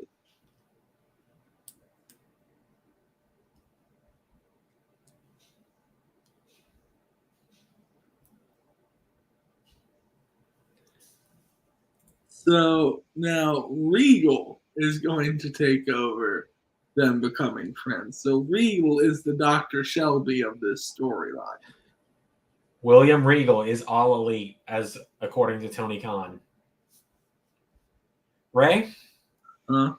If I had a nickel for every one of our general managers that jumped ship to AEW, I'd have 2 nickels, which it's not a lot, but it's weird that it's happened twice. Like, really weird that it's happened twice. So are they gonna get matching gear now? I have no idea. I'm wondering how committed they are to this team because, like if it was just a straightforward match and afterwards they just teamed up for a few weeks, I'd understand.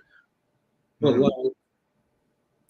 bringing in Regal makes me think they actually want to like have a run with them as a tag team. I'm wondering if now with Regal there, they're going to start the faction that's been teased with all the younger guys. Like get them all matching gear, have them doing a tag team. I don't know who are some of the younger guys they want to put in that again. Wheeler Yuta, Daniel Garcia. I don't remember who else. I just remember those two specifically. Yeah.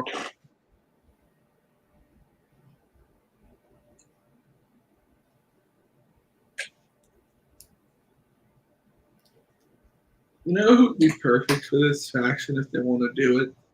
Who? Timothy Thatcher. He would be.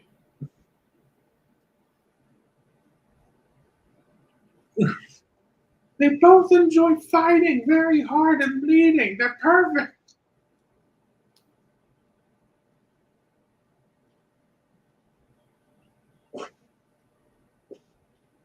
Okay, so.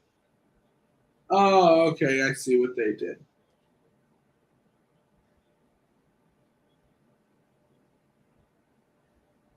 That is one of the hardest finishes in wrestling. Oh, yeah?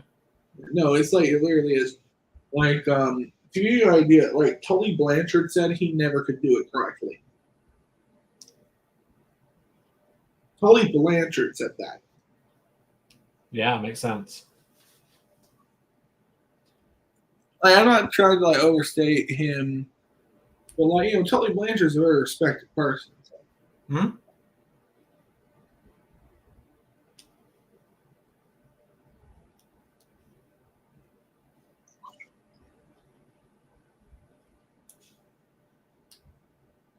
And it's interesting the way they chose to do it, too.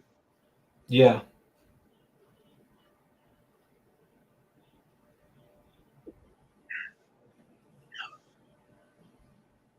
Because, like, how you actually typically do it is you go for a back body drop like this, and then you stay in the pinned position, and the guy who you're pinning gets his shoulder up while your shoulders are pinned to the mat because you're pinning him, and that's how you do that spot.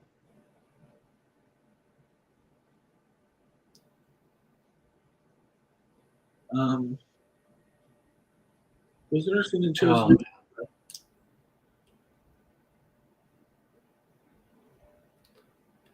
I'm really not looking forward to this matchup, Ray. Well, hello, Dan Lambert. This would be a lot less awkward if what happened last night didn't happen. Okay. So there was a massive UFC fight last night. Mm-hmm. Probably over 1 million pay-per-view buys big.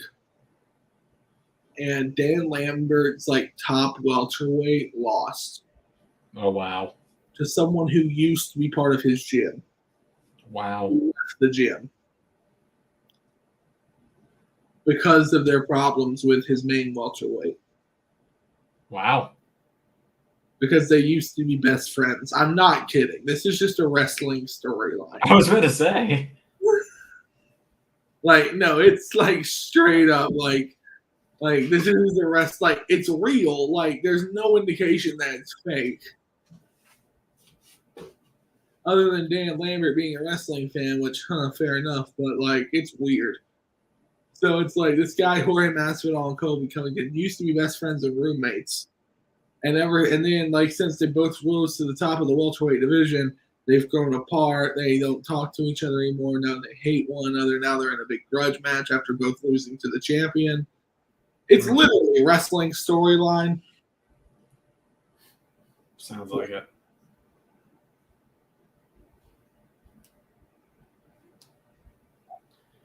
I gotta say it. I don't know how you feel about it. I hate that Sammy still comes out with 2 belts on over a month later. 1 second.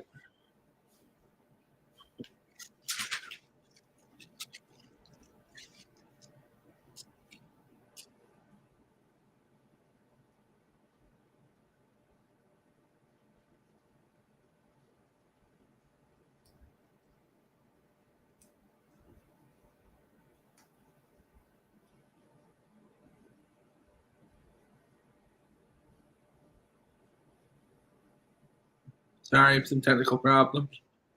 You're good.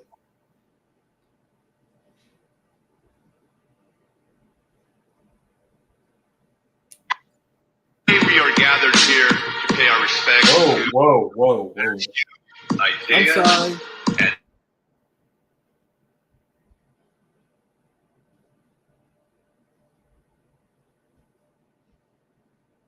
Let me know when it's safe to unmute you.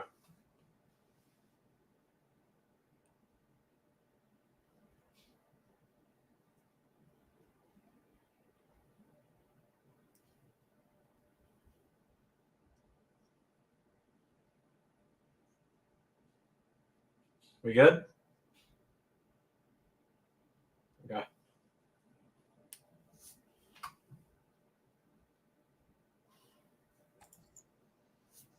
All right, now I'm good. Sorry. All right, cool. What I was going to say is I hate that Sammy is still wearing both belts. It just looks weird. Yeah, but you know. Like I said before, it's like if CM Punk, when he beat Cena at SummerSlam 2011, if he'd spent the next 2 months carrying around 2 spinner belts. Maybe that was the idea of like, I've had enough of this, like no one actually doing this properly. I mean, when you win the undisputed version of the belt, when there's been 2 of you, I say you go back to 1 title. Especially because Cody's not there anymore. Maybe that's like part of the storyline. Maybe. I don't know. It's not my thing. I mean, I hope Wardlow destroys him for it in 2 weeks. I mean, you think you'd want to have the TNT champion defending the TNT championship on the show, but you know. Yeah, why have that banger of a triple threat you had on Rampage last night on pay-per-view and put the 6-man tag on Rampage when you can put this bullshit 6-man tag nobody cares about on pay-per-view? Yeah, and you could have easily just done Andrade and Darby, who would have gone out there and had a good match early on the show. Yep. Oh, and by the way, everybody, Ray has Team Darby. Carnold has the Andrade family, Hardy family office. So congratulations on your win, Ray. How do you feel? I feel amazing. You know, Do you want to thank the Academy? I want to thank the Academy. I want to thank the fact that I somehow tied with Carnold, only to come back and win again. Yeah, your tie with Carnold at the Rumble was bullshit. I stand by that. It is what it is. Yeah.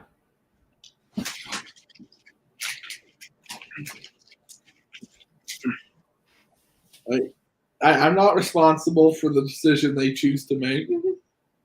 I know that. Carnold If you does. tie with him again, though, I'm going to laugh. Like, if somehow Andrade Hardy Family Office wins this and then Cole wins the title and it's a tie, I'm going to die of laughter. Because that then means that in your 6-month title reign, or no, 7 months now, in your 7-month title reign, no, it's 6 months today, my bad. Today is 6 months. In your 6-month title reign, you will have tied more than you would have won. You won once, and it was against me. To be fair, that wasn't a close one. I beat you pretty soundly. Yeah, I think without the Bradley Carver rule, it would have been closer.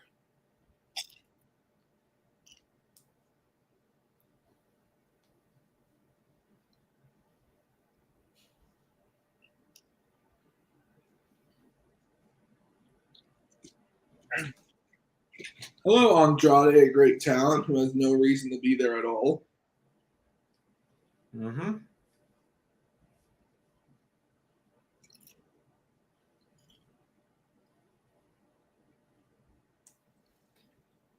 Hopefully this is quick and painless.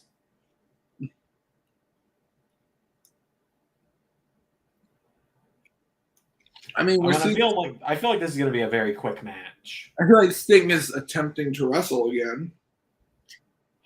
Yeah.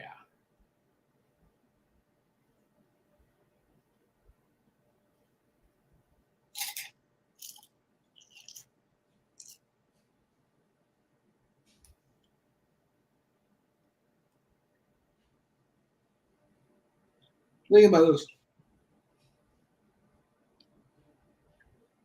DDP is more capable in the ring than Sting, and DDP has been retired for 15 years. DDP did wrestle a couple years ago, though. He wrestled against MJF. No, on AEW. Yeah. Yeah, I know. That's what I'm saying. He looked good. Oh, yeah. Okay, I was a little confused. I'm a little tired. At that point, like he had been retired for 15 years. Yeah. And he looked better than Sting. How many days ago did Jeff Hardy get released?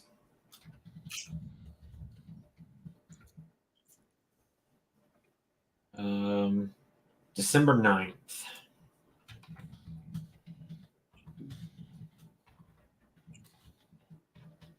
Do you think they'll debut Hardy here for that? It's only been 87 days. We'll see him Wednesday. Wednesday makes 90 days. Or I guess would it expire on midnight Wednesday, so it would be Thursday. So Rampage? Probably in 2 weeks.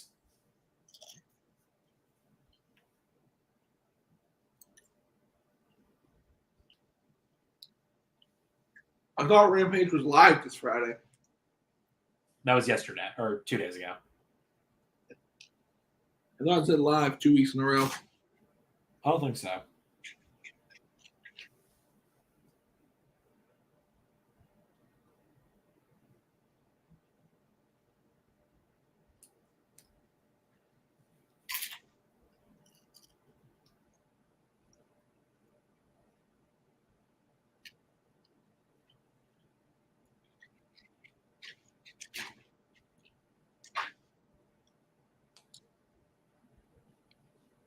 If I was there, I would put on the Sting mask that Sting wore over his Sting face paint to ambush someone. You've seen the clip I'm talking about. Yeah. Just...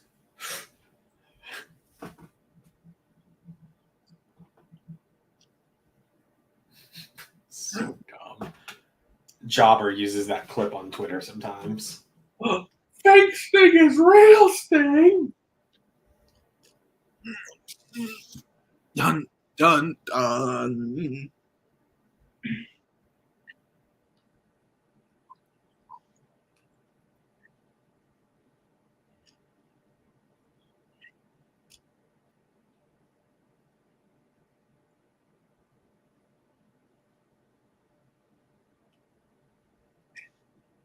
Is Guevara bleeding? I don't see him right now, so I can't tell. He just had his head in his hands for like a long ass time. No idea. It looks like he might be trying to do a blade job. No idea. It's weird how much more similar our backgrounds are right now. Yeah. It's kind of funny, though. We've entered the void of depression. What? We've entered the void of depression. Yeah, pretty much. That's more, I'm borrowing my stepdad's office for a week. Oh my god. This is as much interference as a Russo show.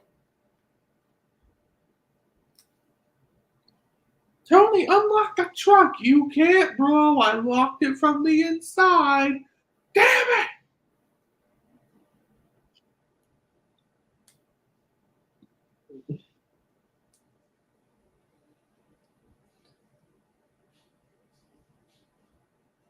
Why not the butcher and the blade?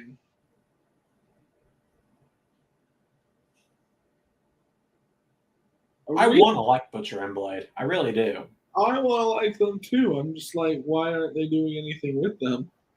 They just don't make sense to be alongside Matt Hardy and Andrade. Matt Hardy and Andrade barely make sense to be alongside one another. They don't make any sense together. It's not like the Inner Circle where they don't go together, but it's kind of cool. It almost feels like a band. So, Let me know when you get to see. I assume they're climbing the sky, or Sammy's climbing a ladder right now for you. They're on the scaffolding. Let me know when you see the end result of that.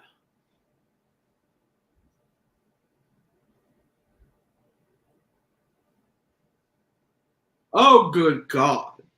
Can we stop having Sammy Guevara do table spots? Guevara, what the fuck, bro? Like, can we stop having Sammy do table spots? They don't ever end well. Oh, God, he didn't. Ow. Like, they have never ended well. That was way worse for him. That was way worse for the other guy. Yeah. Like, he hurts himself or someone else every time he does a table spot. Again, I forget his name off the top of my head. I'm sorry. What? Who was that again? I forget his name off the top of my head.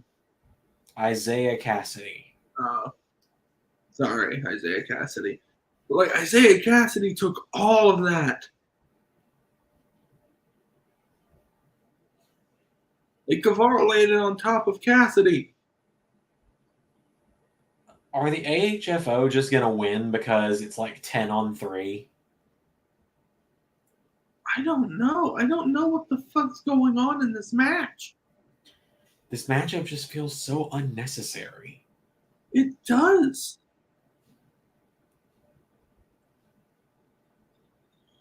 I'm talking about burying the ref.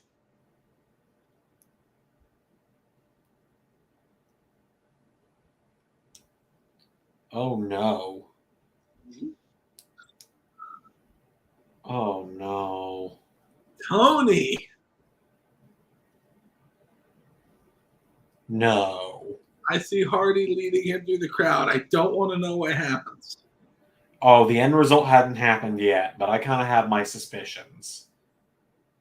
What the fuck's going on? Guys, come on. It's not, the virus isn't over yet. Not all these people are vaccinated. Fuck no. Oh, no. No. Oh, please no. No, no, no, no, no. No. This is a horrible idea. This is the worst idea you've ever had. Holy shit. Oh, my God.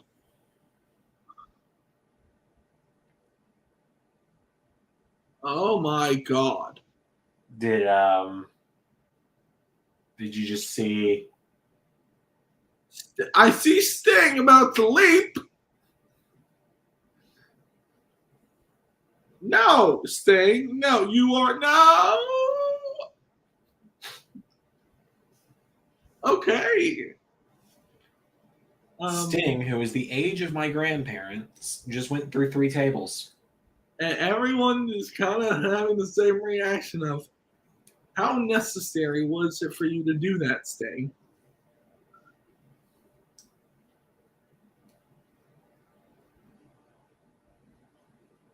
Darby is like, what the fuck, bro? Sting looks like me after 3 shots of Patron. Also, shout out to the person in the front row that's got the cardboard cutout of the famous Jim Cornette face. Awesome. That's just funny to me. I'm not a Cornette guy, but that's funny.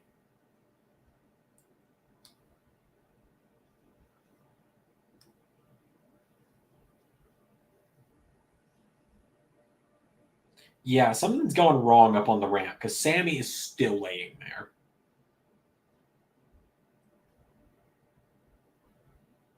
I finally saw the guy with the Cornette sign. What? Finally saw the guy with the Cornette sign. Ah. You know, they actually banned Cornette's likeness from WWE TV. I don't know that. People kept putting his likeness into the Thunderdome, and they literally had to ban his face.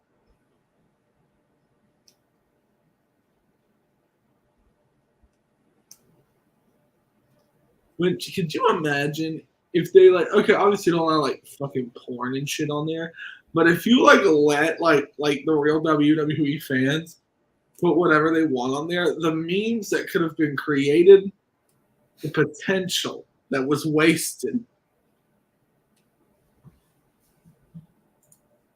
Yeah, just end this match, please.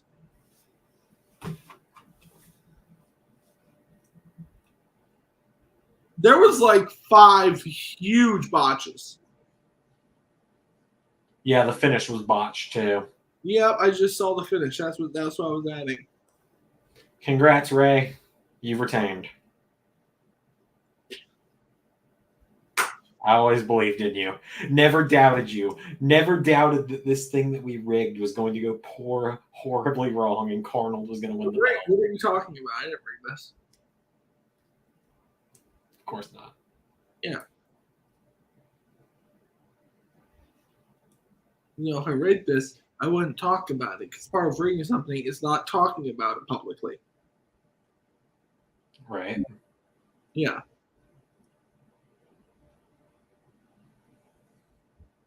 So it is Ray and Nata officially for WrestleMania in a few weeks' time. Yep. 4 weeks. Wait. Ah, shit.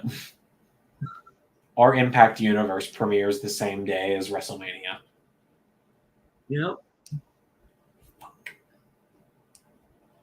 Lots of wrestling. We might be accidentally competing with NXT Stand and Deliver. Who cares?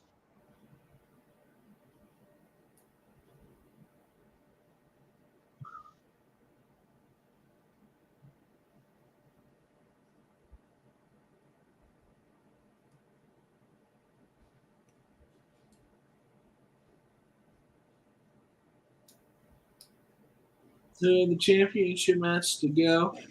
I've retained successfully. Once again. Good job. Yep. It's going to be me and Mata, who I haven't talked to one-on-one in months. Yep.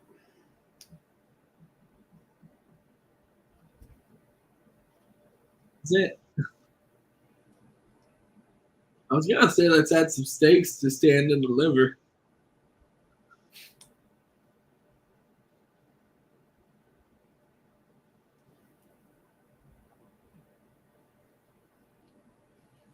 William Regal being all elite just makes my day. Yep. William Regal being all elite makes my day. Keith Lee's reaction to it was so great. What did he do? Keith Lee just tweeted out, Papa Regal.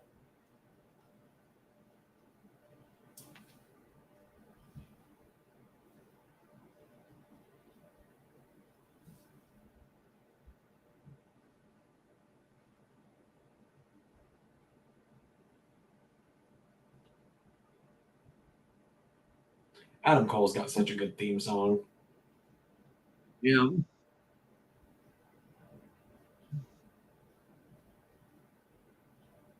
I heard they let Tony Chinwell go backstage in WWE. If that's the case, can we please get him?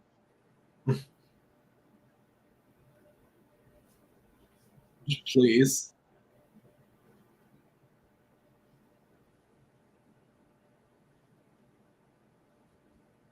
Because there's very few better than him. Of course, the greatest announcer right now is Bruce Buffer for UFC. Like, holy crap, I want to see Bruce Buffer on a wrestling show so bad.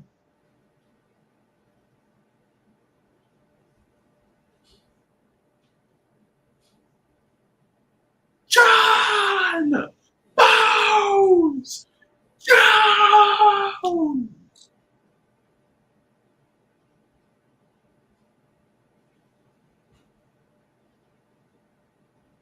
So I thought he was doing like a football look, and then I realized he was doing a Halo look. Yeah, it's Halo. And then I realized, oh wait, Halo's coming out soon? And I was like, oh yeah, not a lot of people care enough about Halo anymore. Like, I've seen no hype for it other than this. Yeah. Like, I'm sorry, Cole. I'm really sorry. But this is as tone deaf as, like, we're going to build hype for this highly anticipated thing as Triple H with Terminator. Ouch. No one cared about that movie when it was coming out. I went and saw it in theaters, thank you. Is it a good movie? I went and saw it in theaters, thank you.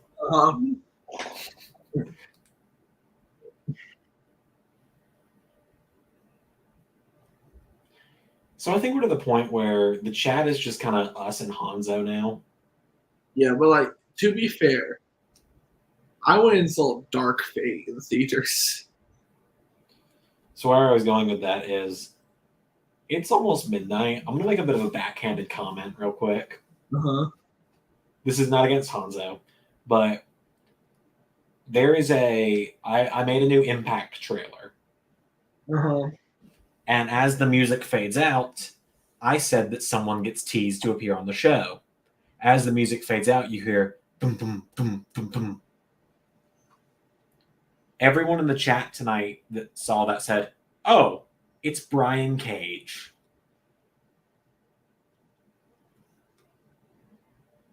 We'll see in 4 weeks if it's Brian Cage. All right, Zander. That's the most backhanded joke I'll make tonight.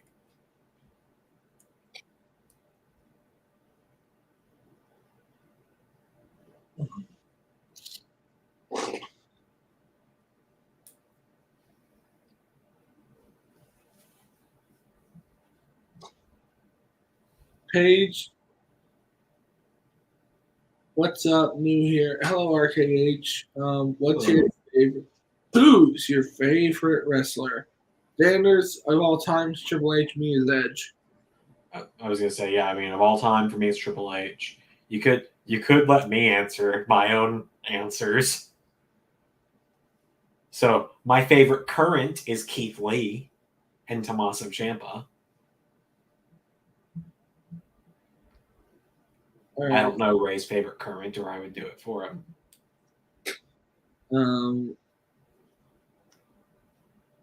It's nice. What's your favorite anime series? Don't have one. Why don't I say current? My of all time Edge. Current is MJF.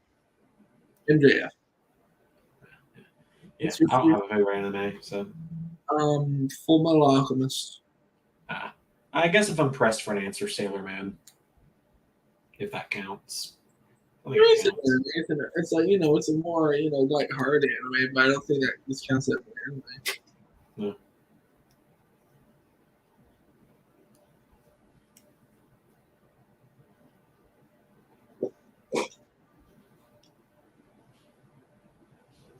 Wanna throw down? Wanna throw down, no bud? Let's throw down. Come on. Cowboy shit.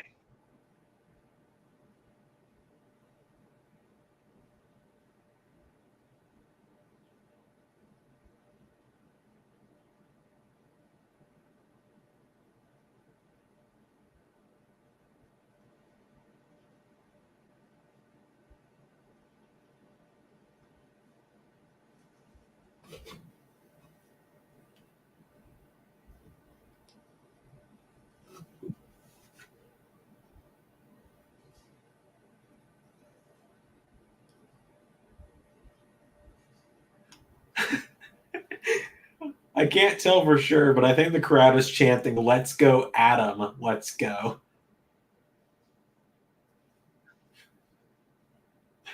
LaPierre runs down, the crowd goes insane. See, what we're missing is we need Adam Pearce to be the authority figure, Adam Blampier and Adam Pacitti on commentary, Adam Cleary as the timekeeper. We need Adam Baum watching on from beyond,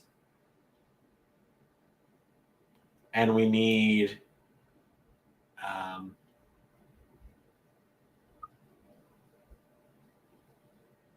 hang on, let me make sure I'm thinking of who I'm thinking of here.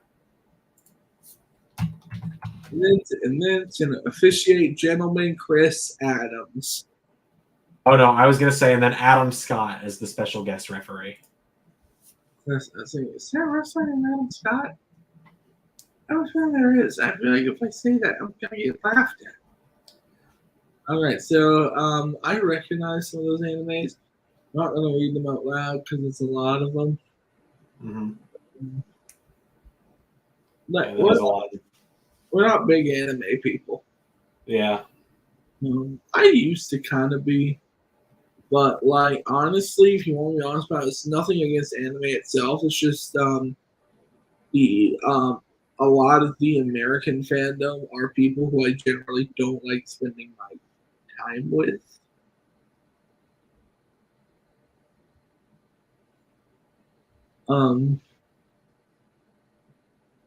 Not saying you're one of those people because I have friends who love anime who are really cool people.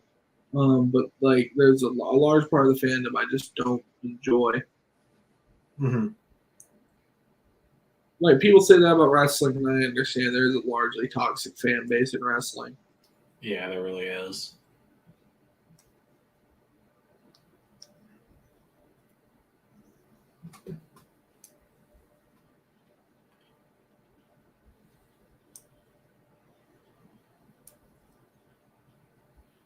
AEW has a really bad habit of this, don't they?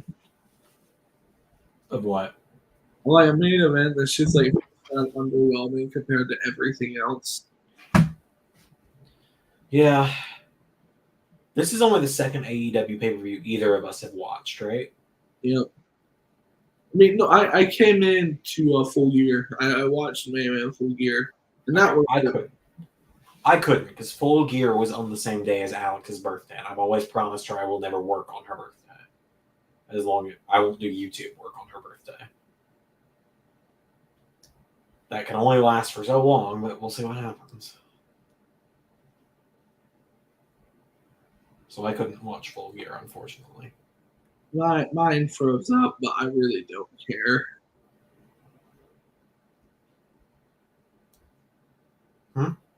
My stream froze up, but I really don't care.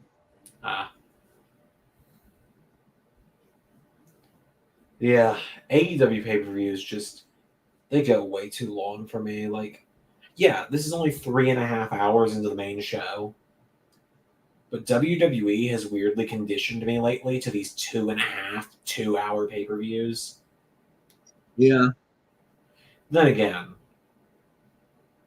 Royal Rumble went until almost midnight, so Yeah, and like WWE used to have like absurdly long pay-per-views.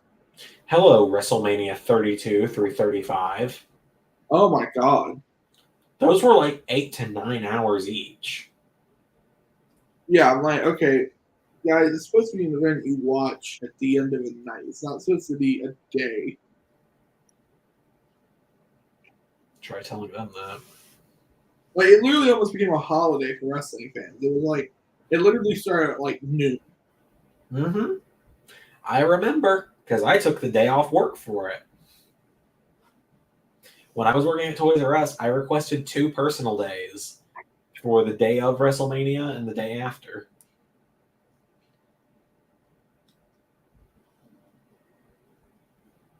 $2017 was when I took it, and then 2018 I didn't have to because I'm trying to think if I worked on the day of WrestleMania 2018. No, I took the personal day again.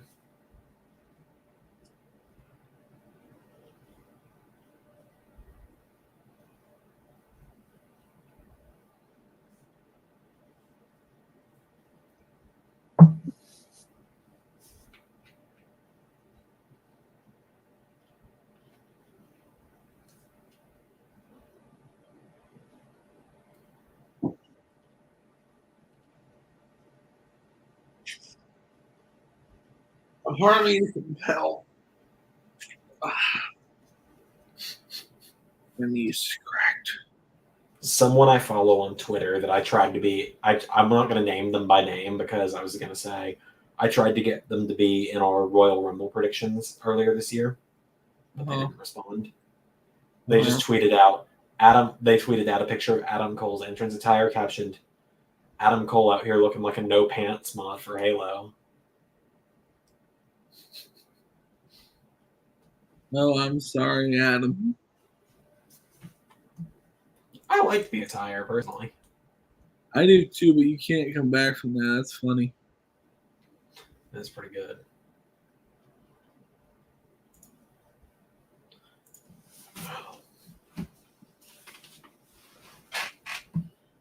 Here's a weird thing that I haven't told you yet. I've got a Ted DiBiase Jr. Elite on my eBay watch list right now.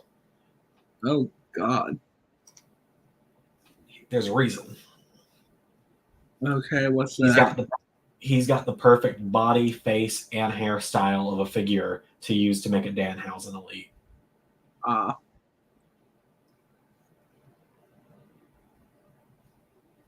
It's currently listed for $20, but I'm waiting until I can make another offer.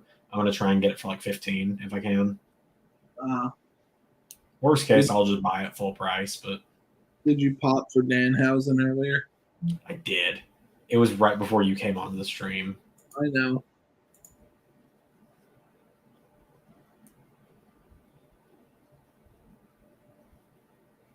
Is that just going to be his gimmick till his leg is not broken? Is he's just always under the ring?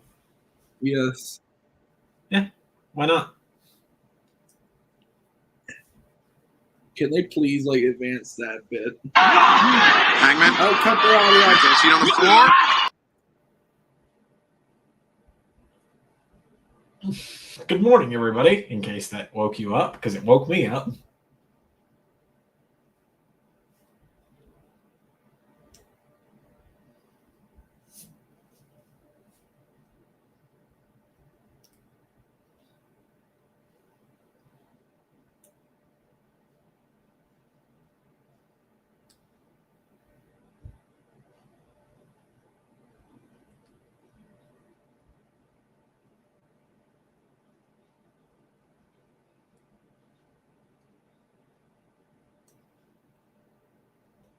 It's the Adam versus Adam battle. Only Adam will walk out as AEW champion, but Adam will also lose.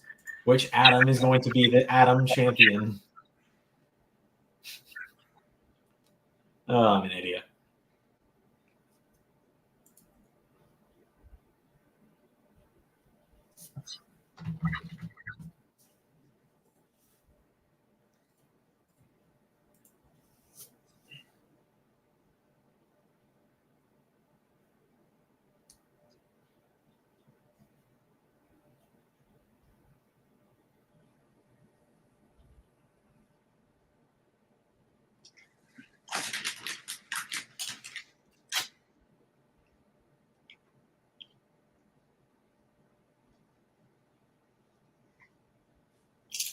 The crowd is just having too much fun with Adam chants tonight.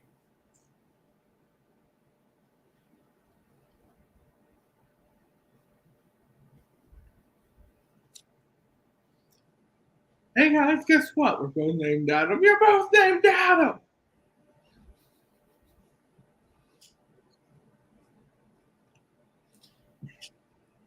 Oh!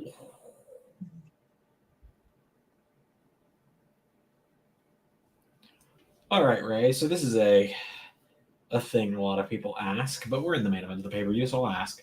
If you could trade one person from WWE to AEW and vice versa, but it had to be a fair trade, who would you do?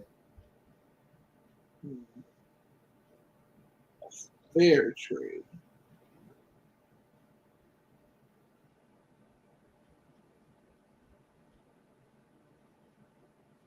AJ Styles or MJF?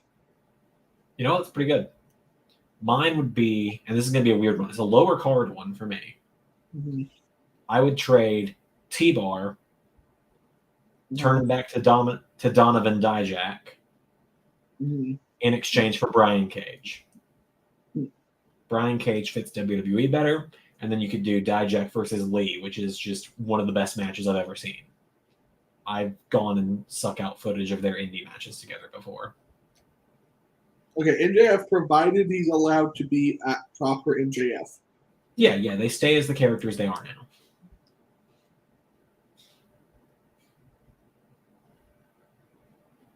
All right, never mind.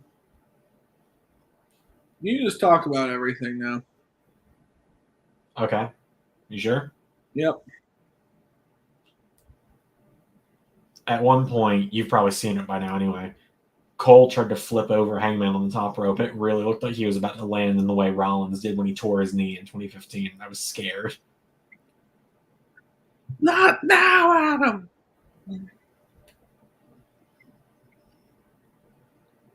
You're on the precipice, Adam. The precipice. The precipice.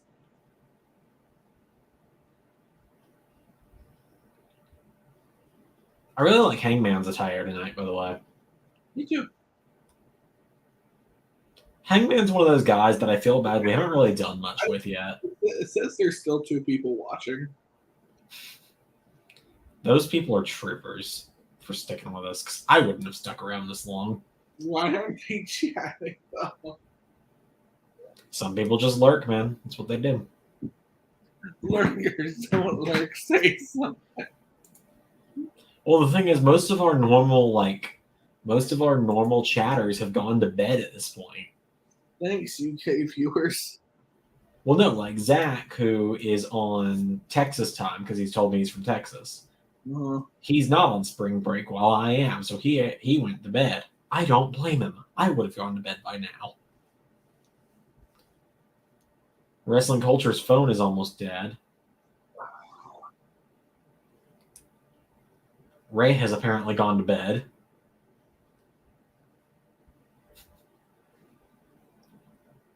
You good over there? Yep.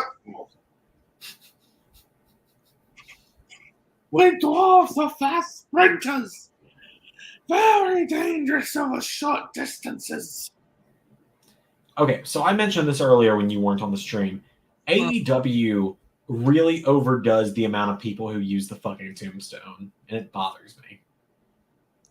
Yeah, for Thunder Rosa, it makes sense. Yeah, but like Hangman just did one earlier in the night. Like the Bucks do it for the Meltzer driver. Or no, it's called the Indie Taker now. My bad. All right.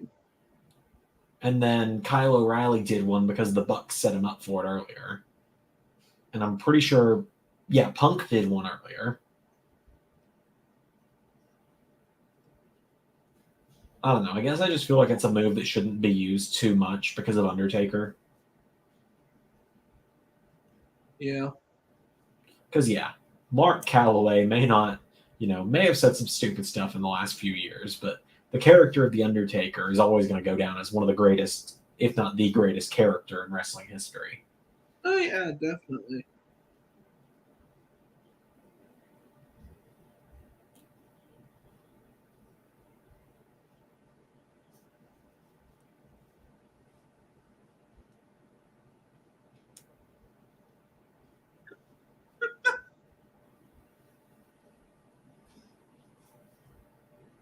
What about Sony something? All right.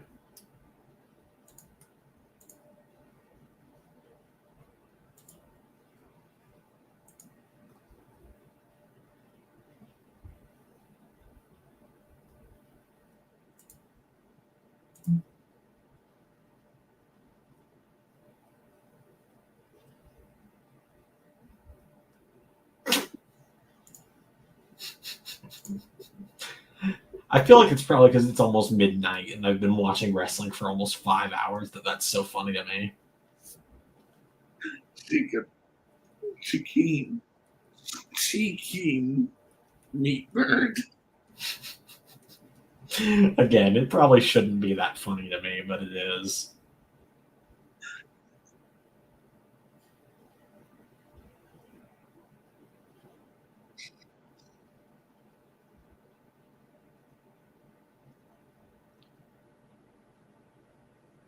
How often do you eat birds that isn't chicken?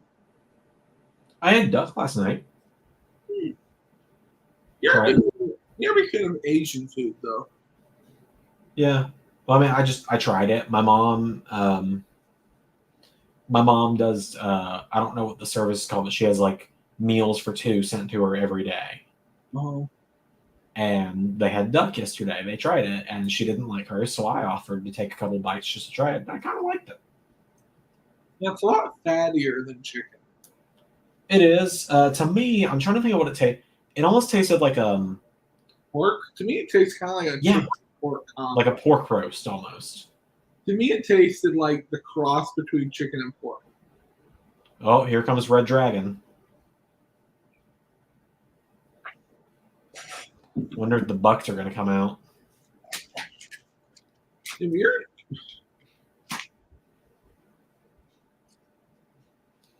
not a big like beef person though. No, I'm not. Ooh. Panama Sunrise on the outside. The Zander's favorite food is sushi. It is. No, it's salmon, actually. Salmon's my favorite. Yeah, have you eaten much trout? I've tried trout before. It's not bad. I kind of like it more than salmon because to me, like It was actually the first fish I ever ate was trout, and my brother caught it. like if you eat like good trout, like because like fresh caught trout, like unfortunately, like the lakes are so polluted around here, you're actually better off getting farm trout at this point. Well, where I live normally, you know where I live normally. It's a pretty fresh lake there. That's good. And when we were like, I think he was 11 and I was 9, maybe a little younger. Hmm. It was right when we moved to living in this house, actually. So I was probably 9, yeah. Gavin caught 4 wild trout during a fishing competition in the town my grandparents live in, and oh my god, What? I think Adam Cole's about to win the title. Oh god. He just hit 2 Panama Sunrises and the boom.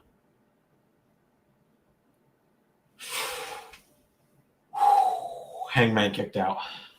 Oh, what is kayfabe anymore? Right. But anyway, yeah, Gavin caught 4 wild trout, and my granddad cleaned them, and then my mom cooked them, and it was pretty good. It's the first time I've ever eaten fish. They're kind of like they're kind of like salmon, but sweeter. It's been so long since I had it that I don't even remember what it tasted like. I just remember it being my gateway into fish. Yeah, like to me, like salmon, like you gotta be careful with salmon because salmon often has like that bitter aftertaste. It does. It does. Like I'm not a fan of that. I'm a real big fan of the initial flavor of salmon. Like that bitter aftertaste you get in a lot of salmon is just like a major turn off to me.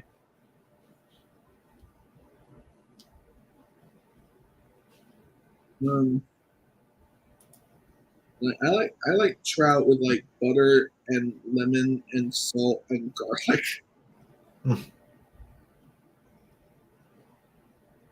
I'm very simple when it comes to that kind of thing.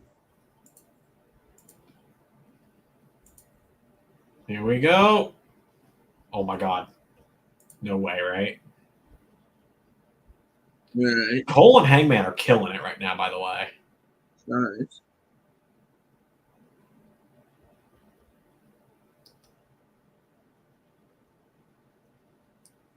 That's the perfect defense against Adam Cole's last shot. What? Hangman just looked over his shoulder, saw Cole was coming, and Hangman went boneless and just flopped forward to avoid being hit. Decent strategy. It's actually a good strategy, yeah. It makes sense.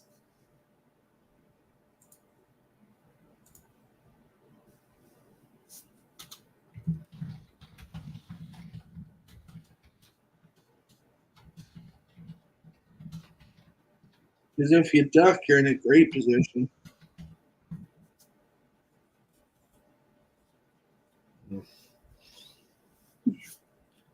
Oh!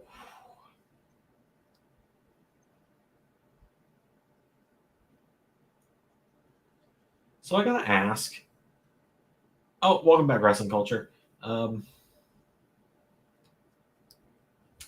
Is it weird to you at all that Oh, here comes Dark Order. Is it weird to you at all that in AEW putting someone through a table in a one-on-one match isn't a DQ? Yeah, kind of weird. But it's specifically the timekeeper table. Yeah. We're going overbooked, boys. We're going overbooked. Yeah, Red Dragon and the Dark Order are now brawling. Come on, guys. Let's have a bullshit finish.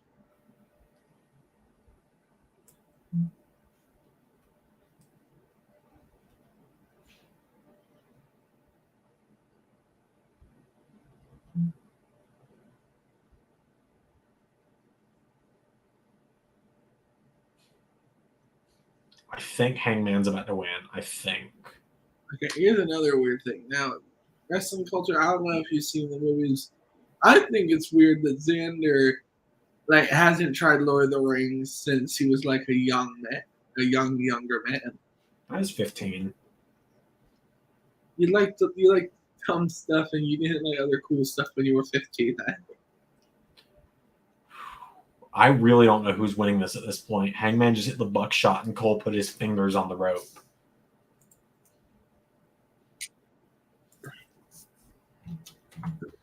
Gargano watching this somewhere, looking at him. Kevin Owens is the one that's really good about it. Kevin Owens is the one that got like a fingertip on the rope at WrestleMania one year. No, I'm just talking about the match after the NXT title where they just had the constant false finishes going. Oh, right. For felt like 10 minutes.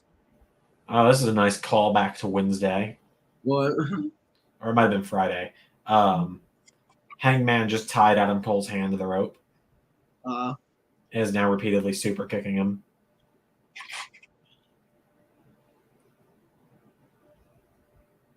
It's a good callback. I don't want to see Wardlow on TV for a week. Not Wardlow. I don't want to see MJF on TV for weeks after this. Oh, I agree. Let him sit at home for a few weeks. Let him a few weeks without him, because if he just walks out next week and starts this program with Wardlow, they've killed the program in the water. I agree with you. Have Wardlow win the title and then MJF come back a couple weeks later. Yeah. And be like, yeah, remember when I said you could keep the title? I changed my mind. All right, it's over. Hangman hit the boom on Adam Cole. He's about to hit the buckshot. Unless Cole reverses the buckshot into his own boom. And 2. That's it. So, does Punk now fight for the title? I think Punk Hangman is probably next, yeah. I'm like, because what else is there? Yeah, I don't really think there's anyone else for Punk to feud with. Nothing that wouldn't feel extremely tacked on. Let me look at the AEW roster real quick. Unless Omega's coming back. Yeah, I mean they teased that on the kickoff, but they hit Kenny's music and then Don Callis walked out instead. But just kind of going through AEW's roster, I don't think Malachi's going after the title. Yeah.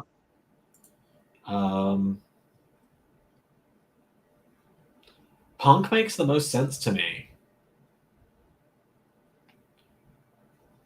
Darby doesn't seem like it's happening anytime soon.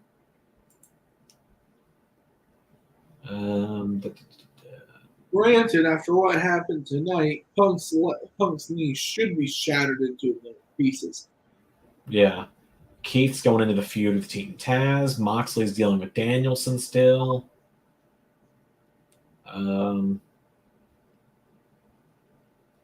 Miro's out injured. MJF is going to enter his Wardlow story. He's coming off a loss that really should be looked up by him immediately going for the title. Yeah, no, I don't think. I think it's got to be Punk versus Hangman next. And you know what? If they put the belt on Punk, I'm here for it. Yeah, I am too. Here's the thing.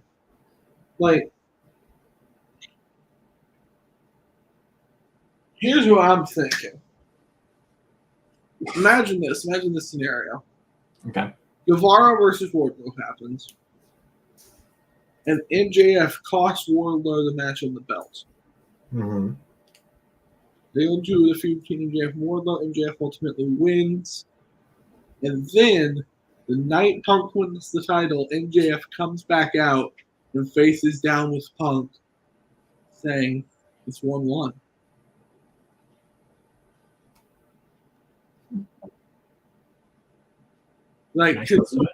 Could you imagine the third match being for the championship? Because they have to do a third one. Yeah, no, I 100% agree with you. To me, that's the obvious place to take it next. Put the belt on Punk, won the belt for the title, Yeah, that makes sense to me. won the feud for the title, because that's the best feud they got going. Yeah, And then have MJF beat Punk and win the title. makes sense to me. Wrestling Culture says that pay-per-view was way too long.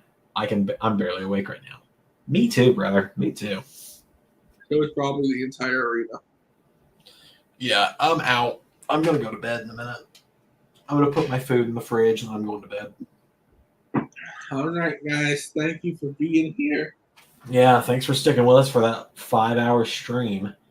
I'll see you all tomorrow for Raw in Universe. And I will see Great you show. at WrestleMania. Well, I won't see you. I'll see you guys at WrestleMania, but I'll be seeing Matt at WrestleMania. I'll be officiating the match between you and Matt at WrestleMania. Oh, I was going to suggest something totally different, but all right. All right. Well, until then, I've been Zander, I've been Ray. and that was a live stream. See everyone later.